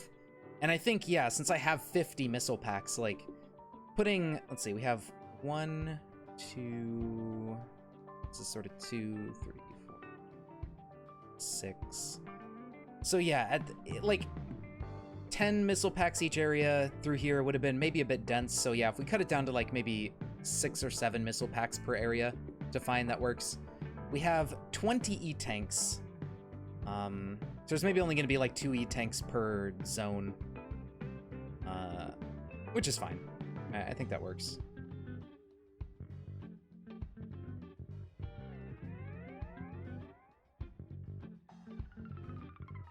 Okay. Yeah, I think that works out pretty well. So it'll just be kind of a basic ship. Maybe I should extend this out one more block, but I don't know. Engines, big room there. Yeah, I think that looks pretty good. We have 2 item upgrades here. We have a beam upgrade and we have the suit. And we still have these 3 beam upgrades that can be gotten before Nightmare. We'll have to decide where to put these. Maybe I'll put one more of these in the ship, and then put the other 2 in Nightmares, like, sort of leading up to the boss area. Oh, I still have to make the arena for Ceres. I forgot about that. That's fine. That's not a big deal. It's just gonna be like a room that counts as a beach. That's about it.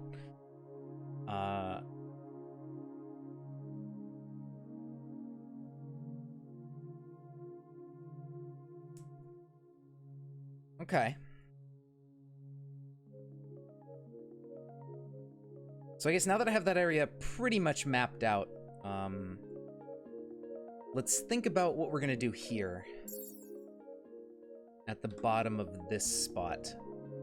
So this area, this sort of underwater area is gonna have a lot of twisty, tight caverns and stuff, like pathways through it, and you end up getting spider ball and all that. And then I think I want to have like a sort of spider ball section, where you come through here and then go down and you start like falling down through the caves, and it's like this deep, dark area. Maybe a sort of sloped pathway that goes over here, so it doesn't start intersecting with Kraid.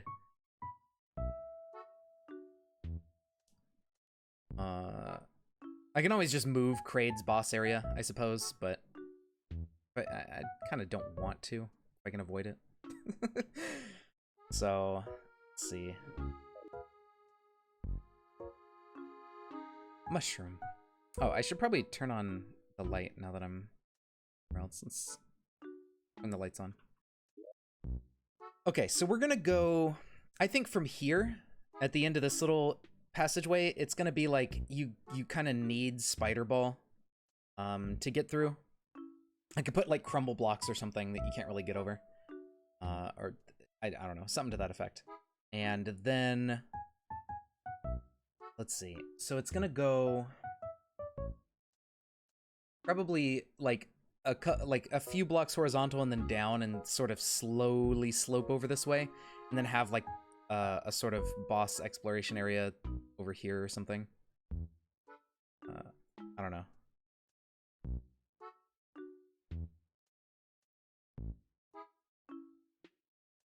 Maybe.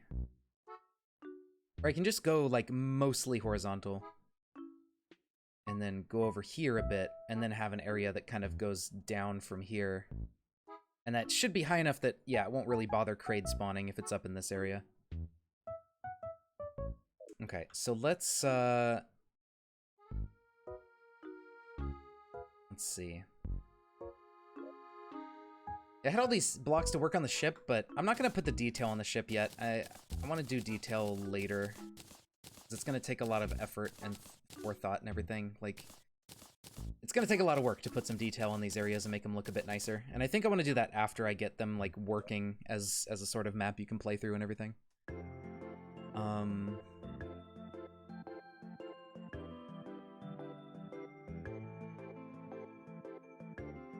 Okay, so if this area is mostly like rocky and like kind of whatever, this area with Nightmare, I want it to be like a deep, spooky cavern area.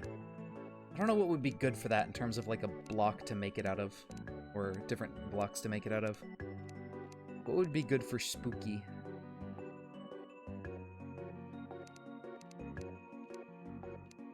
Spooky wood. There you go. It's spooky. What are we gonna use here?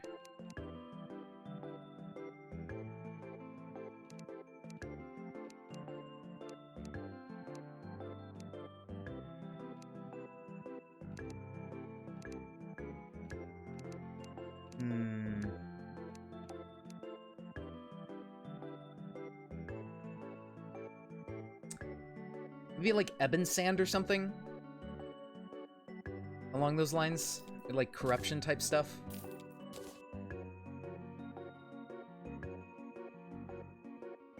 We have ebon stone, ebon sand, ebon stone bricks, and then ebon sandstone and hardened ebon.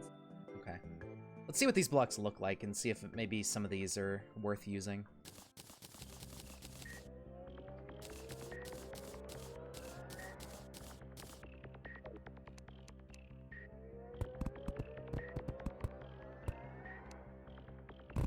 Oh, right. Those, fall down. I can't really make it out of sand, then. I sort of didn't think about that.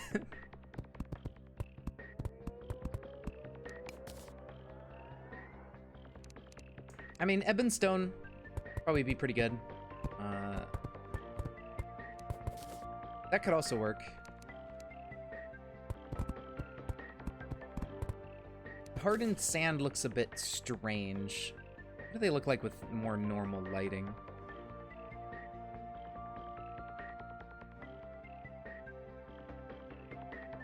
Yeah, maybe we just do typical ebon sand or ebon stone type stuff for his area. Who would have thought? I think that looks that's pretty good. Like the ebon stone. And then we'll spice it up with some other types of blocks that maybe go with it pretty well. So I'll map it out with ebon stone, and then we'll expand on that later. So it's gonna be like you go from this cave into his cave, and it's gonna kind of change into ebon stone and be like really weird looking. I think that'll be cool. So it's gonna be a segment. Delete that.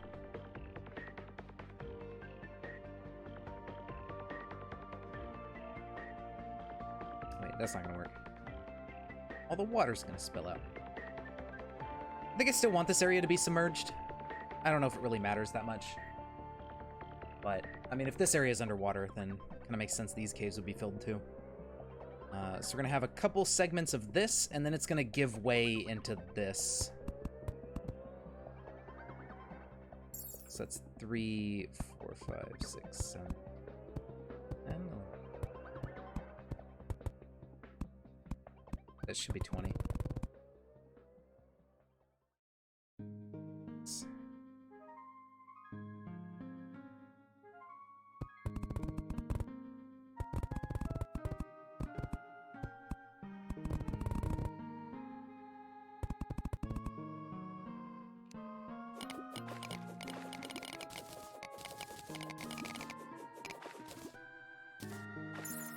Should probably fill this with water.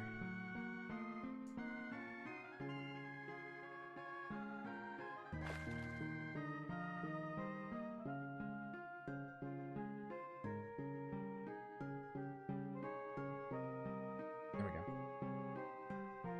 I need to put a background in here. I need a background here too.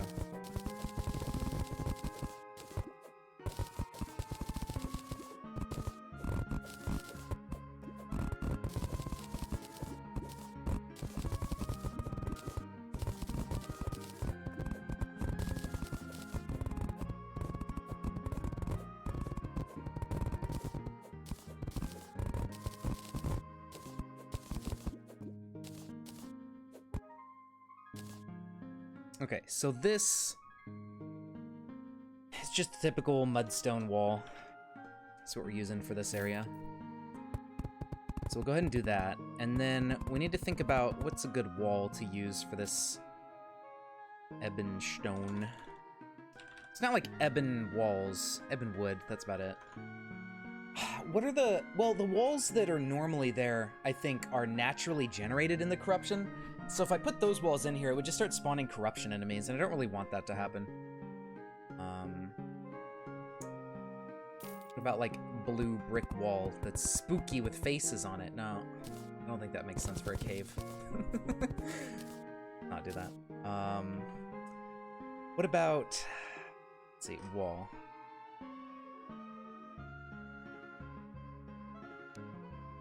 Iridescent brick wall, no.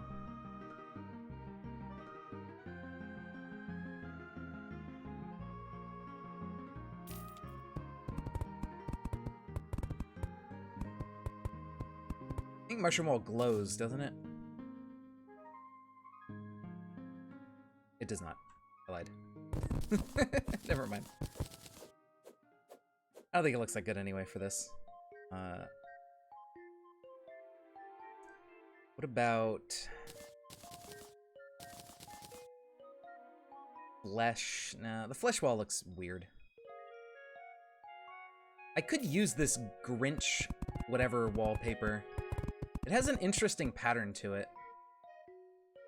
And I did want to use that somewhere. I can't remember exactly where I was going to use it. Maybe it was going to be in here. I don't know. I don't remember where I wanted to use this wall. But, I mean, maybe this, like, painted would work pretty well for this underground cavern area. Because it kind of looks like a stone-ish type of wall. A little bit.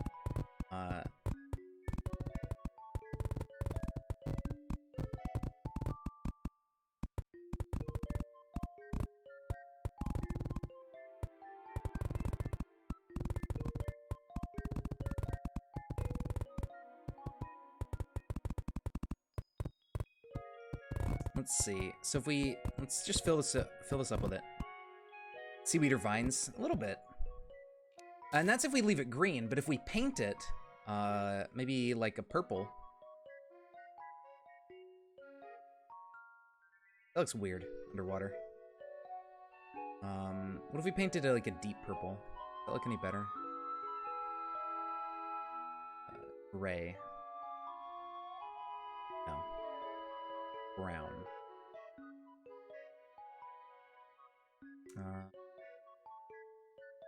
Shadow just kind of makes it, yeah, you can't even really see it.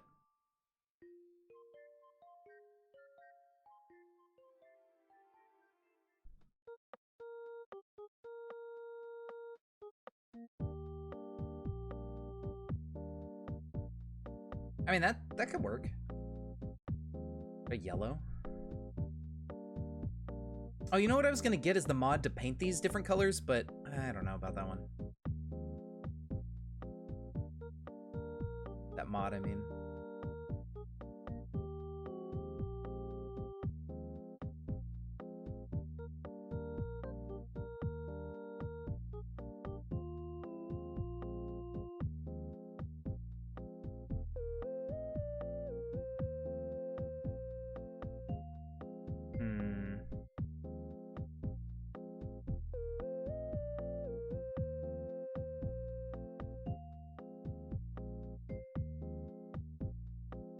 Deep purple's not bad.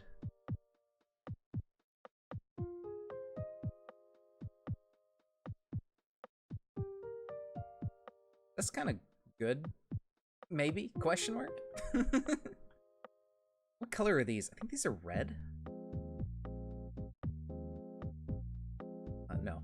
These are orange. No. Deep red. Yeah, deep red. There. I think. It's hard to tell what color these stupid walls are.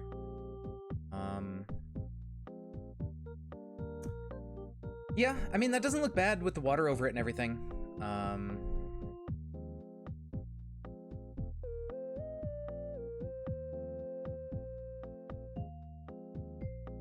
don't know exactly how dark it's going to be down here. 25% light might give a good indicator of, like, because it's not going to be super bright.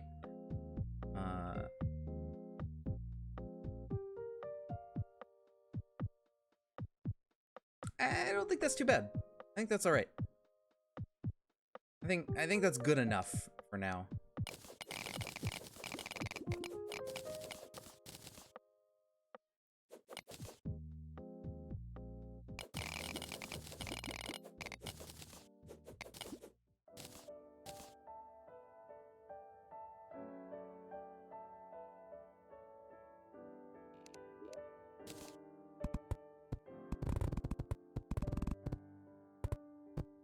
It will suffice.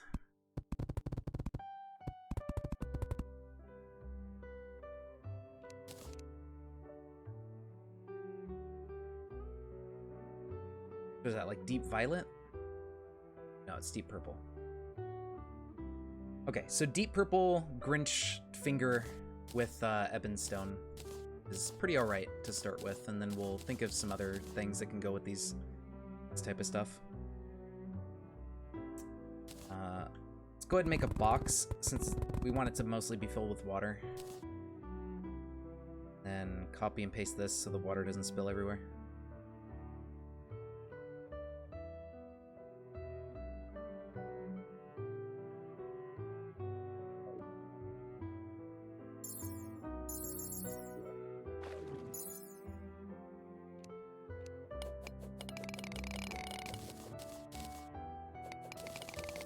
I don't know why I put the stone border down here. I don't really need it.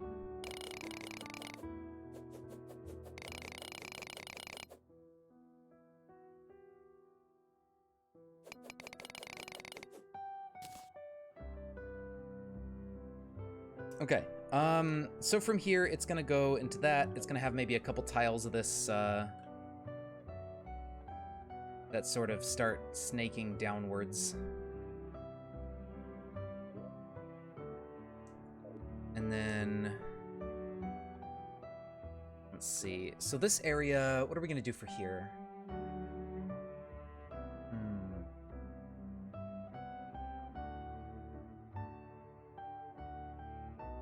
I don't want it to be like super huge or anything. I want it mostly to be just like kind of a little area and then you go to the boss.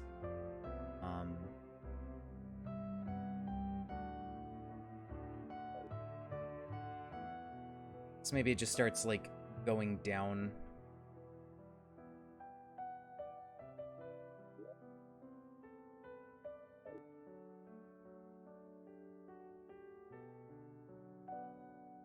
And then you like fall down into the abyss. And then spooky boss is down here. There'll be like a boss room or something over here that we can sort of teleport off to. I think that works. And then Maybe I want a little bit extra, like, side caves you can explore here. Perhaps.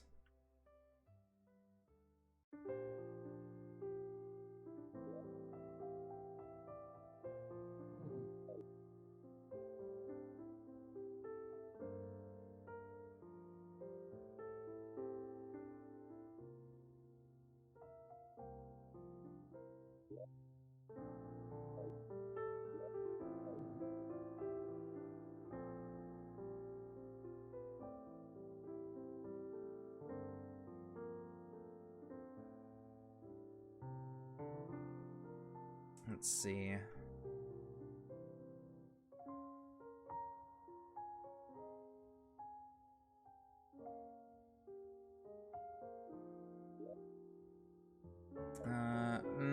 Maybe not that.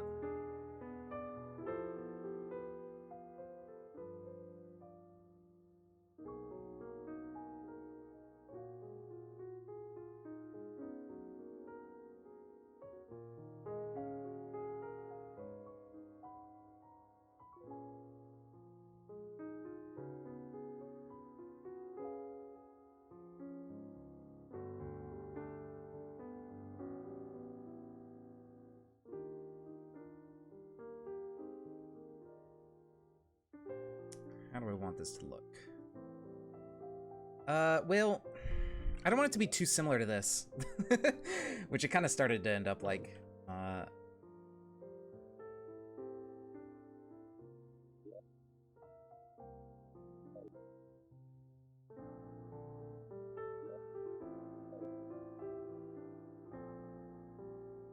The blindfold is a good thing to have in CDDA? Why is that?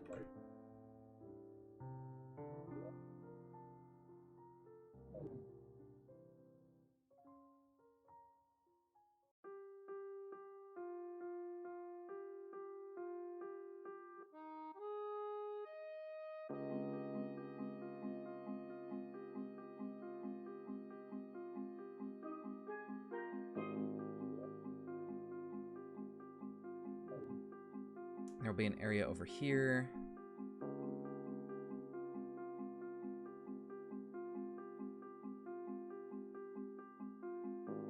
And this will loop around this way a little bit.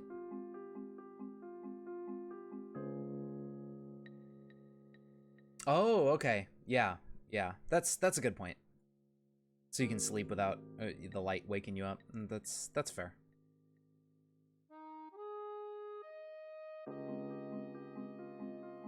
Ooh, and then over here, since we're out far enough from where the Kraid boss arena was sitting, I can kind of make this drop down a whole bunch more, and then it goes, like, really deep.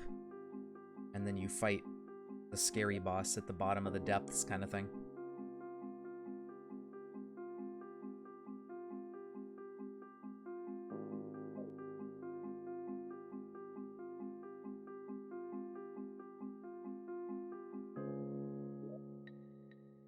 Yeah, that's far enough that Kraid shouldn't try to spawn over here or anything.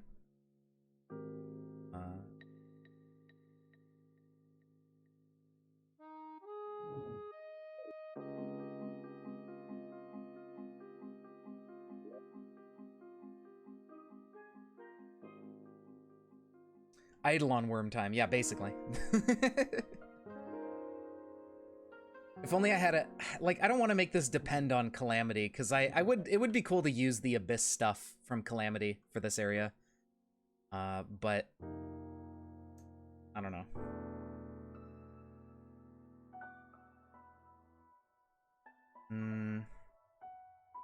Because, yeah, if this is all kind of just one sort of area together. I don't know if I want to make this as elaborate as, like, you know, Ridley's area or something. But I guess it's kind of comparable in size if you add everything together. But yeah, I think, like, over here off to the side or something, I want to put, like, a beam upgrade as well. For exploring through the caves. I'm gonna go out this far to leave a little bit of space for the item room.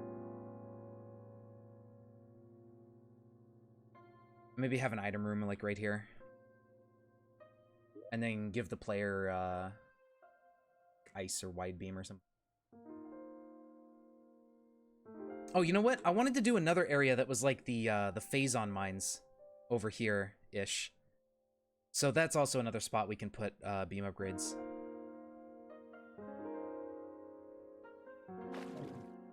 Okay. So this is gonna be open.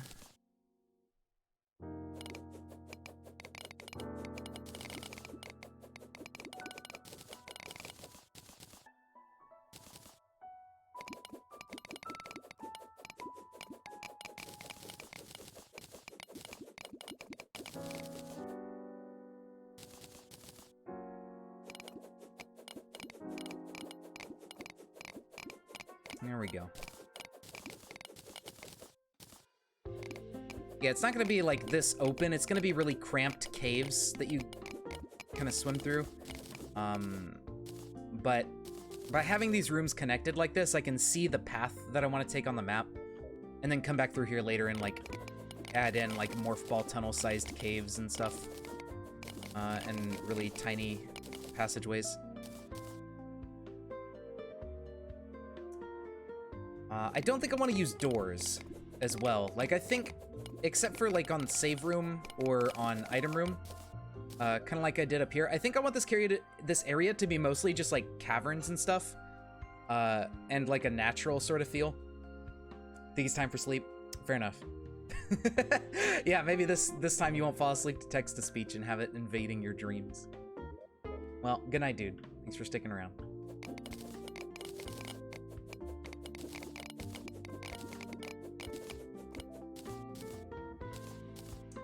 Missing a block up here. There we go.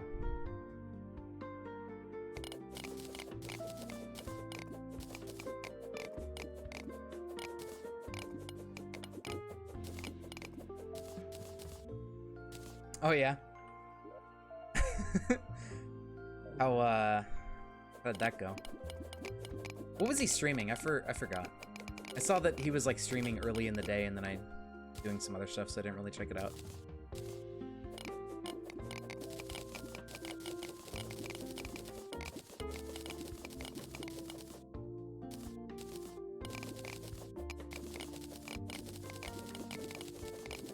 I see. What kind of game is that?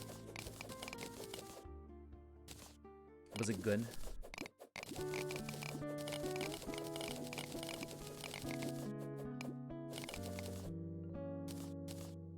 I just realized I think there's wall here I need to remove between each and every one of these segments. That kind of blows.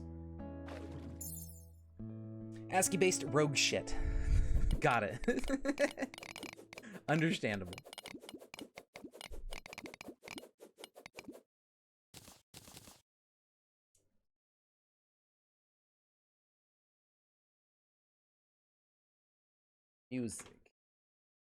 Music.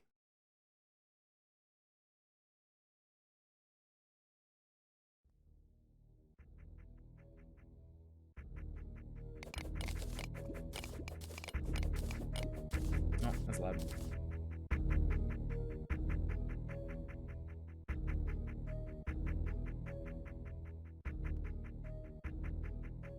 Browser-based? Interesting. Well, that's cool. Yeah, I mean, at least it's free and everything, so probably worth a shot. How loud is that? That's kind of loud, isn't it? I don't know. It's hard to tell.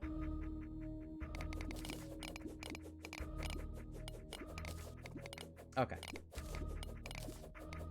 Why is the water fucked up right here? What happened there? Terraria, what are you doing? Oh, I got a good way to fix the walls. I just eyedropper, maybe. Although I think the wall patterns get a bit messed up when you eyedropper them over other stuff. It also doesn't replace this chunk down here. I don't know what's up with that.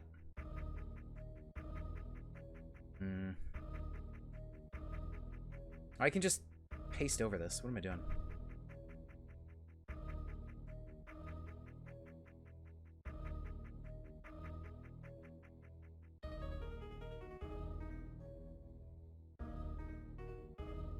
Yeah, see, there's like lines in the wall. Alright, I'll clean those up later. I don't really really care right now.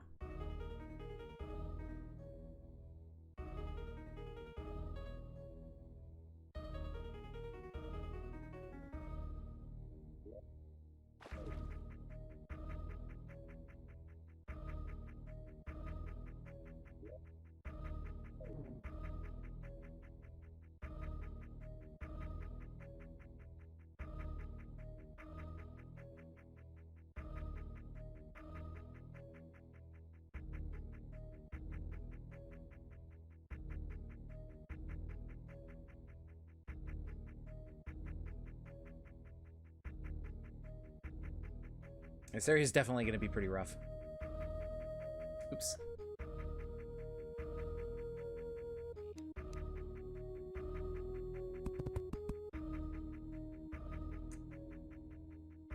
I have to come back through here at some point and tidy up all this gross background stuff from pasting.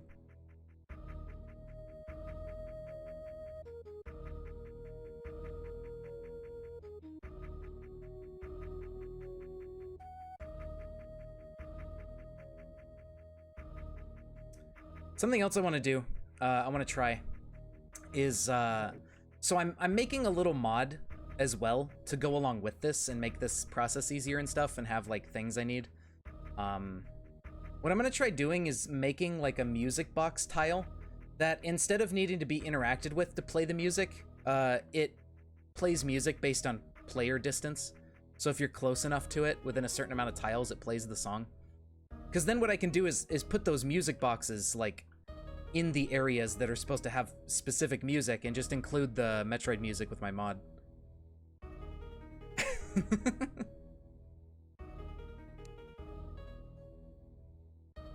Dynamite's easy to make? Hell yeah. There you go. Alright, so there you go. Yeah, you kind of fall all the way down here, and then down here there will be a way over to the Nightmare boss arena, whatever that's gonna look like.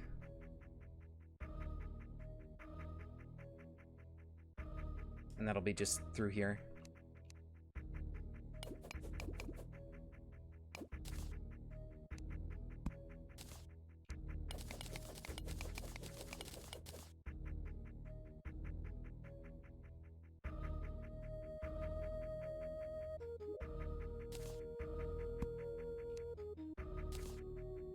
There'll be a door right at the boss arena. There'll be probably a save point up here somewhere. There's one here. I'll probably put a save point like here or maybe here. Yeah, the save will probably be around this side, like near the beginning of this little area. Paper, acid, ammonia, or alcohol, and some kind of fat. Hey, yeah, there you go. It's not too bad at all.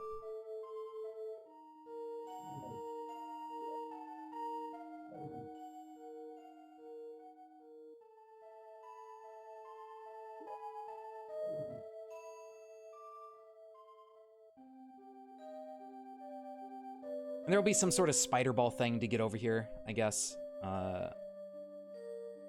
Probably. So you can't just come over here and get this. You have to get spider ball first.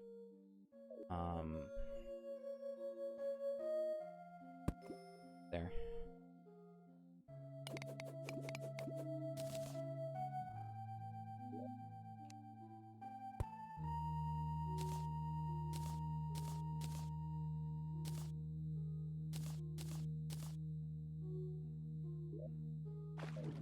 And then inside of here,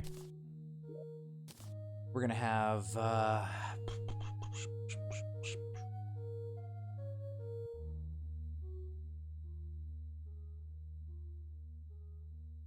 plus 225% damage. I mean, that's a pretty big damage boost. We'll put Ice Beam version 2 in here. And then the Phazon mines will have like Wave and Wide Beam. That's an interesting question, yeah. Maybe. And that gives us like 4 item rooms in this sort of Meridia area between the top, the middle, and the bottom. So that's pretty good. That's kind of on par with the item rooms in like here. This one has 4 item rooms. Norfair has 4. Ridley's Lair has 2. Well, 3 with the boss room. Kraid has 3 with the boss room. So I think that works. Now, after you beat Nightmare, what does he drop? Because we may need to give the player something else. Let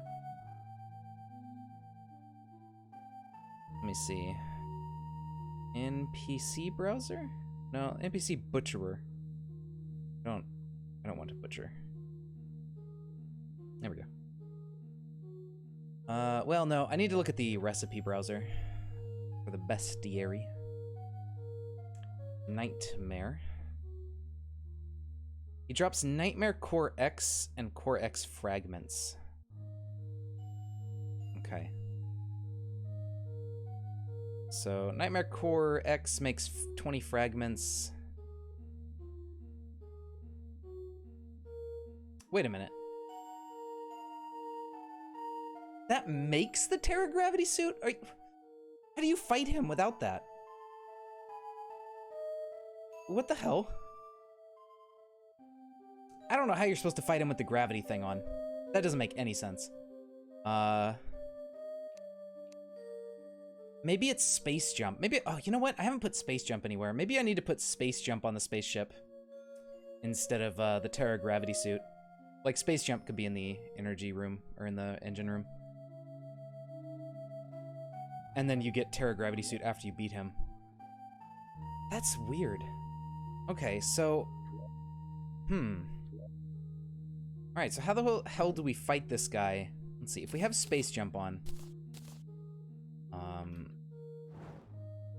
We can do a big spin. But does that help at all for fighting the boss? I think it needs to be nighttime.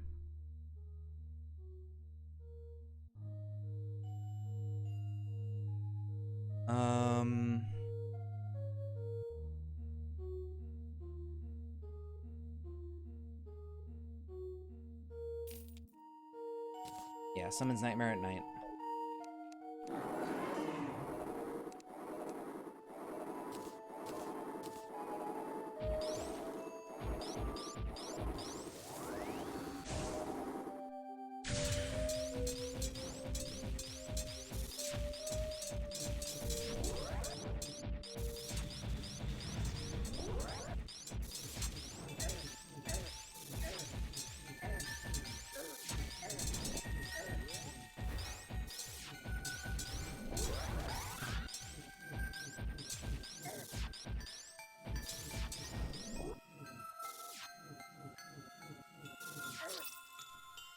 I don't know. I don't see how you're supposed to fight him without immunity to his debuff. Ow, that was a weird popping noise. Because he gives you that heaviness debuff that the Terra Gravity suit makes you immune to.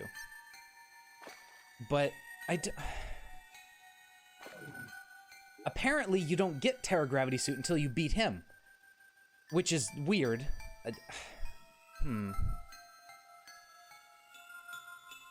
Maybe you can fight Omega Pirate first, and he gives you something that's useful for that boss?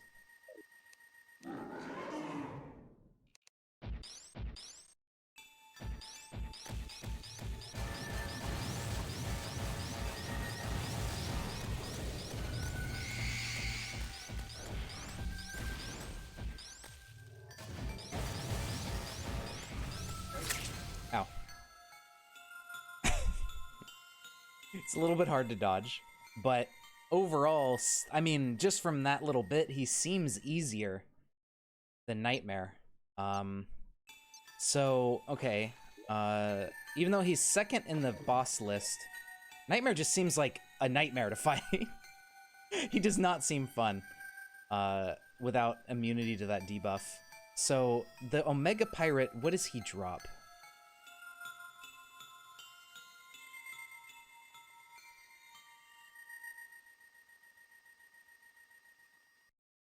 Pure Phazon, which makes the Phazon suit. So you don't even get the Phazon suit until you beat him. Now, what does Phazon suit do for you?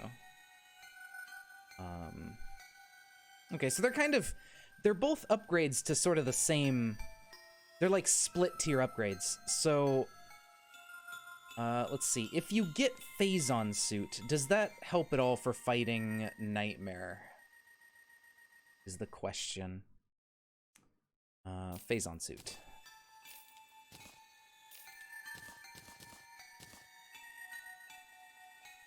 Immune to damage caused by Phazon blocks. Enables Phazon Beam use. So Phazon Beam... Where is that? Phazon Beam. This goes in the charge spot. It does that. Does this make this guy easier? Maybe. I mean, it's more defense, so that does help.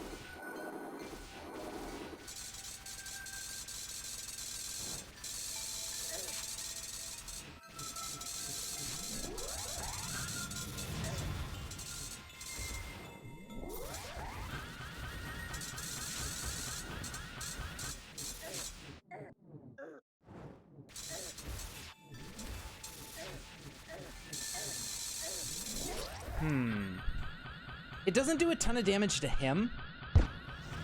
Jeez. But it does remove those purple orbs pretty effectively. Okay, now what if, right? Let's go back here. What if we have all of these upgrades for the beam, right? Like Nova, Ice version 2, and then Wide and Wave.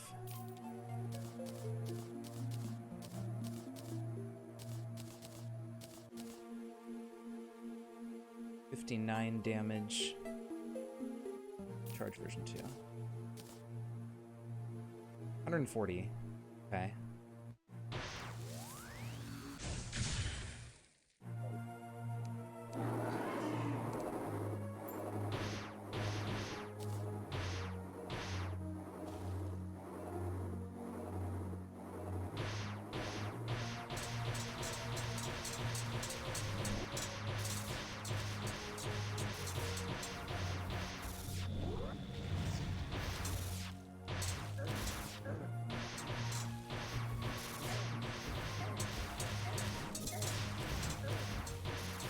Oh, it's a temporary debuff. Okay.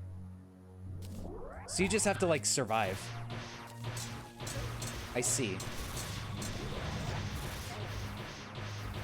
Now, how you do that, I'm not quite certain.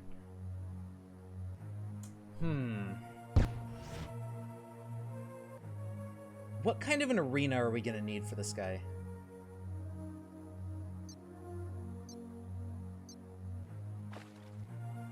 Okay, what if we just have, like, a horizontal arena, right? This is a bit too high up. Alright, I'm gonna summon him over here. And then, can I heal myself?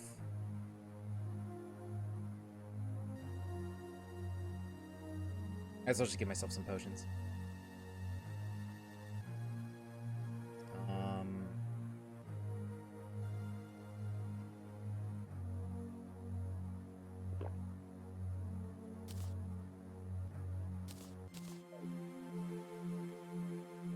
Okay.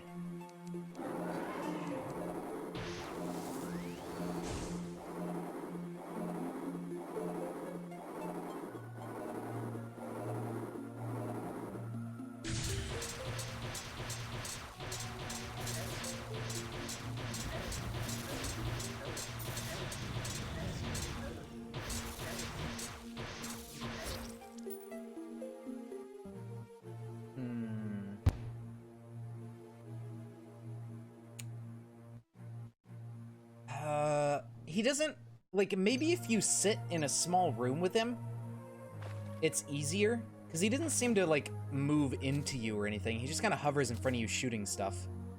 I'm gonna turn on God mode really quick, and let me see what happens with this. What if I don't have Space Jump?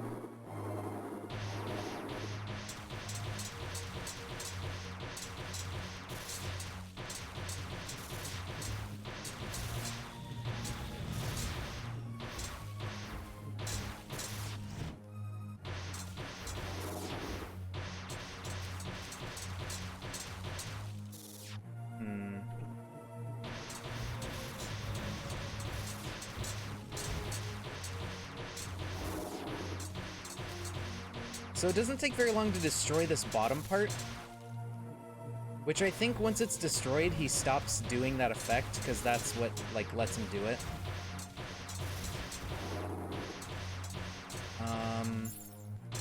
Not bad.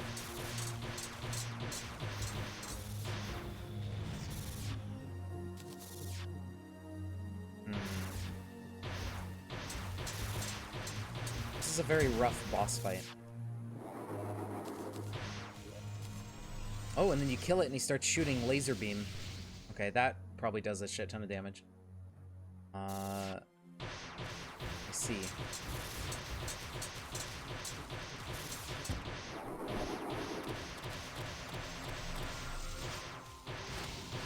Okay, so we probably want to give out Space Jump first so you can, like, get over those laser attacks.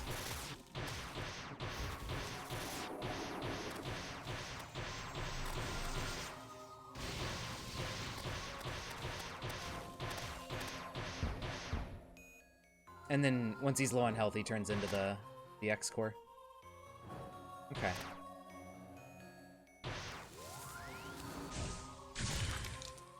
I see.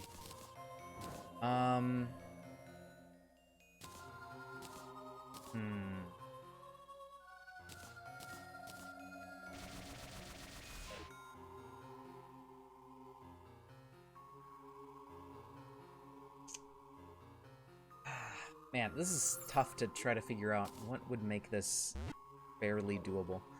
Alright, let's see how much damage we can do with power bombs. Because we will have those by now. Controls. Power bomb is Z. Okay.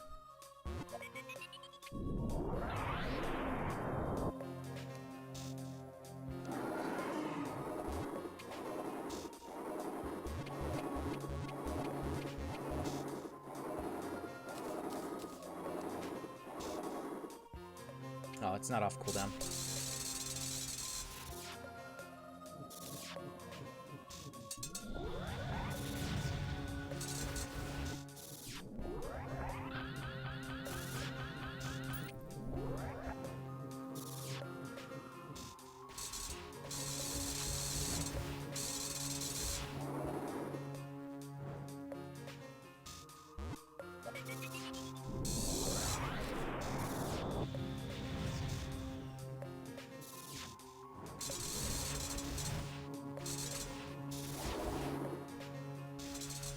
Okay, so if you do enough damage, I think it ends that, like, high gravity zone. Yeah.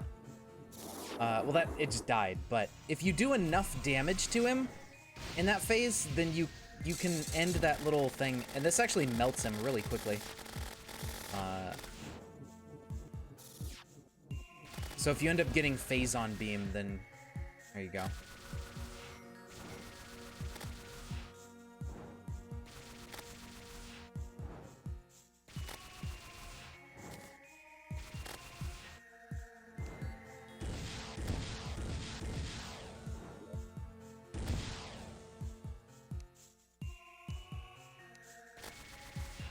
Alright, so let's put the other stuff back in here. And I'm gonna turn off God mode, because I think if you have Phazon Beam, that might actually make that pretty doable.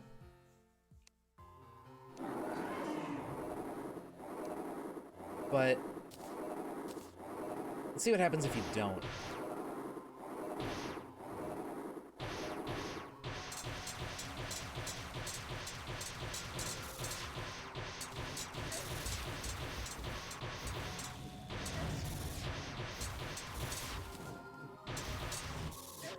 Okay.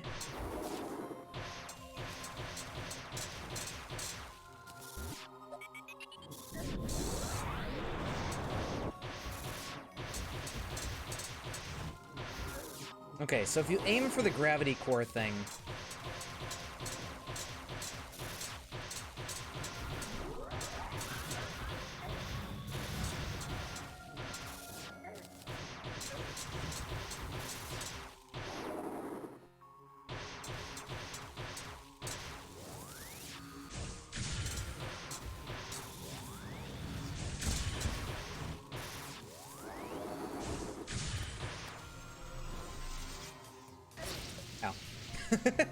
All right. Okay, so we need to hand out Space Jump, not the Terra Gravity Suit. I made a mistake. So we're gonna put Space Jump on the spaceship, and then everything will make sense. And then Terra Gravity Suit can be behind him or something. Maybe. But there's really not that many more Metroid bosses in the mod. It's just Golden Terizo at the end after him and Omega Pirate. Okay, so you're not gonna be here. What's gonna be here is this thing. That goes in there.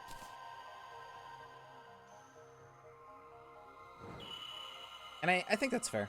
And then Screw Attack's Golden Terizo item.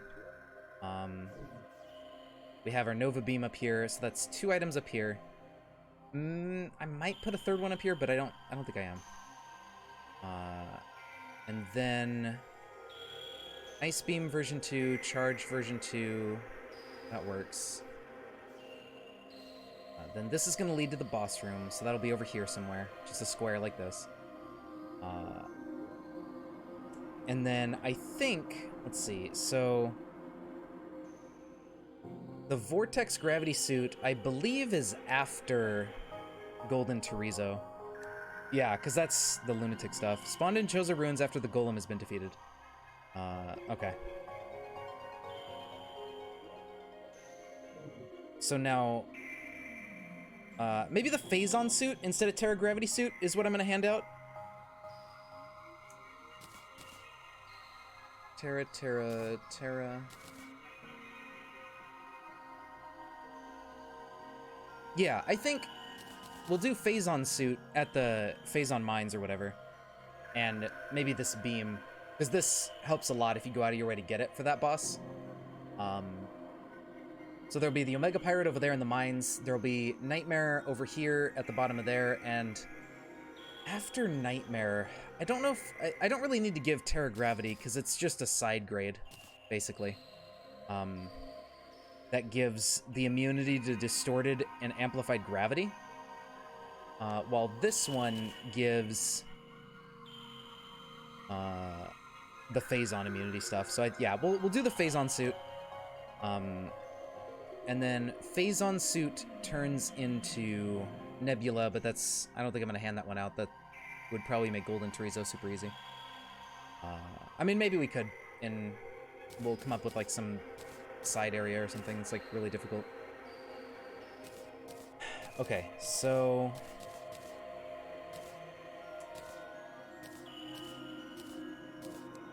let's see. What other upgrades are there? The reserve tanks I need to come up with for my side mod. I need to make reserve tanks that you can combine without any crafting tables or any upgrade stuff. Where it's just like you find one every time you find a reserve tank, you can add it on to make the one accessory. Although, yeah, I guess enemies can still drop hearts and stuff, so you can refill it up that way. Okay, so we do that. We have space jump in the ship. And there is a combined accessory, but we don't really need to combine them, since the only accessories I'm giving out are like Metroid accessories: high jump, speed booster, space jump, and screw attack. Yeah, we don't. This item is all of those stuck together, but we don't really need that since I'm just handing them out on their own. Okay, so that'll work just fine. Maybe let's see. Solar bombs are an upgrade in damage. I don't know what the vortex bombs do. They do the same amount of damage. I guess this says it vacuums in foes, but let's see. Solar bomb. Yeah, that's post whatever. Okay. So you wouldn't have those for Golden Terizo, or at least it wouldn't expect you to. So if we check out Golden Terizo now.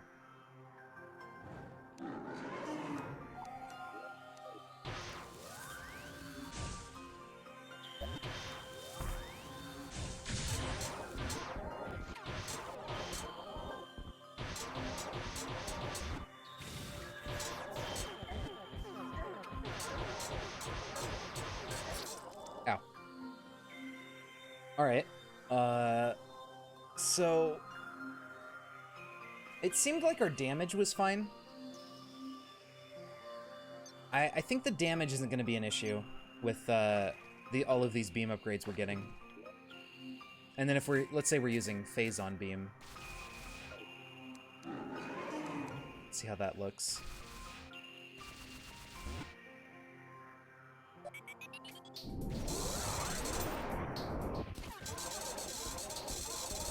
Oh my god, that just melts him.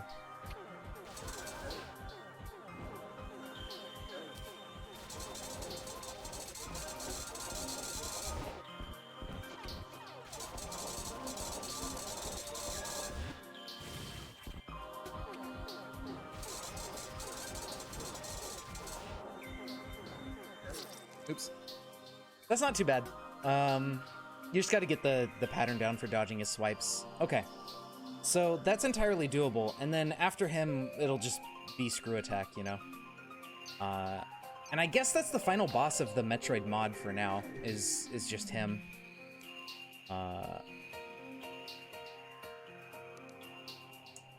So... I might try to... I don't know. I might work in some of the Terraria bosses or have some way to fight Moonlord at the end, but Moonlord would be difficult unless you can get all of the pre-Moonlord upgrades. Like the you know, Nebula or whatever suit, and then there's like 4 or 5 beam upgrades that are for the Moonlord bosses and stuff. So it's also Hyper Beam. Where does Hyper Beam come from? Oh, right. Okay, that's post Moonlord. Wait, is Phazon Beam post Moonlord too? Is that why it makes stuff so easy? It is. Okay, so we don't want to give out Phazon Beam then, because that's why bosses become so like trivialized with it. It is a post Moonlord upgrade. Got it.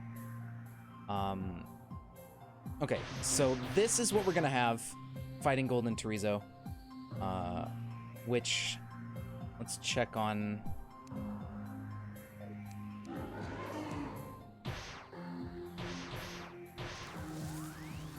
Should be fine, damage-wise. Oh yeah, Charge Beam does like 5k.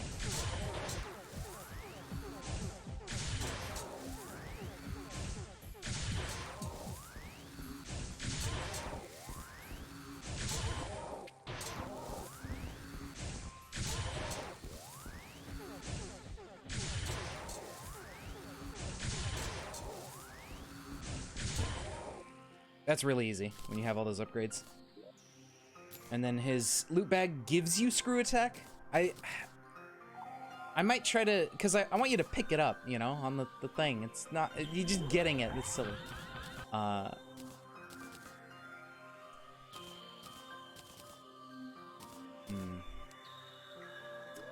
There might also be a way, because, so the Golden Terizo boss is supposed to like just spawn in the world and be sitting there, and you walk up to him and he like fights you.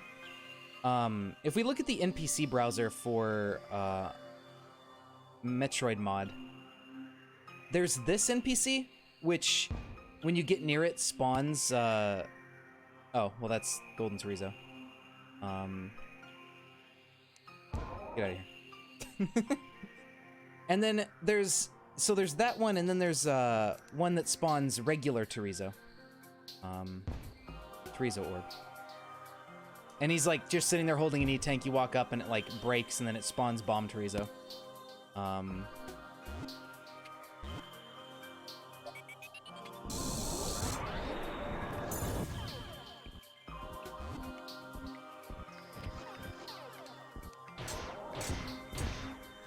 So...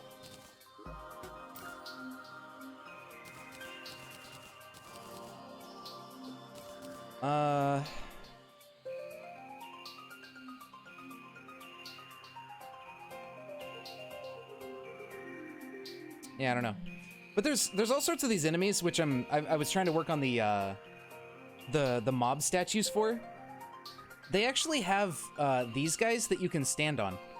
And these are actually going to be kind of cool if I can set these up on a mob spawner in a room. We can actually have these enemies be there and like have platforming challenges and stuff using these things.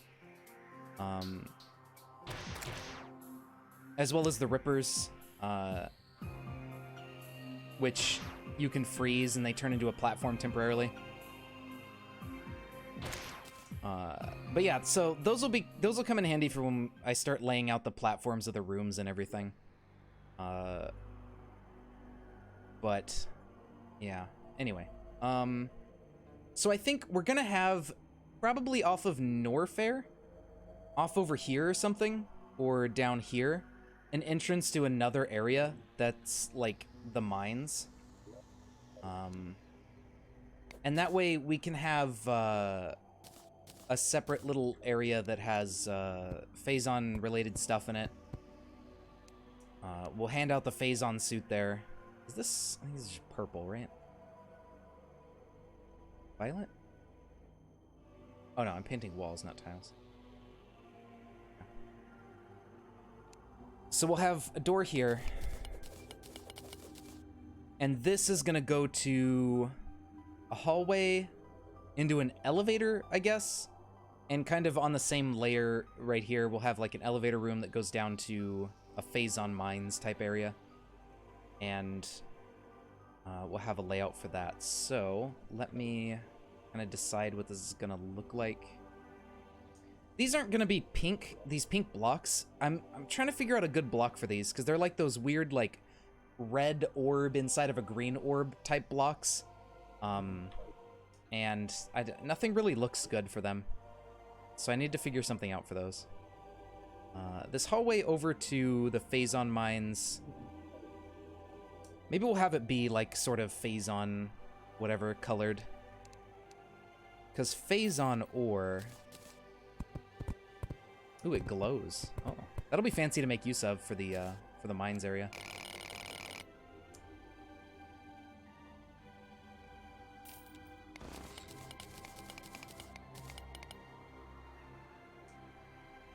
Okay. Yeah. Why can't I put this down? What did I do? Uh-oh. Uh-oh. Uh-oh. I can't save and exit. What the fuck? It broke. I don't get it. What do I do? Do I just die? That'll fix it, right? I can't take off my fall damage immunity. Oh, there we go. Okay. Opening the map fixed it. Thank God. Oh, that wasn't good. Okay, so we have our Phazon, and we'll use that eventually. Yeah, that could have been bad. It's okay, it wasn't bad, so we're saved.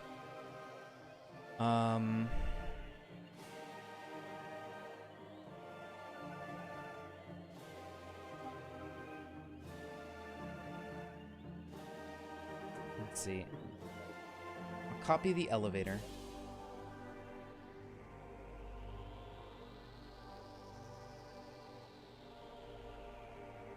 There we go. And then we will go over here, and we'll get in our clown car, and then we will make, what kind of tiles are we going to use for this? Let's see, the lead up to the mines,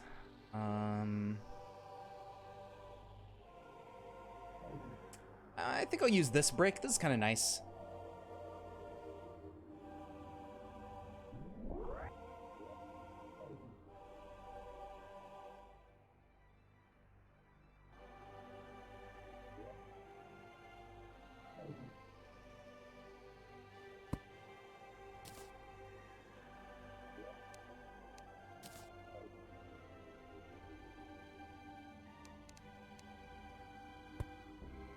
So I have a door there. We'll have this. It will go a 2-wide room. I want a bit of a buffer between the edge of this and the edge of this, so we'll go 3 wide. Room here, and then room here.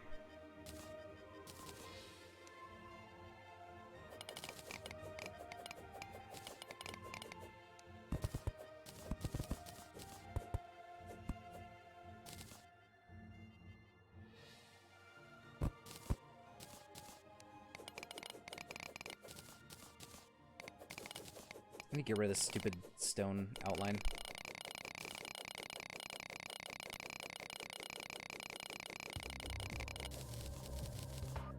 Oh, you know what? I think I put this here because I wanted to prevent falling stars from getting caught on the edge of the level and looking dumb.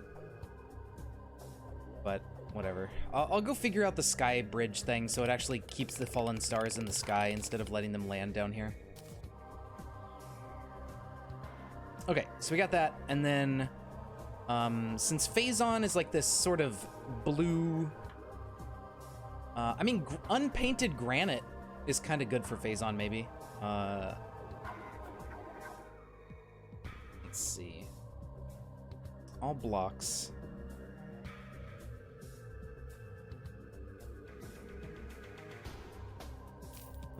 What are these? Oh, I see.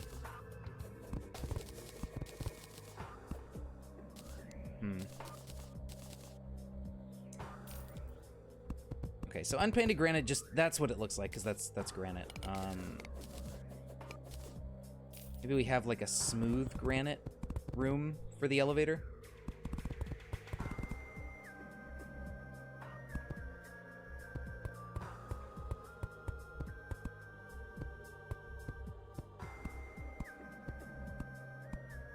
I think that's 20. Blue crystals poking out here and there as decoration. What do you mean? The Stardust fragments or something else?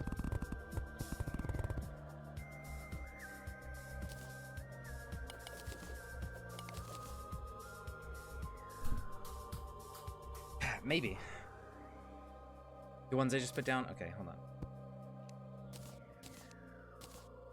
So you mean the Stardust fragments? They're just like, they're a block. I figure I'll just have Phazon sticking out and about, because it's kind of the same thing, you know? Okay, if I put this on my bar, I think I won't get stuck. Although these kind of attach to the floor, which is nice. These are just sort of chilling. Okay, the Nova laser drill is like actually broken. I see. That's unfortunate. Yeah. So we have Phazon. And it actually damages you and stuff if you stand on it without a Phazon suit. So I think the entrance to the mines will... You know what? The Phazon mines should have some sort of, like, man-made blocks kind of thing. Anyways, because it's, like, a mining operation type deal. So it should kind of have some areas that are, like, constructed bricks, as well as areas that are, like, natural cave system.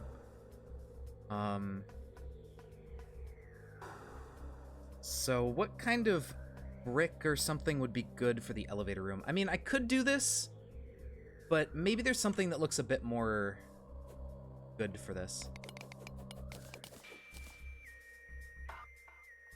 Maybe. There's adamantite beam, but that's not what I'm looking for.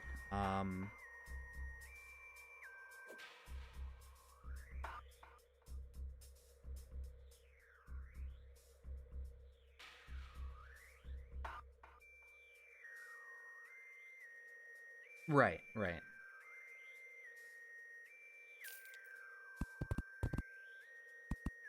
Oh, these are kind of nice as like a... That's an interesting pattern we could use. Do all of the team blocks look like that? Yes. Like with just a 2x2 thing, it kind of looks like a little... I don't know. It looks like something that might be useful.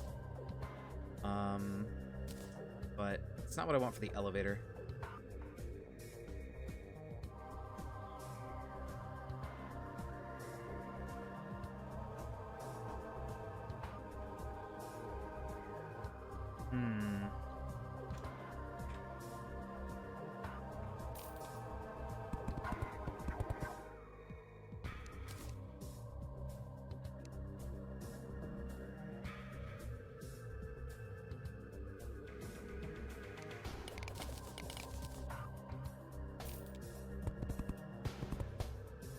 I mean, silver could work. It's not a bad pattern.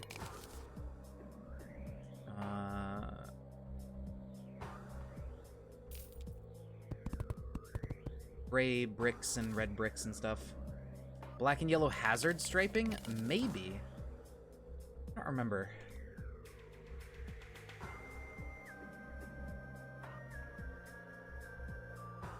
I doubt it, but possibly.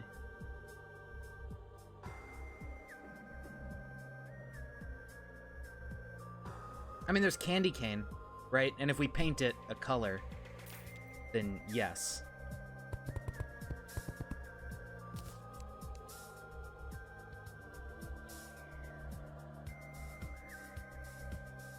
Kind of. I mean, not really, but...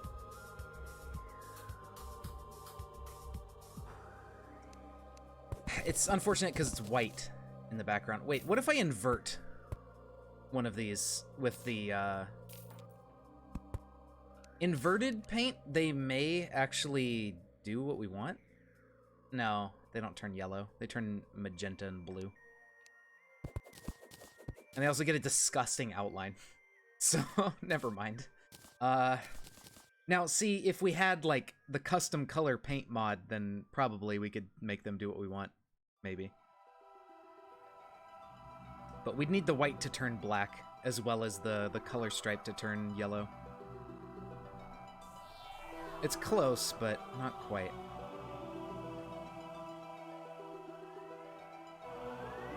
I don't know if there's anything else that would work to give that effect. Maybe.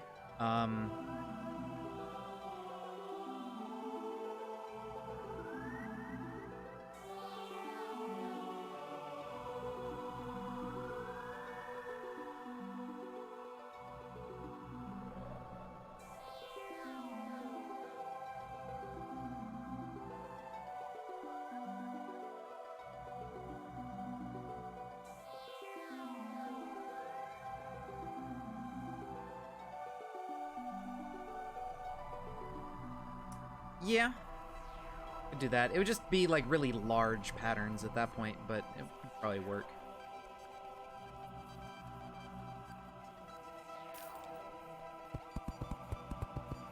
I mean, asphalt would be a good wall or something to use because it's like a construction type of thing. Like gray asphalt might look kind of nice.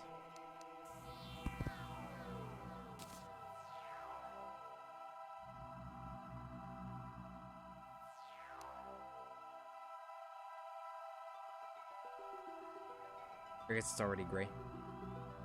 Yeah, white asphalt looks kind of concrete-ish. So that'll be a nice one to use for some stuff. Do I want to use it for this room? I don't know what I want to do with this room. What if I just paint smooth granite?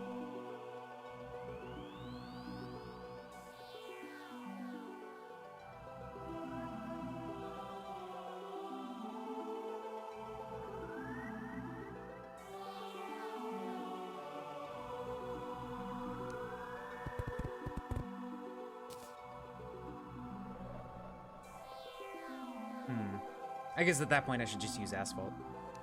Because they're kind of a similar pattern.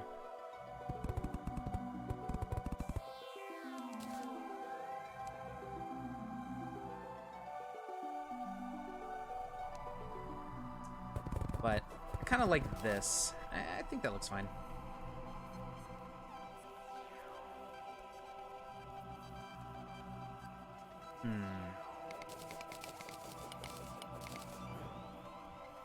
Let's see.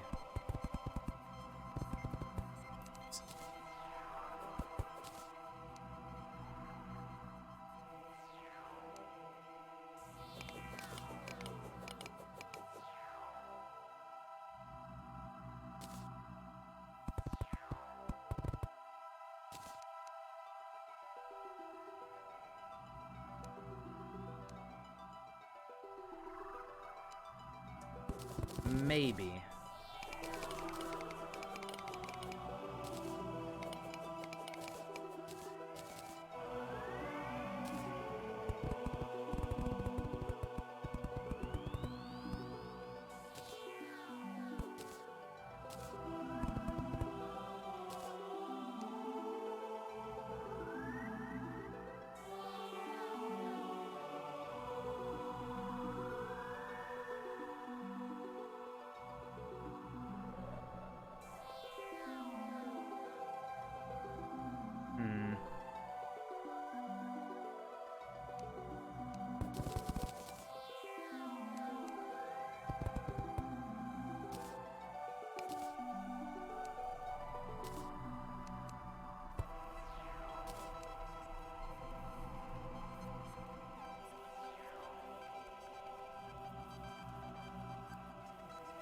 The noise level. Did you alert the horde?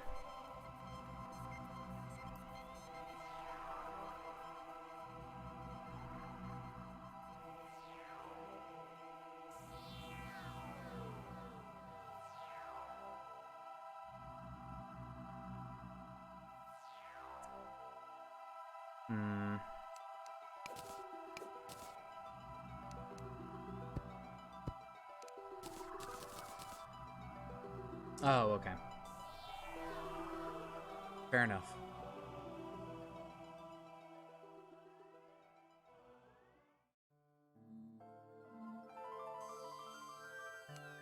I don't know.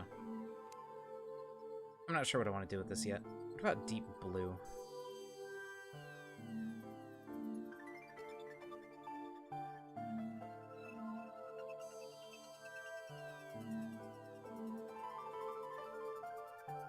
Right, right.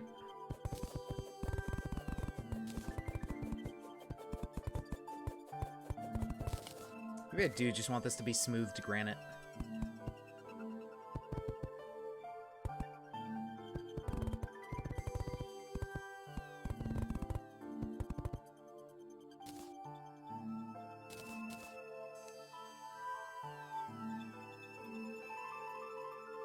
I think I'll just leave it as this for now, and then figure out something for other stuff later. I don't know.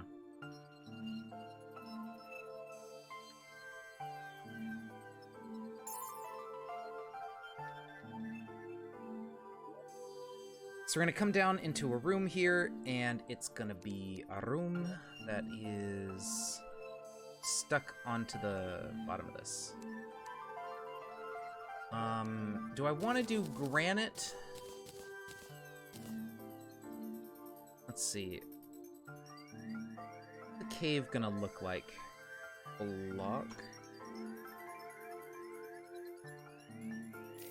Have stone if it'll paint. I've had issues painting stone, so that might not really work too well.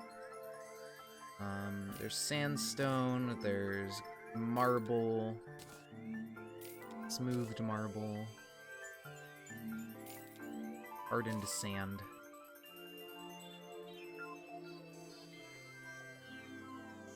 Two handmade carbines are both loud, but the same caliber pipe rifle is super quiet. That's weird. That's, kind of silly.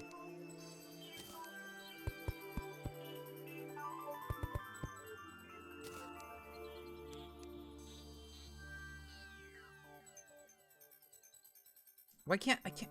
Oh, remove. That doesn't fucking paint it either. Okay, it gets a bluish tint, I think. That looks stupid. Yeah, it barely changes the color unless you do deep, and then it just looks like garbage. Maybe stone's the same way, where it, like, you have to use the deep color for it to actually paint.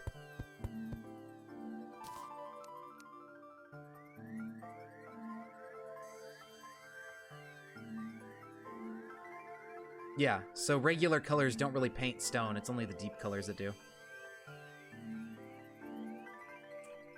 But I don't know if I really like the texture of it anyways.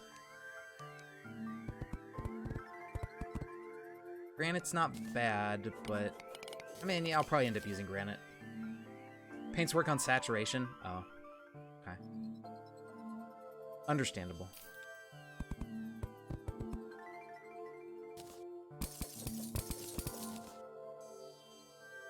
Oh, yeah. Alright. That's silly. But it makes sense.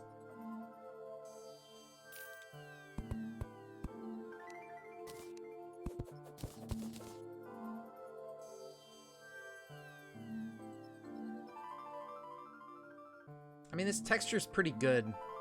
So I might just make the initial plan out of granite.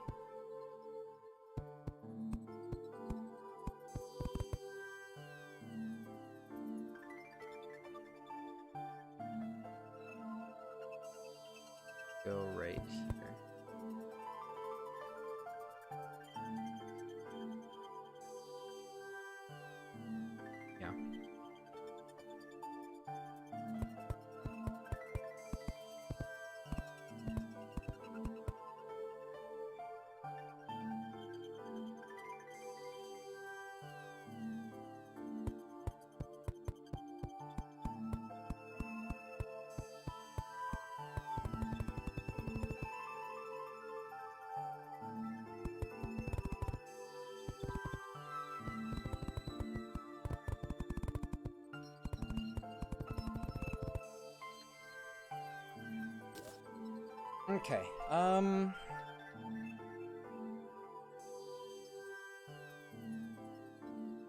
so here's what I'm thinking for this area. We have it go from here, like, kind of horizontally over this way, and then we have, like, a central sort of, like, elevator mineshaft thing that goes down the middle, and then it just has branching things off to the sides.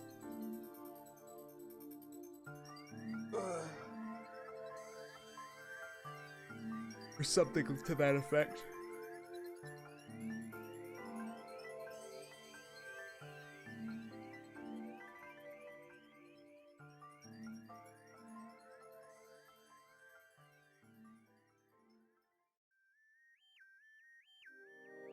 I think that'll work.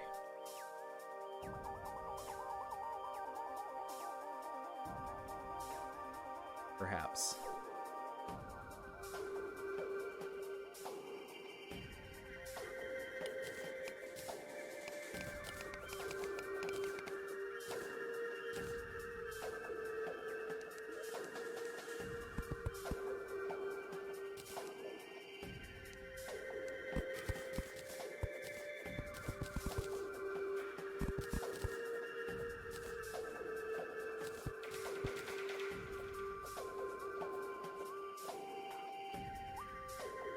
All right. All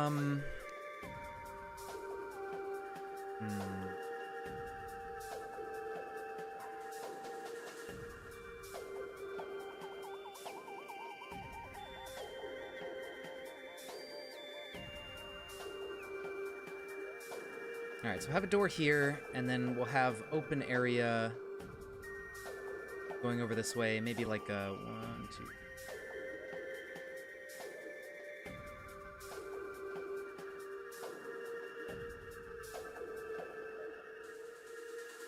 Like that, and then this will just be like a long room hallway thing, and then this will be like kind of the central sort of area, and then we'll put in some like sort of things that suggest construction stuff, and that's the access shaft for the whole mines. And then from here we can have different sort of side hallway areas.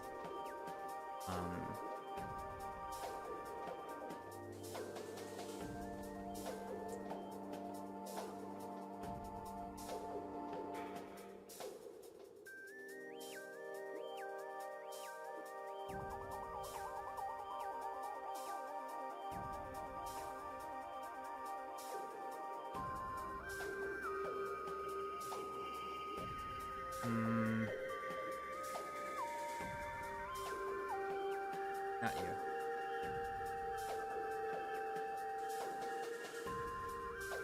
There we go.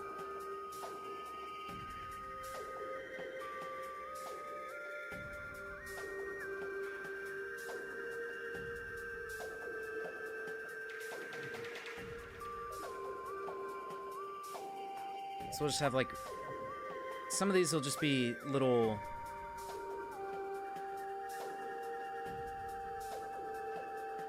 single wide hallways that go out from here, and there'll be some sort of stuff maybe off to the edge.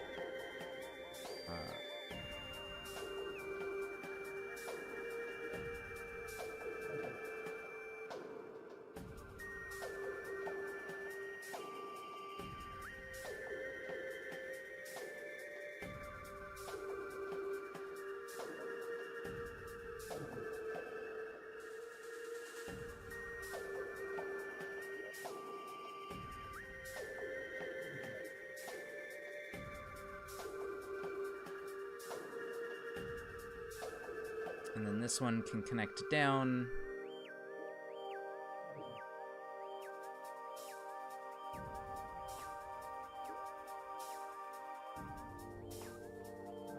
And then over here, oops.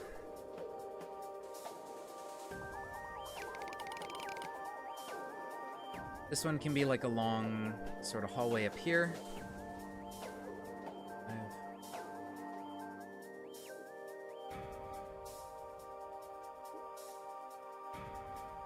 Yes.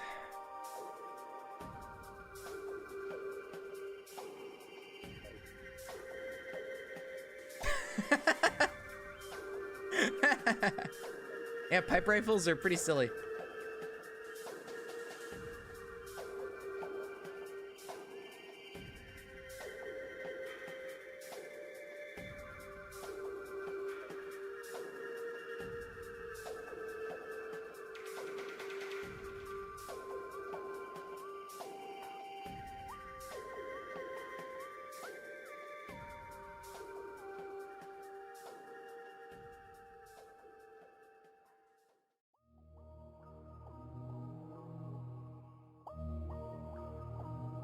And then we can have like a big cavern area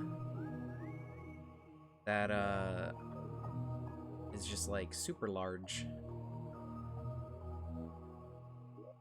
Just like a big cavern that opens up and maybe has connections in the top and bottom to the... Or this is like a little dead end that maybe goes up.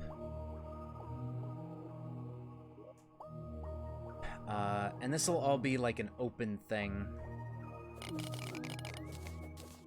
Let me just do this.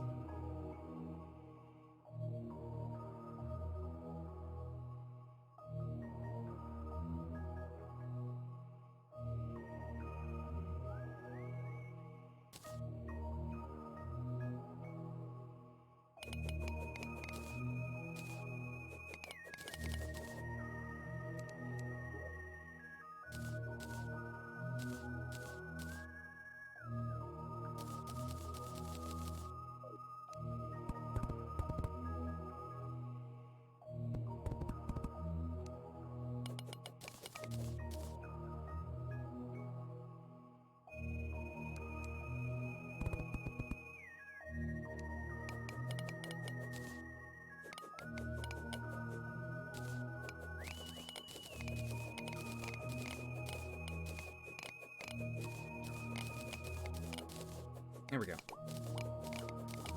So we can have this hallway coming out of here from the main shaft area.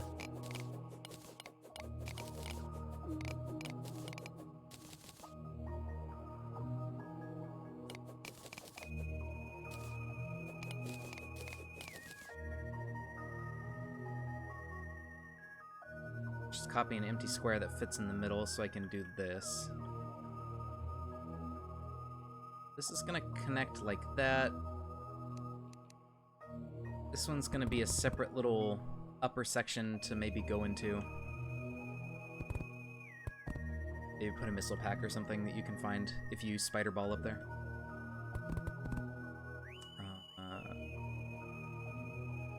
So this needs to be open.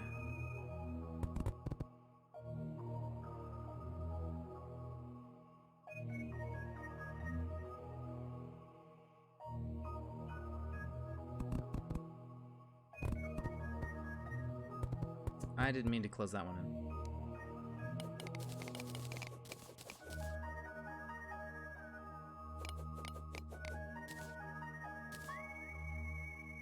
There we go.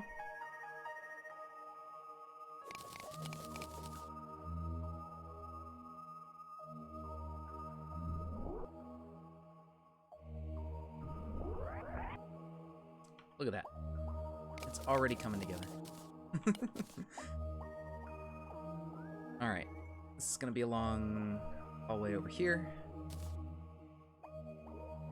Then we have this into there. This kind of goes up to this. And I'll probably add some stuff over here that comes off of this room. Or underneath it. I don't know. So this is going to be open this way. Oops, I didn't mean to delete this.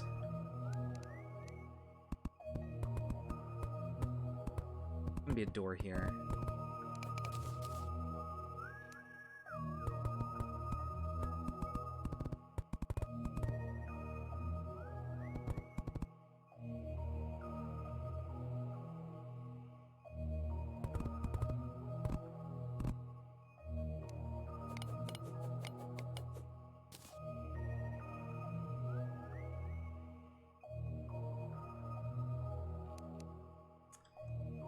And then I can put a couple rooms up here maybe. little in-between area to find.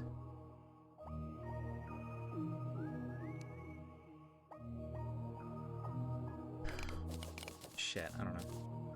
Is that the center? Damn, I guessed correctly. Alright, so that's about where the center of that is.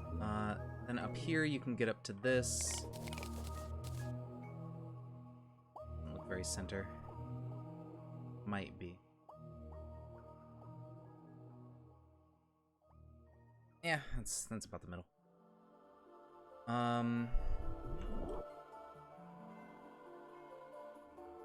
Then we have this over here.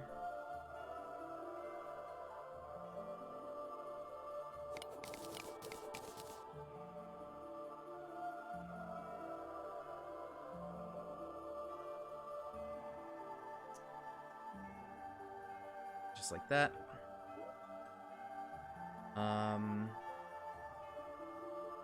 Maybe have some connection over here or something. I don't know.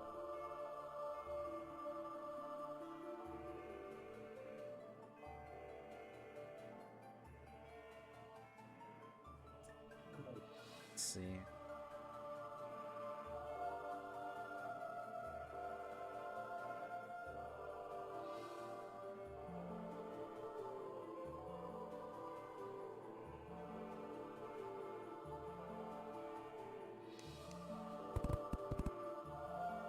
There's like a little one-way thing where it's like, oh, shit, fell down, gotta go back and go around or something. Perhaps.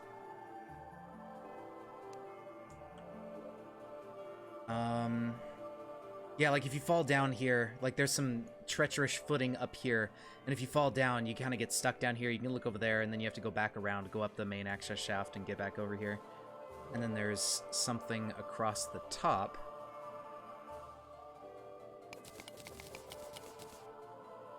And this, yeah, this room can be like a big Phazon crusty area with like huge crystals down here, and it's really hard not to take damage or something, but you can get through here, and then there you go. So that could work. Then we have an area over here. It's kind of like that. Let's see.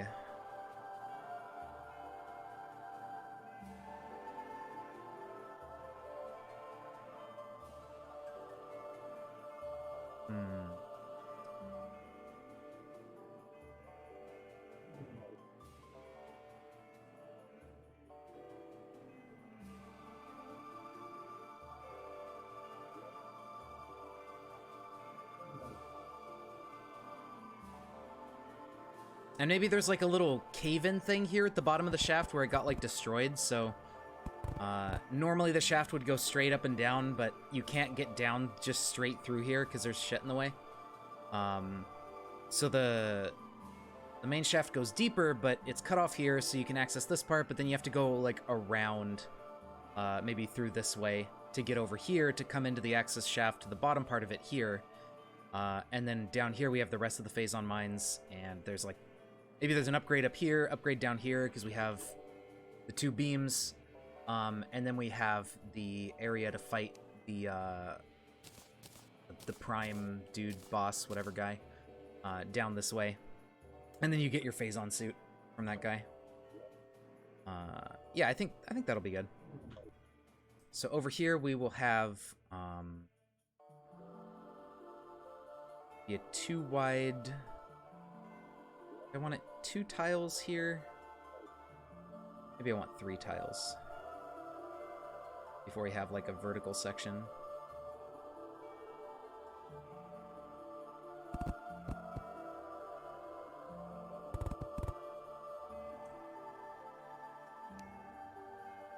Wait, what? The pipe rifle has 71? What happened? Did it get louder with the suppressor?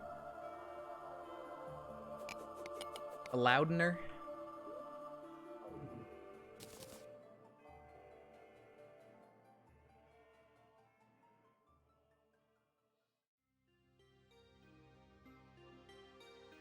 Oh, here's this song from AM2R. Little ending melody.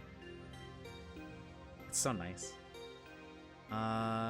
Where is the center? Is that centered?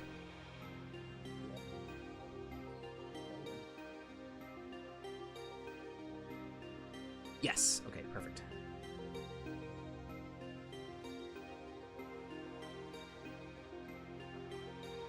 Oh. So it's super loud. Okay. But you thought it was silent or really quiet?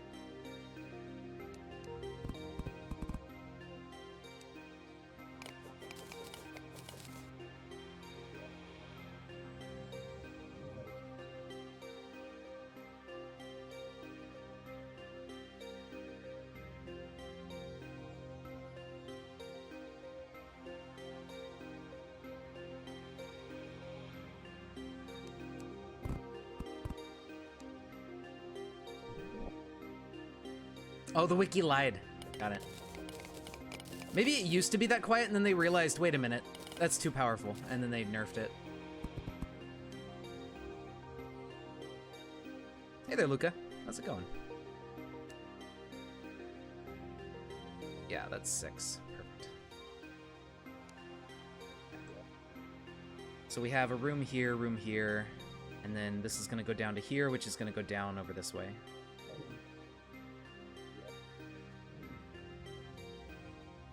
Or maybe, oh, you know what? I have an even more creative idea.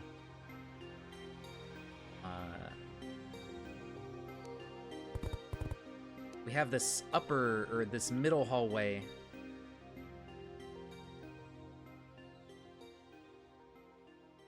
Let's see.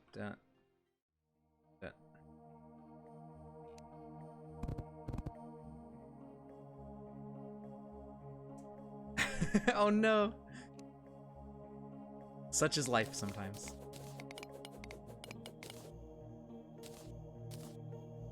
Well, you know, sleep is important, so there you go.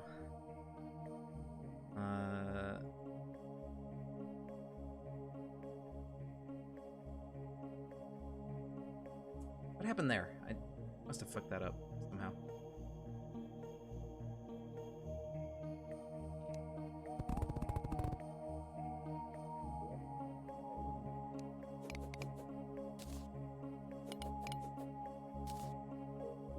So, this is the way you gotta go, but you might just fall down and then, oh, those areas suck.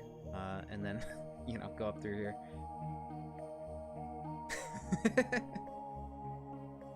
But sleep is good. Sleep is good for you. You do actually need sleep. It is not optional as I hoped it would have been.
Okay.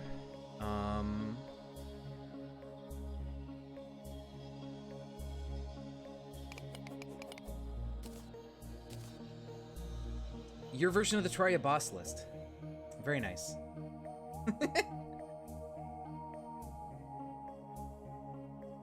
Shrek? Wait. Floating bookworm. Shrek.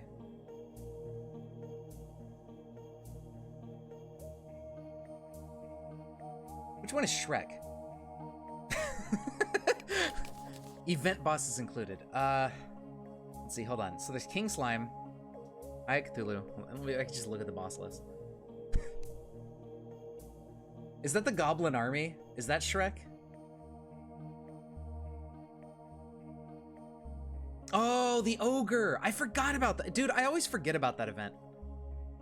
I don't know why. Like, I always forget that that event exists. And I'm just like, oh yeah, there's Dungeon Defender stuff. Wow. I can never keep that information in my brain. It just fucking seeps out constantly. Okay, understandable. Very good.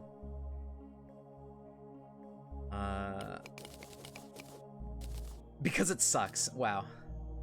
Very rude. I haven't really messed around with the event too much. Maybe it's because it wasn't very good. I don't know. I don't know.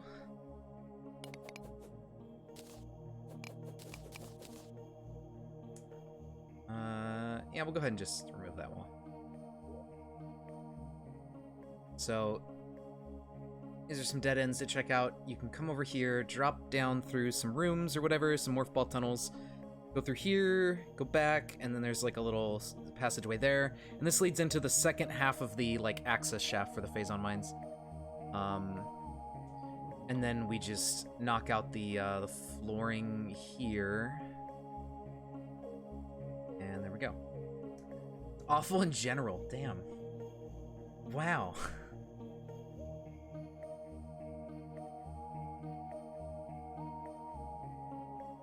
I don't think it's, I don't know. I don't remember thinking it was thinking it was terrible, but I didn't really like it that much. So maybe I did think it was bad. I don't know. It was cool to see them do Dungeon Defenders type of stuff because I like Dungeon Defenders, and I was like, yeah, that's cool. But yeah, I just kind of never do it. I forget it's there. Oops. Snip off the top there.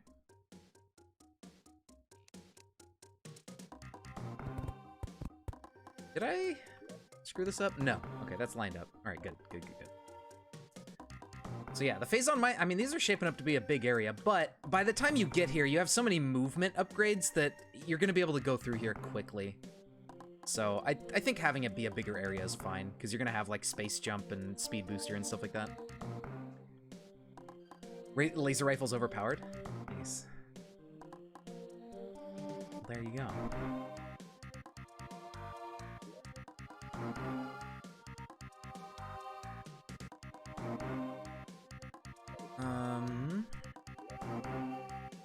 Okay, so we have, you come down the elevator, this is the main access shaft, you come through here, you can find some areas over here, maybe some missile packs or something in side areas.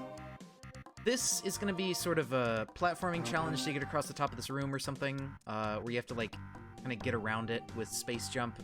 Oh, you know what? It could be like a U sort of shape, like there's a big rocky crag thing on the ceiling that kind of sticks down and you have to go around it. And there's got like Phazon all over it, so you take a lot of damage if you touch it. And then you come up this way, and then a couple dead ends to explore, and then you can go through here, fall all the way down through maybe some morph ball tunnels or something. And then you come through here, you have a little thing you have to find that might be a little bit hidden, and that leads you back into the rest of the access shaft that was cut off here, and that gets you down into the bottom of this area. Maybe have another big room like this down here somewhere. And then you got some places to check out, and ultimately leads you to the pirate boss area. Guns usually have recoil. The laser rifle doesn't? Oh shit. That's really good. It makes sense. I mean, it shoots laser beams. That wouldn't have too much recoil. So that's fair.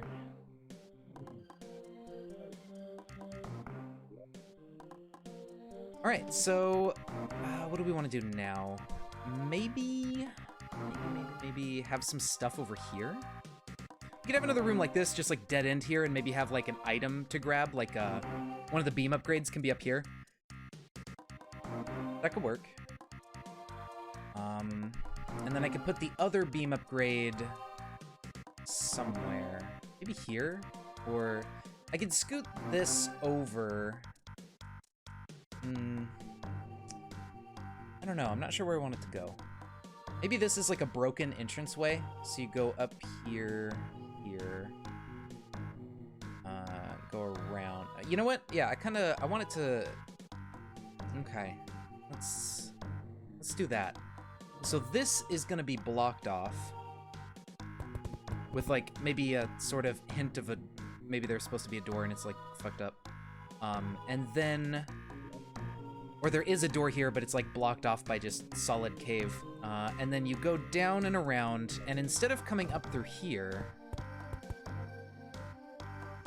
you go through here, up, around, and then up here there's like a secret way down here, and then an item room right here or something. Yeah, something like that. Like just have solid wall here, and it's like, oh shit, it's fucked up, so you go around. You know, something like that. And then I need to copy a non-flooded item room. You'll do.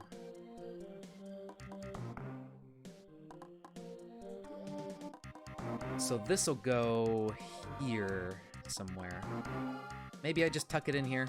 And then there's like a little morph ball tunnel to get out. A little one-way tunnel through here.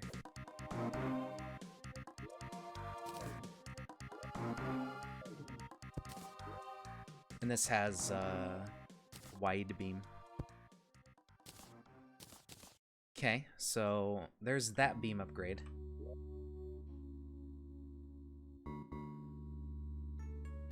And then over here somewhere will be the other beam upgrade. Okay, I think that works. Is there anything left to hand out? There's screw attack, but that's after the last boss so far of the mod pack. Or the mod. I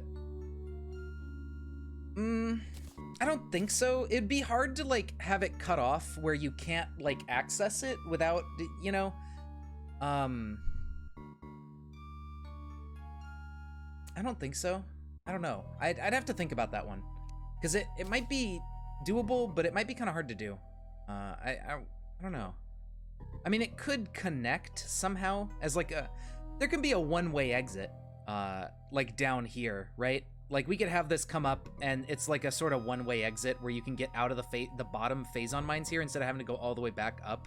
You have a one-way exit from here that like you come over this way, go up, and then over here, and it leads out into Ridley's lair.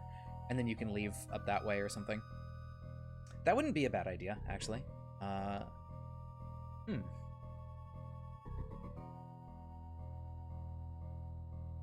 I like that idea.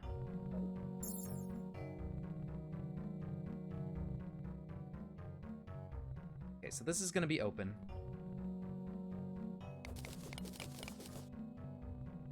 Underwater glass tube in Sector 4 infusion. Yeah, see, those kind of areas are kind of hard to do, especially since all this stuff is... I'm copying Metroid 1's layout for the main area, so it's hard to, like, have them intersect because it's not really planned for that. And there's no real way to have them, like, you know, have a path that you can, like, go around or something. Like, in Terraria's engine, it's not really set up for that. There's no way to make, like, you can go through... like, because in Metroid, it's sort of like you have... this layer of blocks in the foreground and this layer of blocks in the background, and you're on a different layer in each sector that you come in. So that way, you know, you can have a path that's only accessible if you come into it from the side, but you can't really do that in Terraria, I don't think. I don't think there's like foreground blocks you can make, and, you know, yeah. So, unfortunately, that's not really something you could do with Terraria's engine. I'm sure if you modded it and like maybe modded in some special kinds of blocks that like sit on a separate layer or something, and maybe fandangle your own collision code and stuff for that, you could do it, but yeah, otherwise it kind of doesn't work.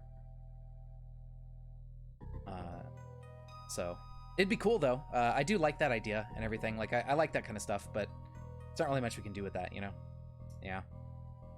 A bit unfortunate, but such is life. Just how they programmed the video game. Okay, so we're gonna go up here. How many blocks away is this?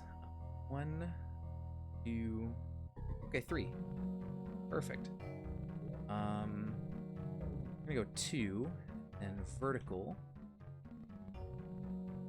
And that. So this is gonna be the way out. Once you're done with the Phazon Mines, you're gonna go out this way, and it'll be like a little sort of one-way morph ball tunnel kind of deal. So that way you can't get into the Phazon Mines from here. Because we can't really do one-way doors like we can in Super Metroid, like the gray doors. Yeah, pretty much. We're working within the limitations of Terraria here. So, we gotta stick with that.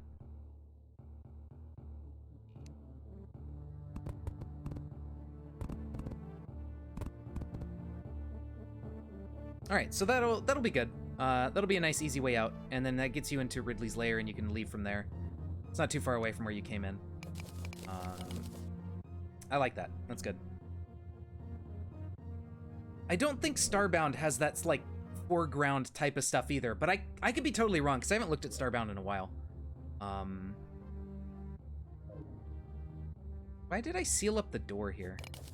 What was I thinking? What was he thinking? That doesn't work. Okay, there we go.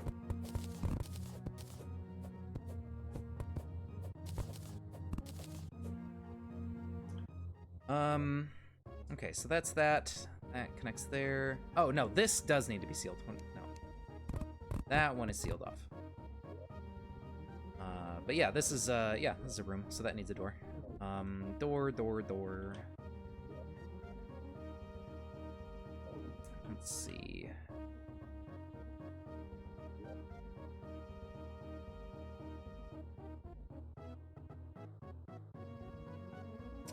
I don't know, yeah, this type of thing, there may be a creative mode for Starbound. I don't know for sure. I haven't looked at it in a while, but there might be. Could exist.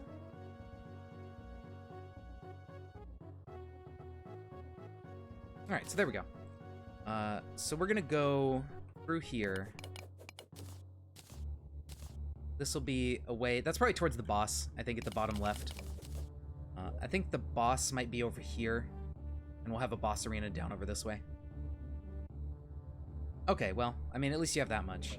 But, yeah, I don't know about this, like, there's probably not a mod for Starbound that lets you sort of copy and paste tiles and stuff like this. Honestly, if I didn't have this feature, I probably wouldn't have done this project. This is, like, if I had to place all these blocks by hand, I would have gone insane.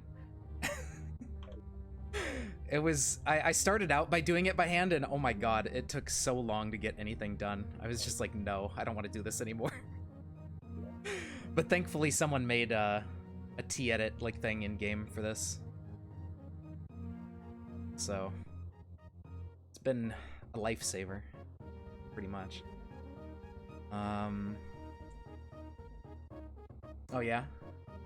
I mean, it's cool and all, and if you're like really in the mood for it, but like I want to make the map, but I don't want to spend forever like laying out the rooms. I wanted to, you know, and that's what I'm happy about, is that I can make this process go faster, and then I can go back by hand and put in like the platforming challenges and stuff and make all the rooms, you know, do all the stuff inside the rooms later. Space elevator going all the way up to the asteroid belt? Jesus. That's crazy. Yeah, I can imagine. We're gonna have this go one more tile, I think. And then we're gonna have a sort of big room like this here that goes up this way. And then up through the roof, like with Space Jump, there's like some area up here and then like a beam upgrade or whatever. So I think that'll be good. Can I copy paste this entire room? If I lower, well, I just do this. There we go.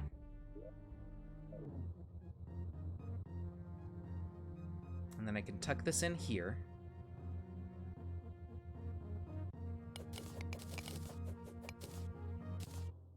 Okay, here we go.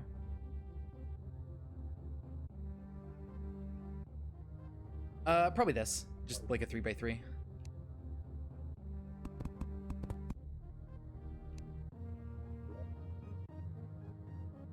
And then up here is gonna be an exit. Oh, excuse me. I got like hiccups going on.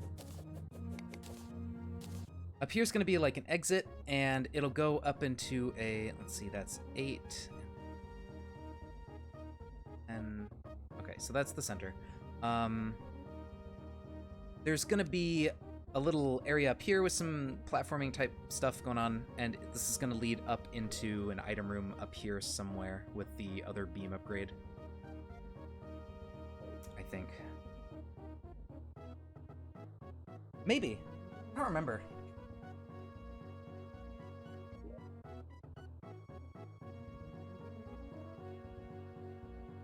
It's kind of funny because Metroid 1, where I copied over here, didn't have any rooms that were like huge. I made a slightly bigger boss arena here, but like it didn't have any vertical and horizontally big rooms because I guess they couldn't program the camera to move and all that. Well, I'm glad you enjoy, Seth. Thank you for stopping by. Okay, so all right, I'll take it.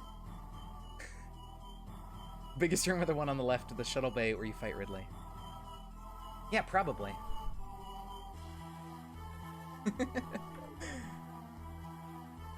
All right.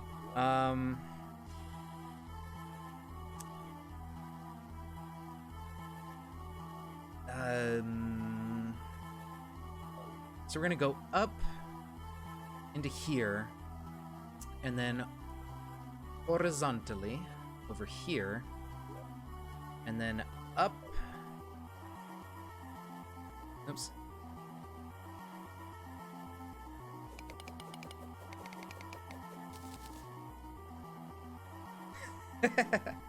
You know, I don't actually listen to a lot of metal. Like, I do like it, but it's not my, like, primary music thing. So I don't really know any of the good bands or anything like that.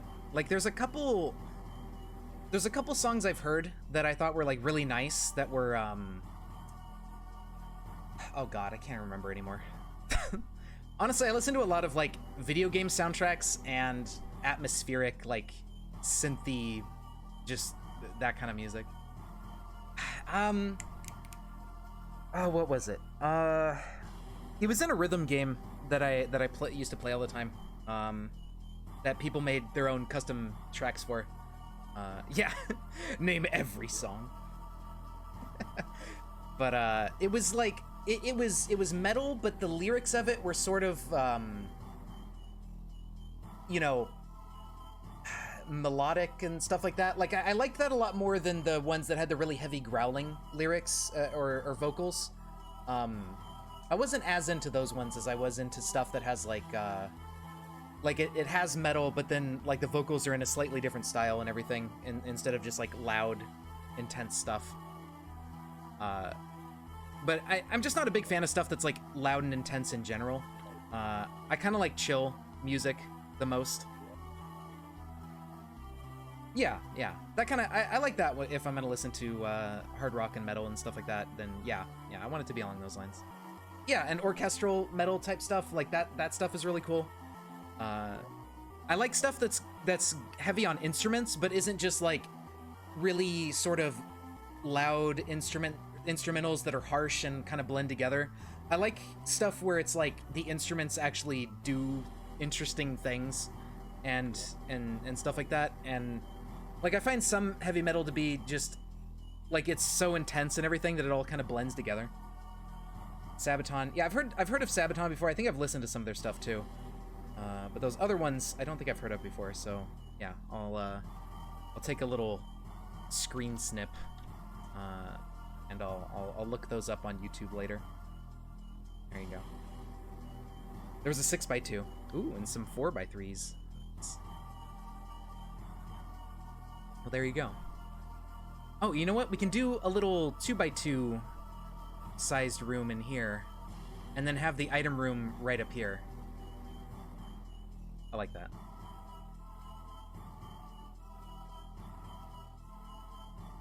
So far, this is like the biggest area. Which I guess is fitting. It's kind of the last area, although there's gonna be... Is there gonna be one more area? I guess there kind of needs to be for Golden Terrizzo, but it's not gonna be a big one, I think. Here we go. Leftward item room.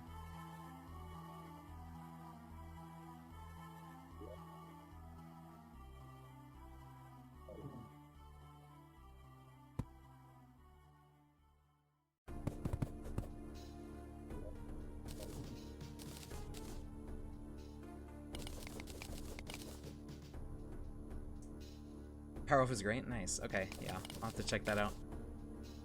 Last area could be tight and cramped. Maybe. Speaking of fusion, here's some fusion music.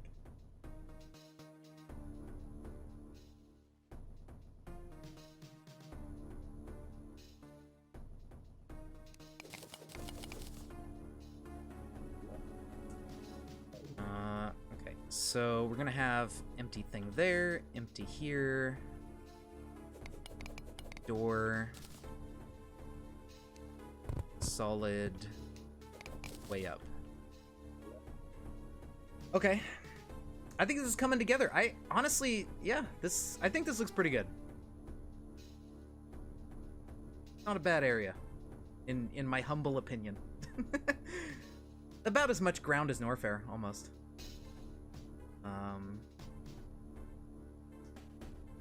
Okay, so we got this, and next there's just gonna probably be a path here to the boss. Yes, I am 28. I turn 29 at the end of the year.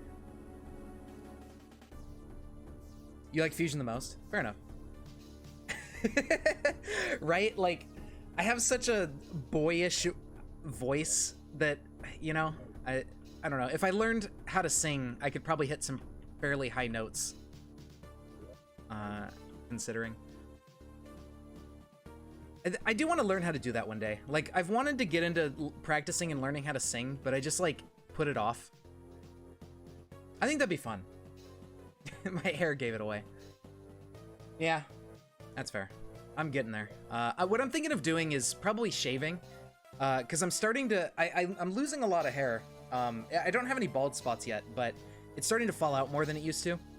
So I'm thinking if I'm gonna go bald anyways, what I'm probably gonna do is shave and just go like shiny bald and just, you know, lose the hair and then come up with like a good facial hairstyle to go with. How did I just seal that off? What am I doing? There you go. So this will be a sort of... I think I'll just put the boss here. I don't know.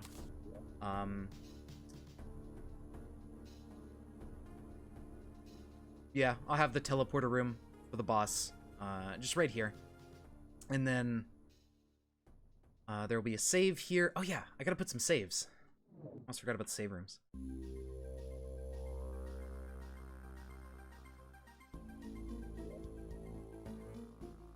Okay, so there'll be a save down here, probably? Just across from the boss. So it's not too hard to get back there. Then there's gonna be a save... here. That's a good spot.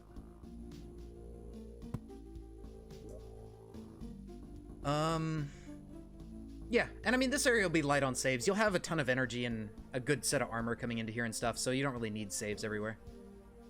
So that, yeah, that'll work. 2 saves, that's fine.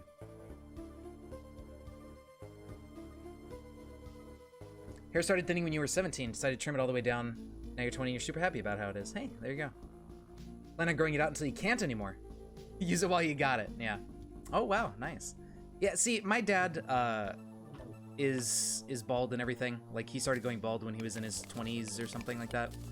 So I have kept my hair, I think, longer than my dad did when he was a kid. But yeah, it's definitely falling out more than it ever used to. So it's on the way. And I you know, I figure it'll probably end up kind of being like my dad's was, or my dad's is.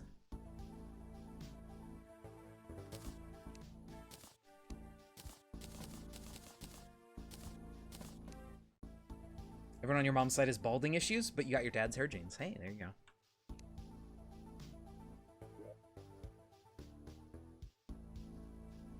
Well, there you go. All right, so yeah, make that entrance there. Okay, so item there. Oh, this doesn't have a chorizo statue in here.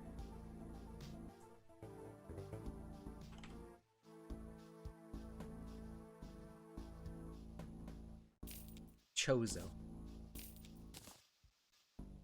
Alright, so statue 1, 2, 3. Wait. Here we go. Alright, and in here we put... Did I not have... Where did my beam upgrade go? Did I throw it away? I think I did. Alright, Wave Beam version 2. Okay. So now we have Wide Beam, Wave Beam version 2. Okay, so that's all of the beam upgrades. So we have version 2, version 2. This is... What is this? Ice Beam version 2. We have Charge Beam version 2, and then we have the Nova Beam up here in the spaceship. So, yeah, that's good. A full cam screen. I guess I'll do that. And actually, I should wrap up soon because I need to go to bed. I've got some early classes tomorrow. I didn't realize it was getting on 6 hours live already. Okay, so that's fine. Let me finish this up so I remember what I was doing with this. Teleporter room for the boss.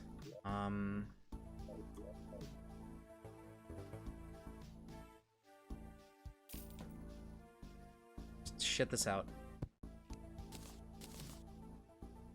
Right now I'm going back to college. So I started college when I got out of high school. And then I didn't really know what I wanted to do and bounced around majors a little bit and then just decided to stop because I wasn't really into it. And I was kind of, you know, my grades were dropping and I was just like, okay, I'm gonna stop for now. So I went out and did some work and stuff. And then I jumped back into college a couple, like a year or two ago. And now I'm finishing up at university and I'm gonna have my bachelor's degree hopefully next year. I'm in my junior year now, and I have like 2 more semesters to go.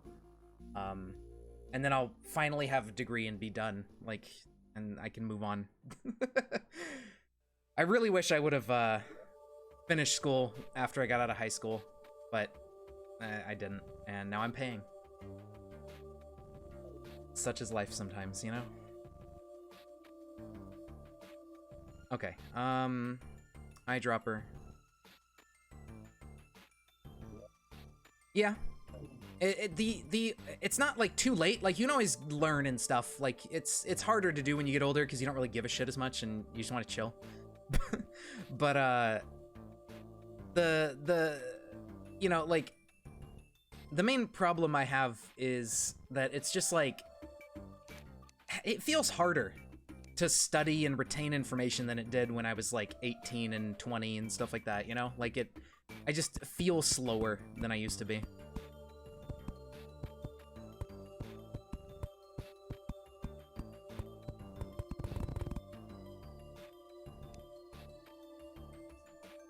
Okay.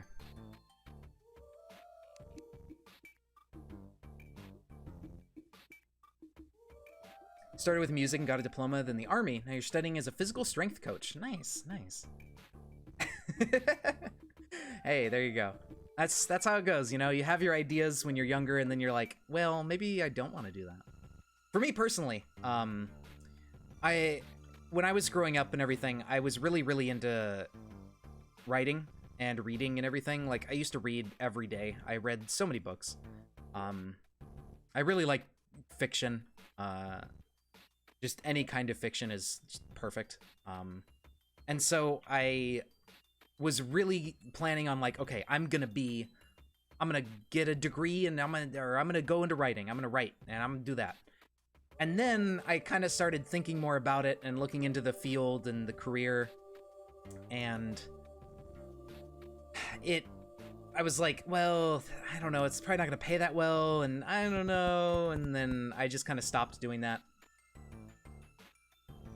Yeah, writing is great. Everybody should write. Your dream job was Pokemon trainer. Oh, well, yeah, of course. I mean, I remember I got Pokemon Red and a Game Boy Color for Christmas in like 97, 96, something like that. It was a little bit after the games came out, and my parents got me and my brother Red and Blue, and we got a Game Boy. And I remember playing the shit out of that game. I used to play Pokemon all the time. I loved RPGs, so it was like, that was just perfect. I was like, hell yeah, give me that game. And I used to play it just over and over again. But yeah, you know, I wanted to go into writing and stuff, and then I also, like, my ideal as a kid was to work on video games and stuff, because I really liked that, and I was like, yeah, I want to make video games. So I was thinking of, like, okay, I can go into writing and stuff, and then I can do video game writing or whatever. But then, you know, kind of changed my mind and everything, and decided not to, and bounced around, and then now I settled on computer science, and I'm getting a degree for that. So hopefully that goes well. It's hard. Computer science is hard as fuck. I am not the greatest at it. Like I'm okay at coding and stuff. It's not that bad, but like algorithms and things and being able to come up with stuff on my own and like really like logically think through everything and solve problems and stuff, I'm not that great at. And it's difficult. Your first Pokemon game was Diamond and Pearl. Nice, nice. Diamond and Pearl were pretty good. Personally, I think Gen 2 is probably the best overall. Like it's I think the best gen because of just what it has in it and what it did.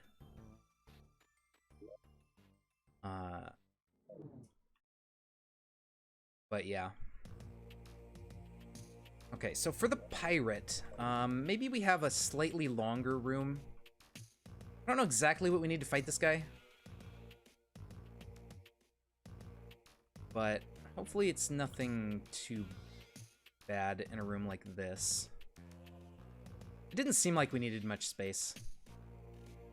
And I don't want the player to be able to just like space jump on the roof and avoid everything. Oh, excuse me. First one was blue. Mine, yeah. Mine was red. I think blue is kind of better. Like, I think you had better access, like, access to better Pokemon in blue. But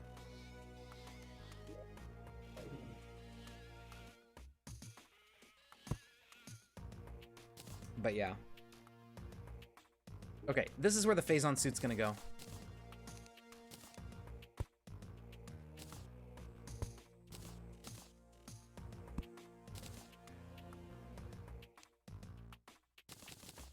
Put the gravity suit on, I guess.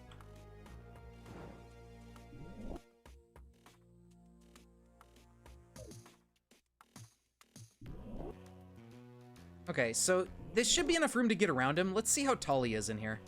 And if he falls through the floor or whatever. Let's see how well this works. I forgot what his summon item was called. Phazon Reactor Core. There you go.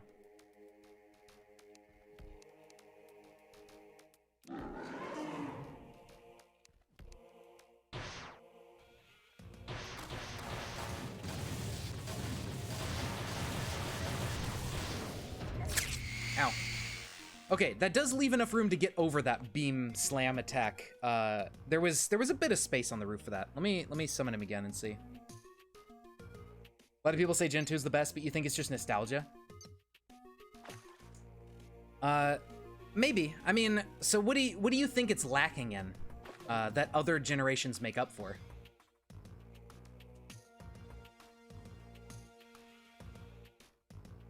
Going to Toys R Us. I only had one red and one blue left. Hey, there you go.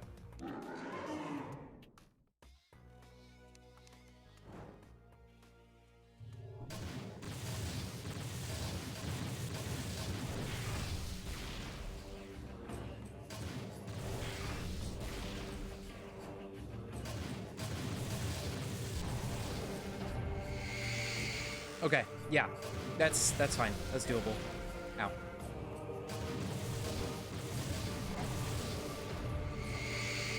Okay, this is pretty good. All right, this is plenty of room to fight him in.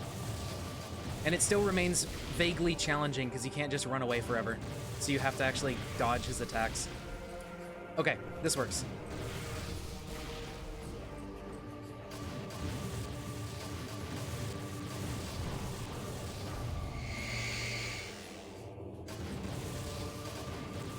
All right.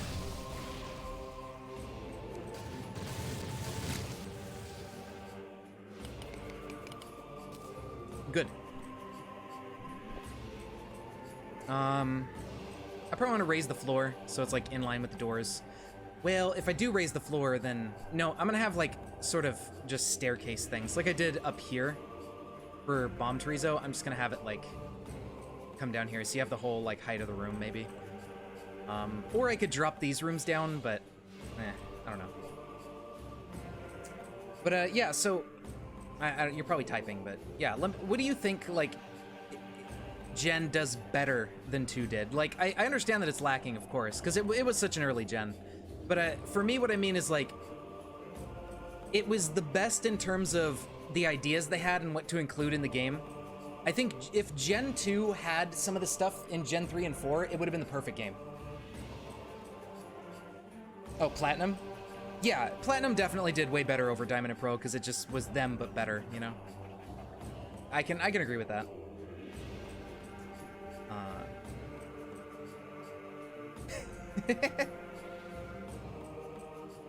Okay, right.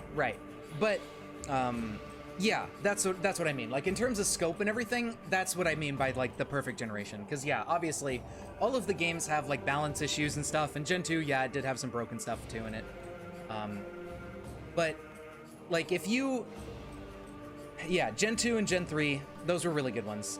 Gen 3, I think, it wasn't bad. I think I liked Gen 3, but I never really got to play it when it was a thing, because I kind of skipped that gen since I didn't have Game Boy Advance. Yeah. I think a combo of Gen 2, 3, and 4 would be the best.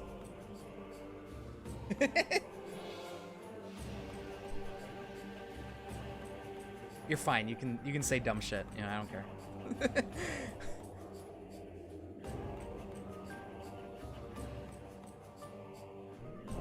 Right. Okay. Yeah. Alright, I can see what you mean. And Gen 5 did actually, in Black 2 and White 2, had some good, like, in-game content and stuff as well. Alright, that's fair. I can get behind that. Yeah. I never really liked any of the stories in Pokemon. Like, I really liked Pokemon Gen 1. I like it the most in terms of story because there is none. And it's just like, your rival shows up to call you an idiot, and then you beat him, and then he runs away, and then, like, that's it. That's the story. Your rival is an asshole, and that's all it needs. I actually, like, I never really liked that there was more and more story and cutscenes as the games went on. The dungeon games, those are fun. I never really played them because I skipped. I kind of got out of it before the mystery dungeon game started becoming a thing, especially since I didn't really have a GBA. But, you know, they're cool. I like roguelike type of stuff, and the dungeon games were kind of fun to play through when I finally did go back and play them in, like, high school. All right, I think that is good. What we can do here is, or in here or something, have, like, a really thick Phazon room that just needs the Phazon suit. Like, you can't get through there without it. Like maybe some tight Phazon tunnels through here to the Wave Beam, so you can get up to like everything except for Wave Beam version 2, fight the boss, and then let me see what happens if we have Wave Beam in here.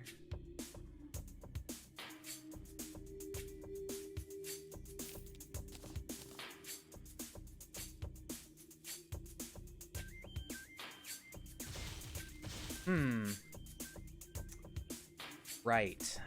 So it still gives you stats. 122 versus 135. That's not a huge change. Nova Beam is like a huge damage boost. Oh, you know what? Okay, here's what we do. We put Nova Beam here.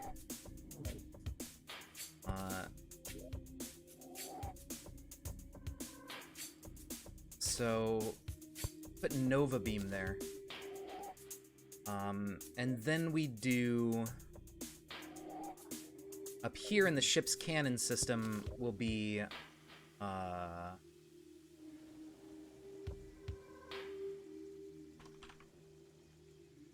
25 to 100, 50 to 125. That's pretty much the same amount of damage increase. Ice Beam is also a huge chunky damage upgrade. Which is fine, I think. Pokemon didn't exist before Go. Oh, there you go. I think the concept of Pokemon Go is good, but I don't think the execution was stellar. Okay, the ship's cannon is going to be like a wave beam cannon. And then we have Nova down here in the mines. So you get Nova last. If you still have Plasma Beam in here. It actually doesn't say mismatch. So, actually, okay, that works. Plasma Beam works with both version 1 and 2. So we can leave Nova for last and it won't, like... Hey, there you go.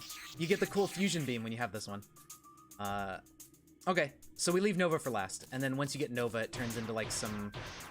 I don't know what this one's from. It doesn't look familiar.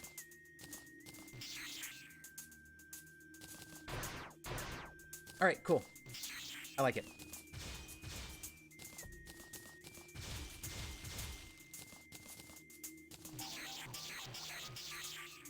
Very nice. Throw that all away. Okay, so Wave Beam version 2. Up here, Wide Beam. And... Okay, so without Wide Beam, you're gonna be having the version 1 stuff. Okay. Alright. I think that works. Yeah, that's cool. I like that. That way you get some time to use the Fusion Beam thing and be like, oh wow, it's Fusion, and then you get this. Okay.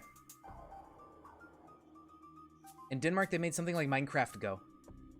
I don't think that's just a Denmark thing. Isn't that, like, that's an official Minecraft thing, right? Like, Minecraft mobile thing? That's a thing.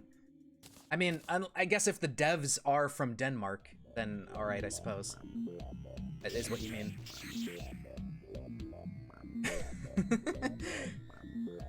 Yeah. Minecraft Earth is, that's just a thing now.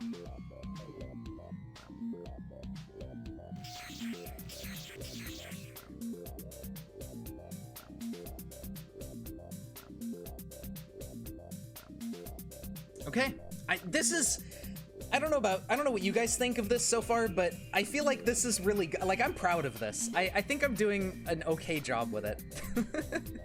It's coming out better than I thought it was going to. Like, I thought this was just gonna be really dumb and just a waste of time, but it seems kind of cool. I don't know. Always has been. It's spreading. Oh no. Rummaging through houses looking for yeast. Oh, there you go. All right, well, I don't know about impressive, but I think it's coming out okay. This looks modded as fuck. It's okay. So none of this is really okay. All of these blocks are vanilla Terraria blocks. Like right here, right? We have Orichalcum. We have Bubblegum, which doesn't highlight on the map, but these are just Bubblegum blocks from Terraria. Well, I'm happy then. That's good. I'm hoping for like an impressive map and not just like, wow, this is a piece of shit. Fuck you. You know, as long as people look at it and go, wow, that's pretty good, then that's all I'm looking for. But yeah, so all of these blocks are vanilla Terraria. Oh, okay, understandable. Yes, the celebrity guest star, dollar store Jason Momoa.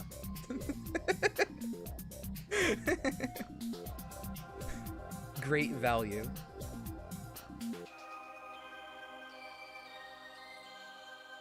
Oh yeah, and then we need the boss, right, let me put in the teleporter here. Before I forget. So I think I want to just terminate it here.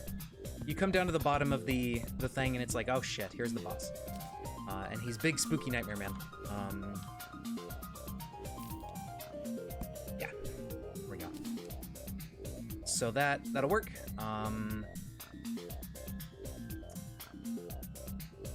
There we go. So yeah, this is all good. All the progression here is fine. We already tested that. So you need to get speed boost or be really finessey with the jumping off the wall. And then you can get up here. That gets you space jump and a beam upgrade. Beam. And then if you're struggling with Nightmare, then you probably have to come up here and grab those. Because you could, if you're good enough, you could probably beat Nightmare without these upgrades, I would imagine, but I'm not, so there you go. And then you can go get that one if you want. Maybe, yeah, I could put a path here so it like loops around and then like a little one-way path down and come over that way. That would be good. This might have like an upgrade or something in it. Hell yeah, there you go, you got the yeast. Okay, so this is gonna teleport over to the boss arena over here.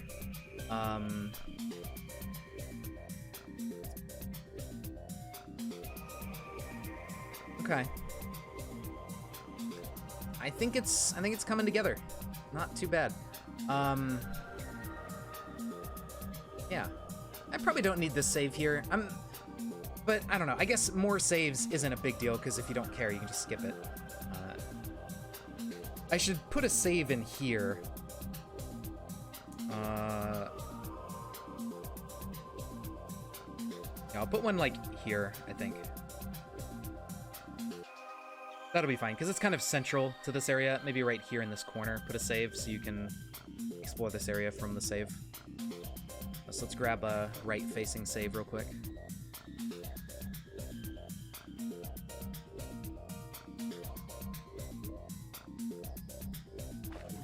And then we'll plop this bad boy right there. And then I'll probably flood it, because it's going to get flooded as soon as you open the door anyways. So we'll let the water in. Oh, yeah. I never made those torches waterproof. I need to do that, actually, because I want to be able to light up the underwater areas a little bit. I need to make those torches not break in the water. Which is fine, it's just like, I think a line of code. Switching it from, like, breaks in water from true to false or something silly like that. So the water fountain up here gives this, like... It changes to, like, purple water, which I think I'm fine with. I think that looks kind of cool for this area, and it matches, like, the spooky stone. Water false, yeah, basically. Okay, so let's go see... Now that we filled up that save room, we might need to add a little bit more water to the top of this. That level is where I want it to be. No, I mean, we're good. Oh, yeah, it's infinite at this point, right, because there's so much water, it doesn't go down anymore. I forgot about that. When the water is false.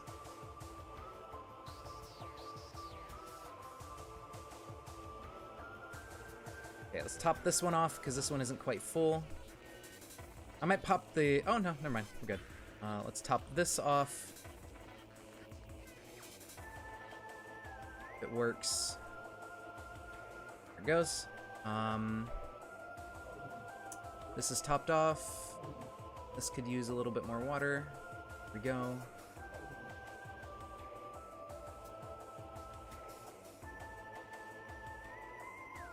Here we are. We're good. Ooh, I could use some.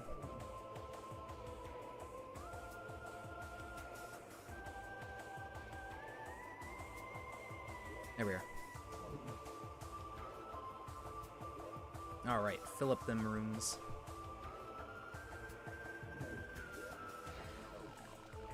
Part's good. Part's good. Okay. I think we are in some good shape here for a nice adventure map. Exponential use. Where to stay hydrated when in a survival situation. There you go. Alright, so yeah, I still got the backgrounds to do in Norfair, Ridley's Lair, Phazon Mines. This area has a background. I might just leave it all one thing. I might add in some other types of caves, but I doubt it. This area I gotta make fancy, but we're getting there. And then we need to do the pass through with like all the, you know, platforming challenges and stuff at some point. Before I forget what I want to do with this area here, let me try this out really quick. I want to see what this looks like. So if we have our, not that, our Phazon.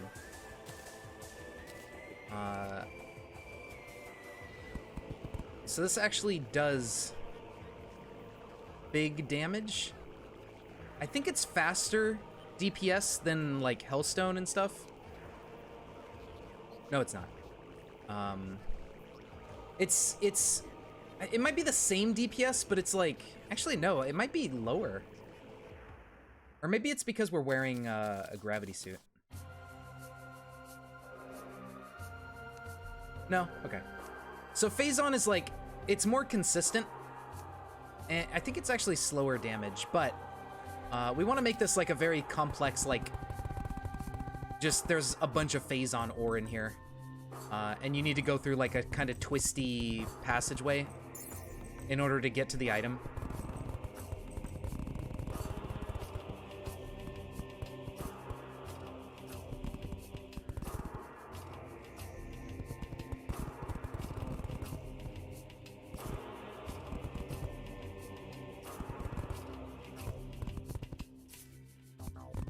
Like something along these lines.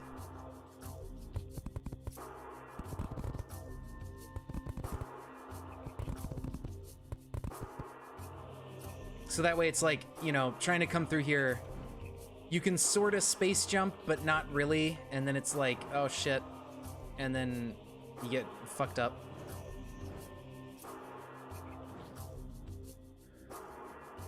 Okay, let's see how much damage this actually does to you.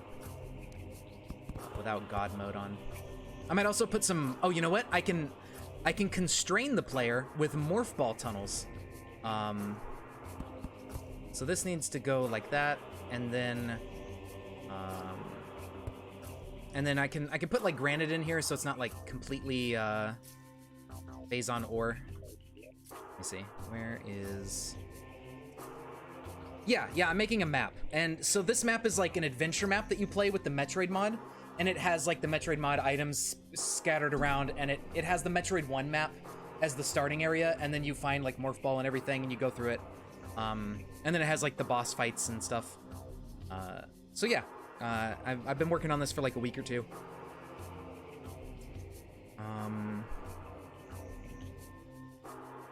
Granite.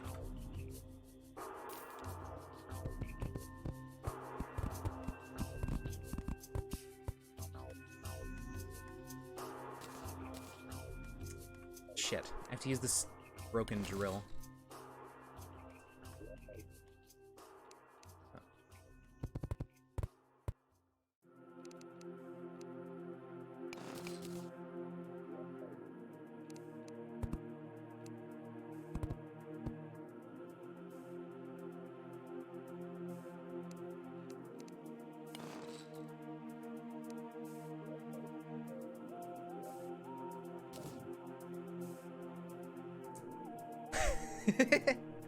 I do have a file where I was playing this mod.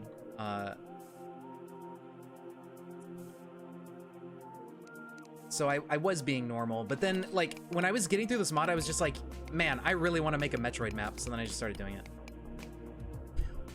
it. I couldn't get the itch out once I thought about like, oh man, wouldn't it be cool if this and that, and then I just started doing it. So this is pretty much what the process is going to be like when I go through and try to refine the map and everything. It's just going to be coming into these existing rooms and like building them out from just the simple square walls, I think.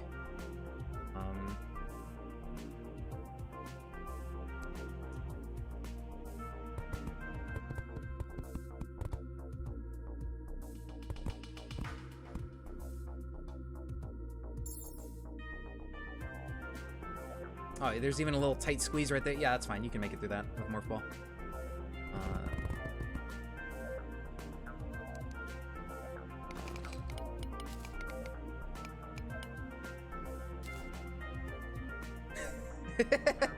Yeah, I'm too powerful, and that's why my hair is falling out. Basically.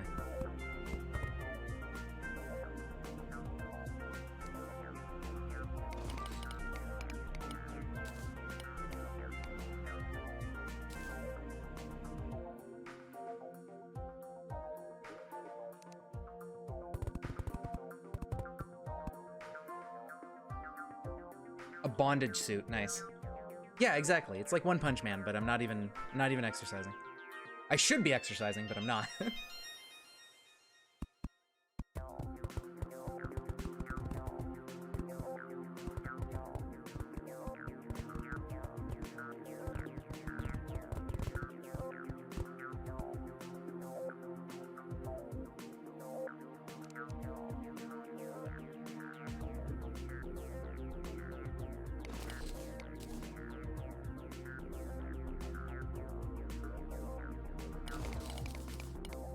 Let me move this for now.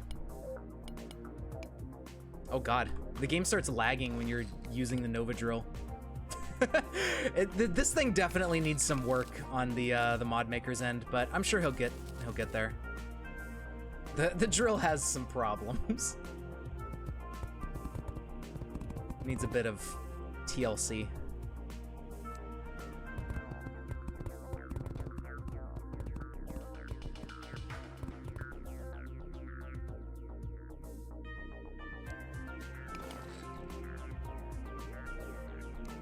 Come back from the kitchen, dropped your fork. Your next move was spilling half your soda on the floor. Oh no, that sucks. Well, I mean, just wipe it up with like a wet paper towel to get any of the like soda residue off the floor and you should be fine.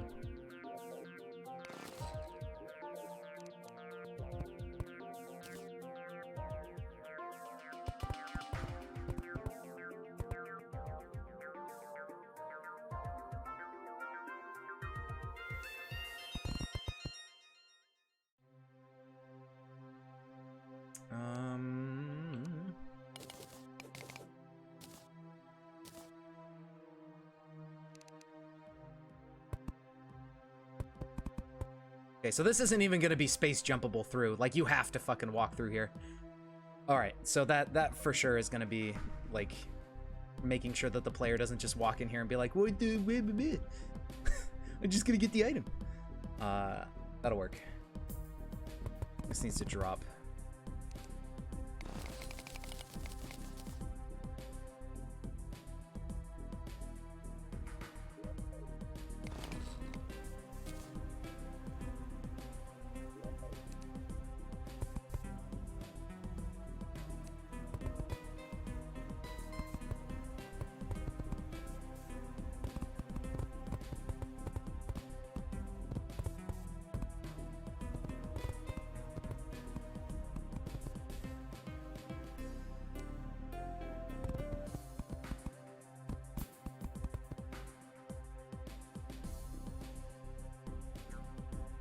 Okay, some tight squeezes are fine. I mean, we have Morph Ball, so problem solved.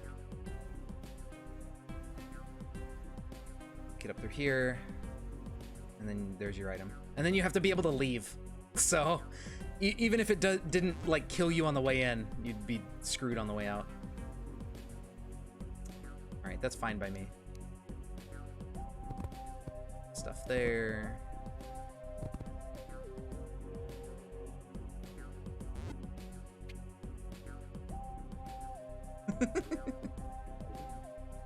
Yeah, see, that's what you want to prevent.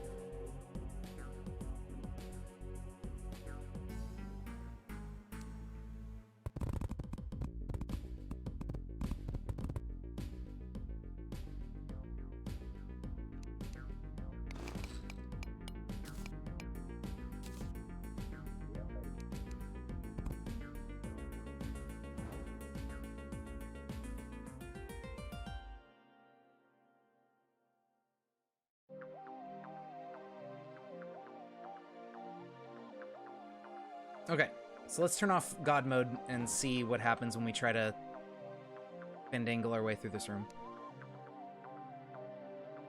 Well, you're immune to this later. Like, once you beat the boss, you get the Phazon suit. And the Phazon suit makes you immune to Phazon radiation. So if we were to put this on really quick, you would see that now it does literally nothing. So with the Phazon suit, after you beat the boss, you can come in here no problem, just grab your item for free. It's a non-issue. But without the Phazon suit, that's where the problem arises.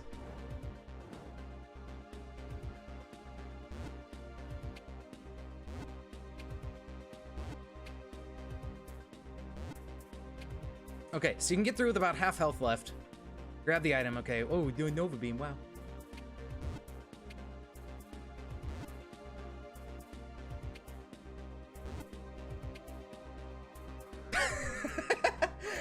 Hmm.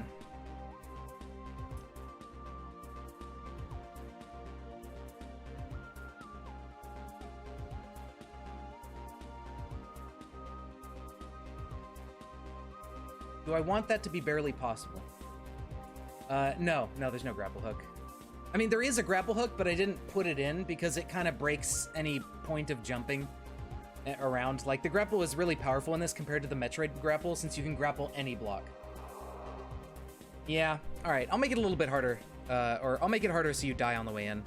And that way you can maybe make it to here and die, I think is the plan. Yeah, I could do that. That's a good point. Oops, let me turn on God mode again. That's funny, that it's just like barely possible. On one hand, I mean, I like things that are like, it seems impossible when you first get there, but then if you try it, you can actually do it. But I think here, I want this to be like an after the boss thing. So, yeah. All right, let's go.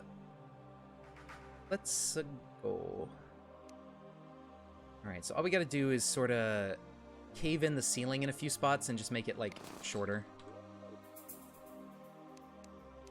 Yeah, oh, right, yeah, you can just stand still and regen your life. Yeah, I forgot about life regen. Okay, that changes things.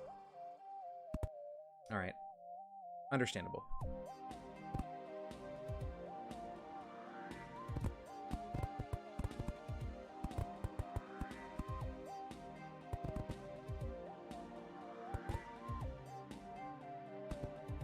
Oops. No, we can make this, like, morph ball size by adding Phazon. That. So then you have to come through here and morph ball through. It doesn't really slow you down because morph ball goes really quick. But it's something.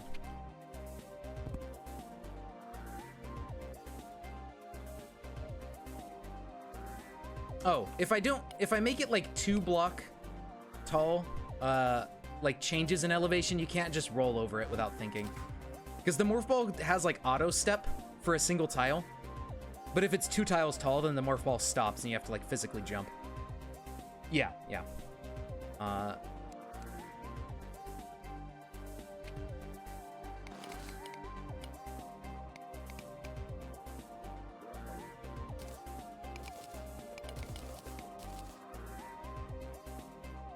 You're right.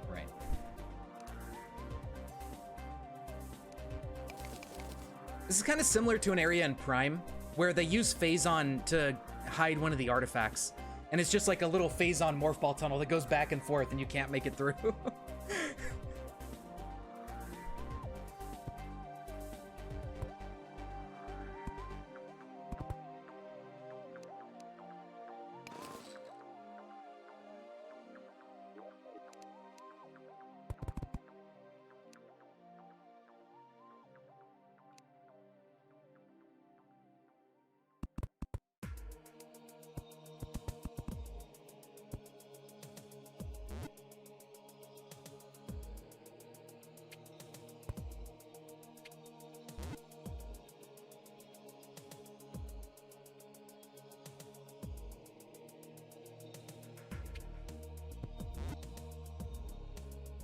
Okay, so that doesn't go over the pit if you just hold right.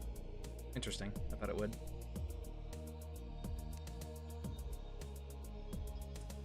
I should give myself a morph ball drill so I can mine while I'm morph ball. Is there a Phazon morph ball drill? No, it's only the Nova thing. Okay. Well, I can give myself a Luminite drill.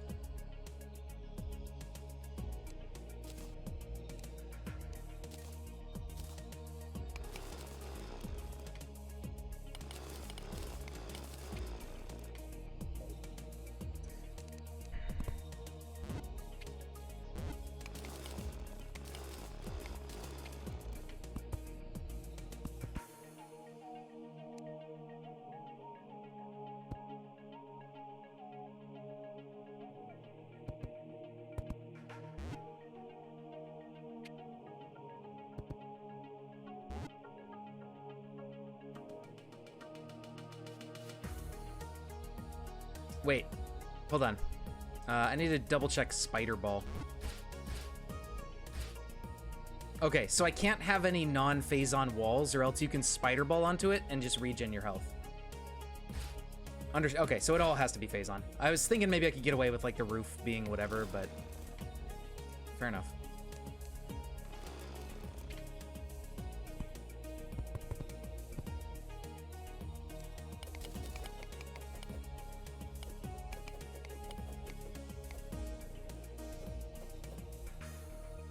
Do I not have infinite reach?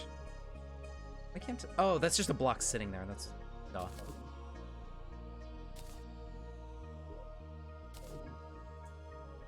I mean, yeah, but things change.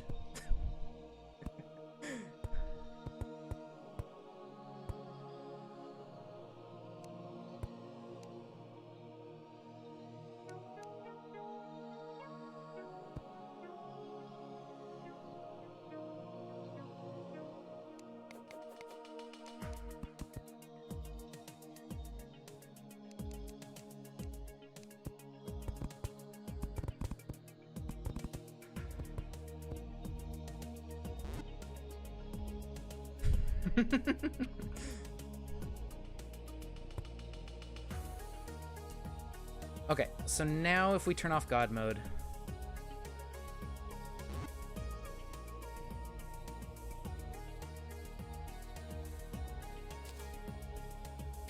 Okay, so we're like half dead when we get here, so we need more Morph Ball tunnels. Slow them down.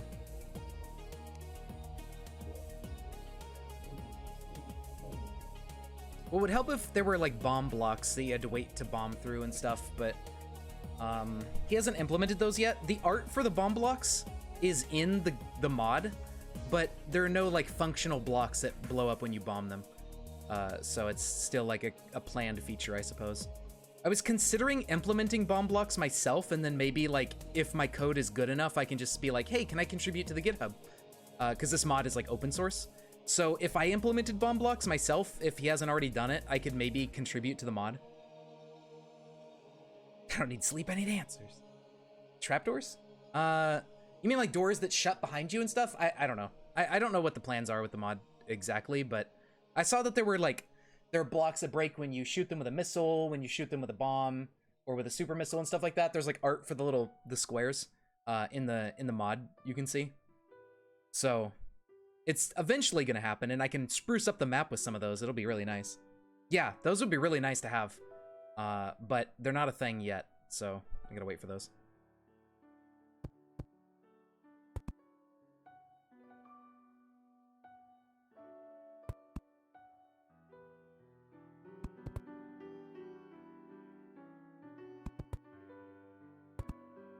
Wow, other M music. That wonderful Metroid game that everyone loves and is the best thing.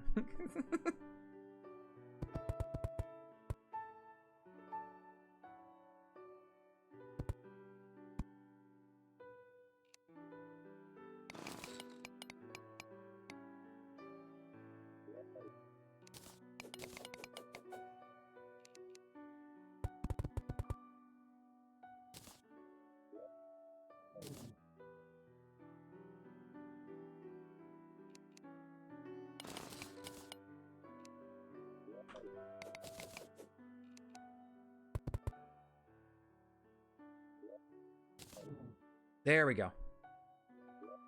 Okay, does that kill them? Let's find out. We'll just stay Morph Ball. Okay, I need to not take that wasted time into account, because they might be trying their hardest to get up here and get the item. Okay, still have 200 health here, so we need some more Morph Ball tunnels. You can go pretty quick in Morph Ball in this, unlike Metroid, because of how the movement and stuff in Terraria works.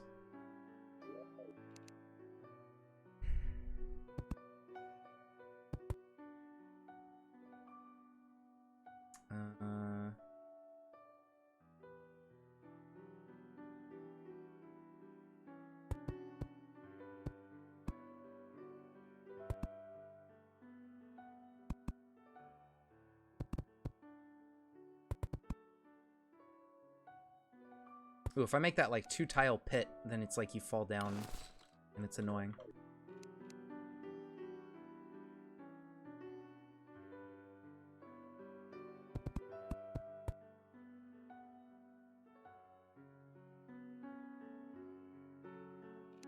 And then I can do like an annoying jump here. Or spider ball climb.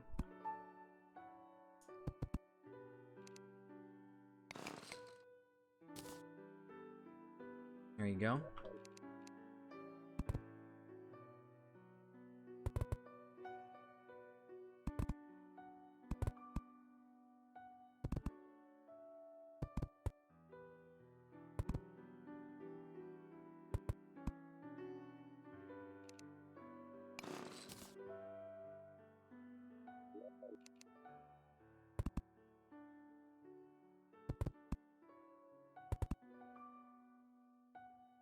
You need some room to stand up in front of the door, so hopefully by this point you're dead.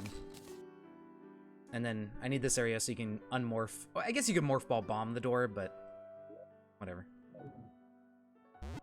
Okay. Lava at the end? Well, you're... I could put lava, because you're not immune to it. You have 7 seconds of lava immunity. And you also have free movement in liquids because of Gravity Suit, because you'll have Gravity Suit by now. So that's not really going to do much, but I might just have to add some more Morph Ball stuff here in this area.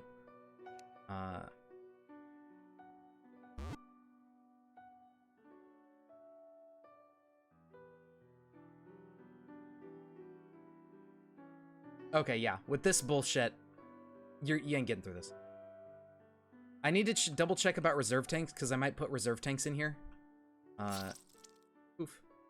Okay, so even if you play really well, I think you could probably only get a little bit further, and you're most likely going to die around here. Now, what I need to check is if reserve tanks can revive you. Yeah, liquids don't slow you down with Gravity Suit, so you can move through lava as if it wasn't there, basically. And you also have 7 seconds of immunity, so I need them to be stuck in lava for longer than 7 seconds. I guess I could fill some lava up here, like in this room or something, but even then, like, I don't know. Maybe I want to do that, but we'll see. Okay, so now let's assume that I put all of the reserve tanks in, and you're able to get reserve tank level 5.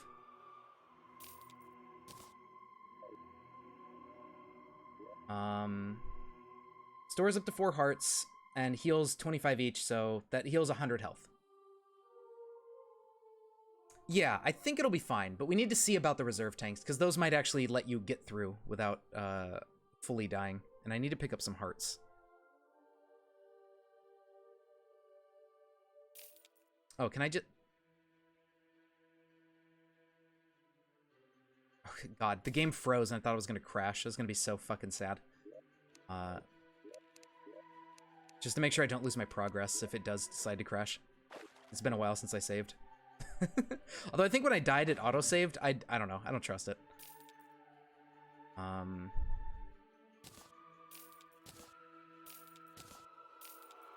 Okay, you know what? Maybe... Because Reserve Tank Mark 5... I guess, yeah, 5 Reserve Tanks will get you there, but... Because it's technically only 4 Reserve Tanks. It's just you upgrade the 4. So I'm wondering if maybe I just want to have the 4 Reserve Tank items, like this. So it heals up to 80 health if you die. But I kind of like Mark 5 more, so maybe when you get the 4th Reserve Tank, it turns into these. I don't know. I'm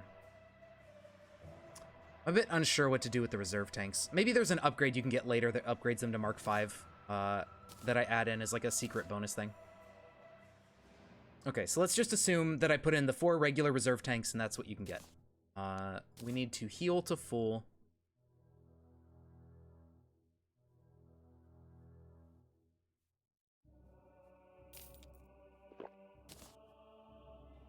And then pick up hearts. Yeah, you see the little purple. Okay, so it's storing up to 4 hearts.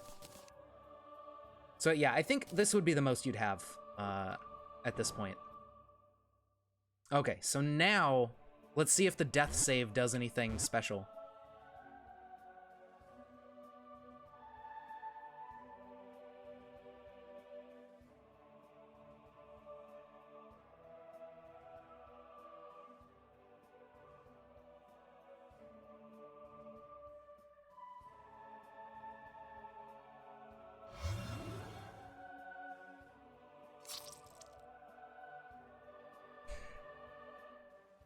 Okay, I'll slow them down a bit in the beginning just to make sure they don't get that close, because then they might think, oh, I can do this right now, and then get stuck trying.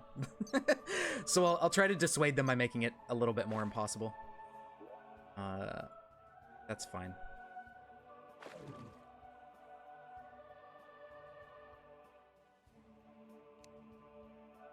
What? You think it's good? Now, I see, it may be possible if you play better, or if you can get through there quicker. Like if I didn't screw up that first jump.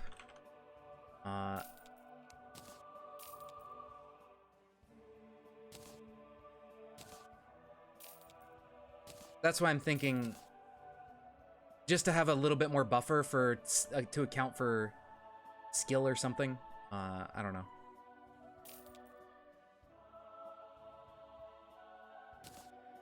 Okay, so there's the E-tanks, or the energy reserve tanks. Let's try it again.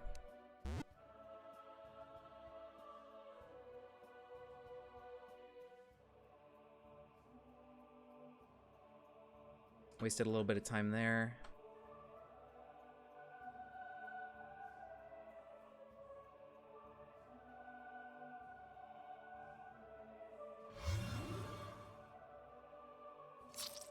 Yeah, I don't know. I think that's pretty much as far as you can get.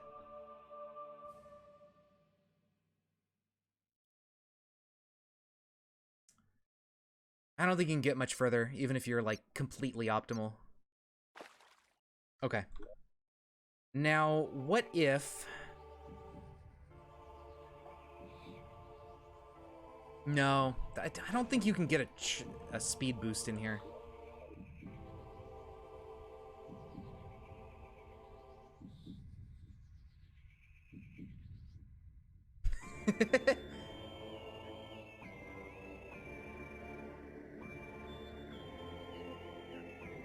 Well, if you're in the air, I don't think this is going to be an open room anyways. So you could get a speed boost theoretically.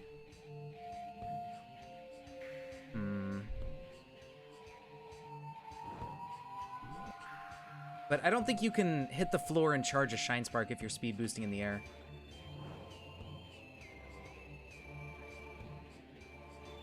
Fucking Angry Birds through this damn entranceway. Oh, you can. Oh, you know what I didn't account for? It's fucking Morph Ball Boost. You have that by now. I think.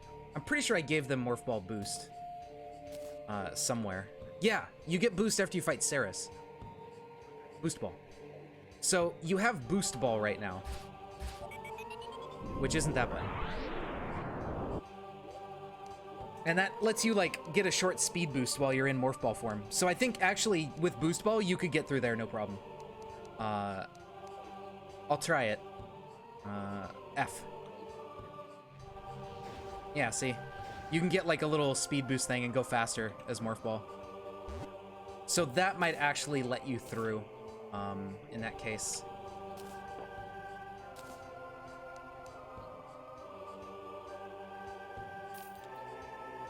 Oops.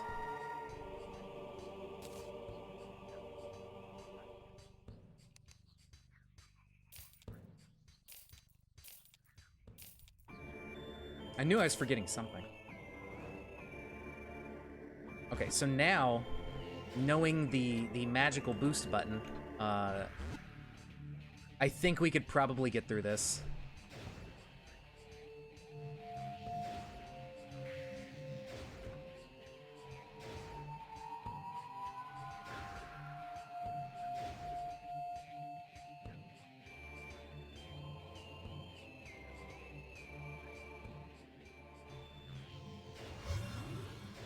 Maybe not. I don't know.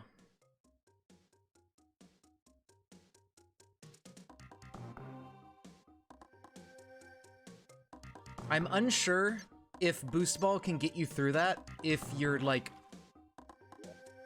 perfect at it. I guess I don't mind if you're absolutely flawless at using Boost Ball. If you can get through this somehow before you die with full reserves and everything. Because then you can't get out, right? Because you won't have your reserves on the way out. I don't even know how you charge reserves. Well, yeah, killing enemies, duh. But even if you make it through with reserves, you're not gonna make it back out because it's basically the same distance going out, I think. So, yeah, and if you die, you do keep the item. That's true. So if you get in here and get the item, then you just die and you have it. Which is unfortunate. I don't think I can really change that, though. That's baked into Terraria. But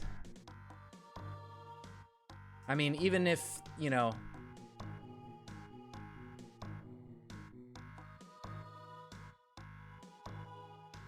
well, maybe not.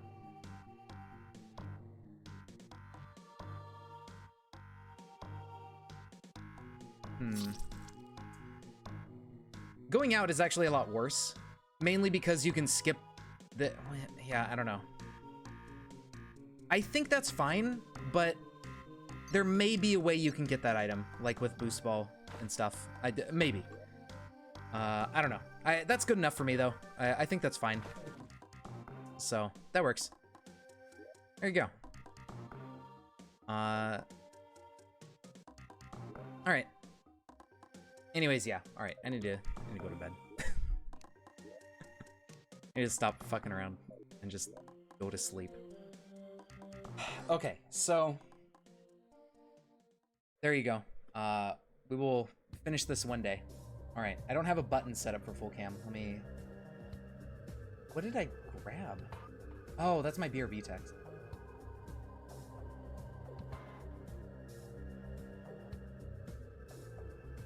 I am gigantic now.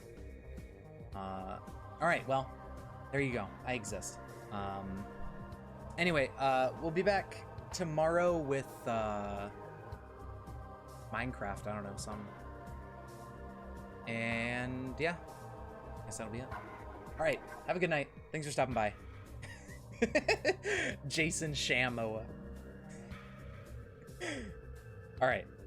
Anyway, I'll see you tomorrow. If you feel like watching Minecraft, or if I change my mind, it'll be something else. I don't know. If you're in the Discord, then I'll probably mention it if I decide not to play Minecraft. But yeah, have a good night.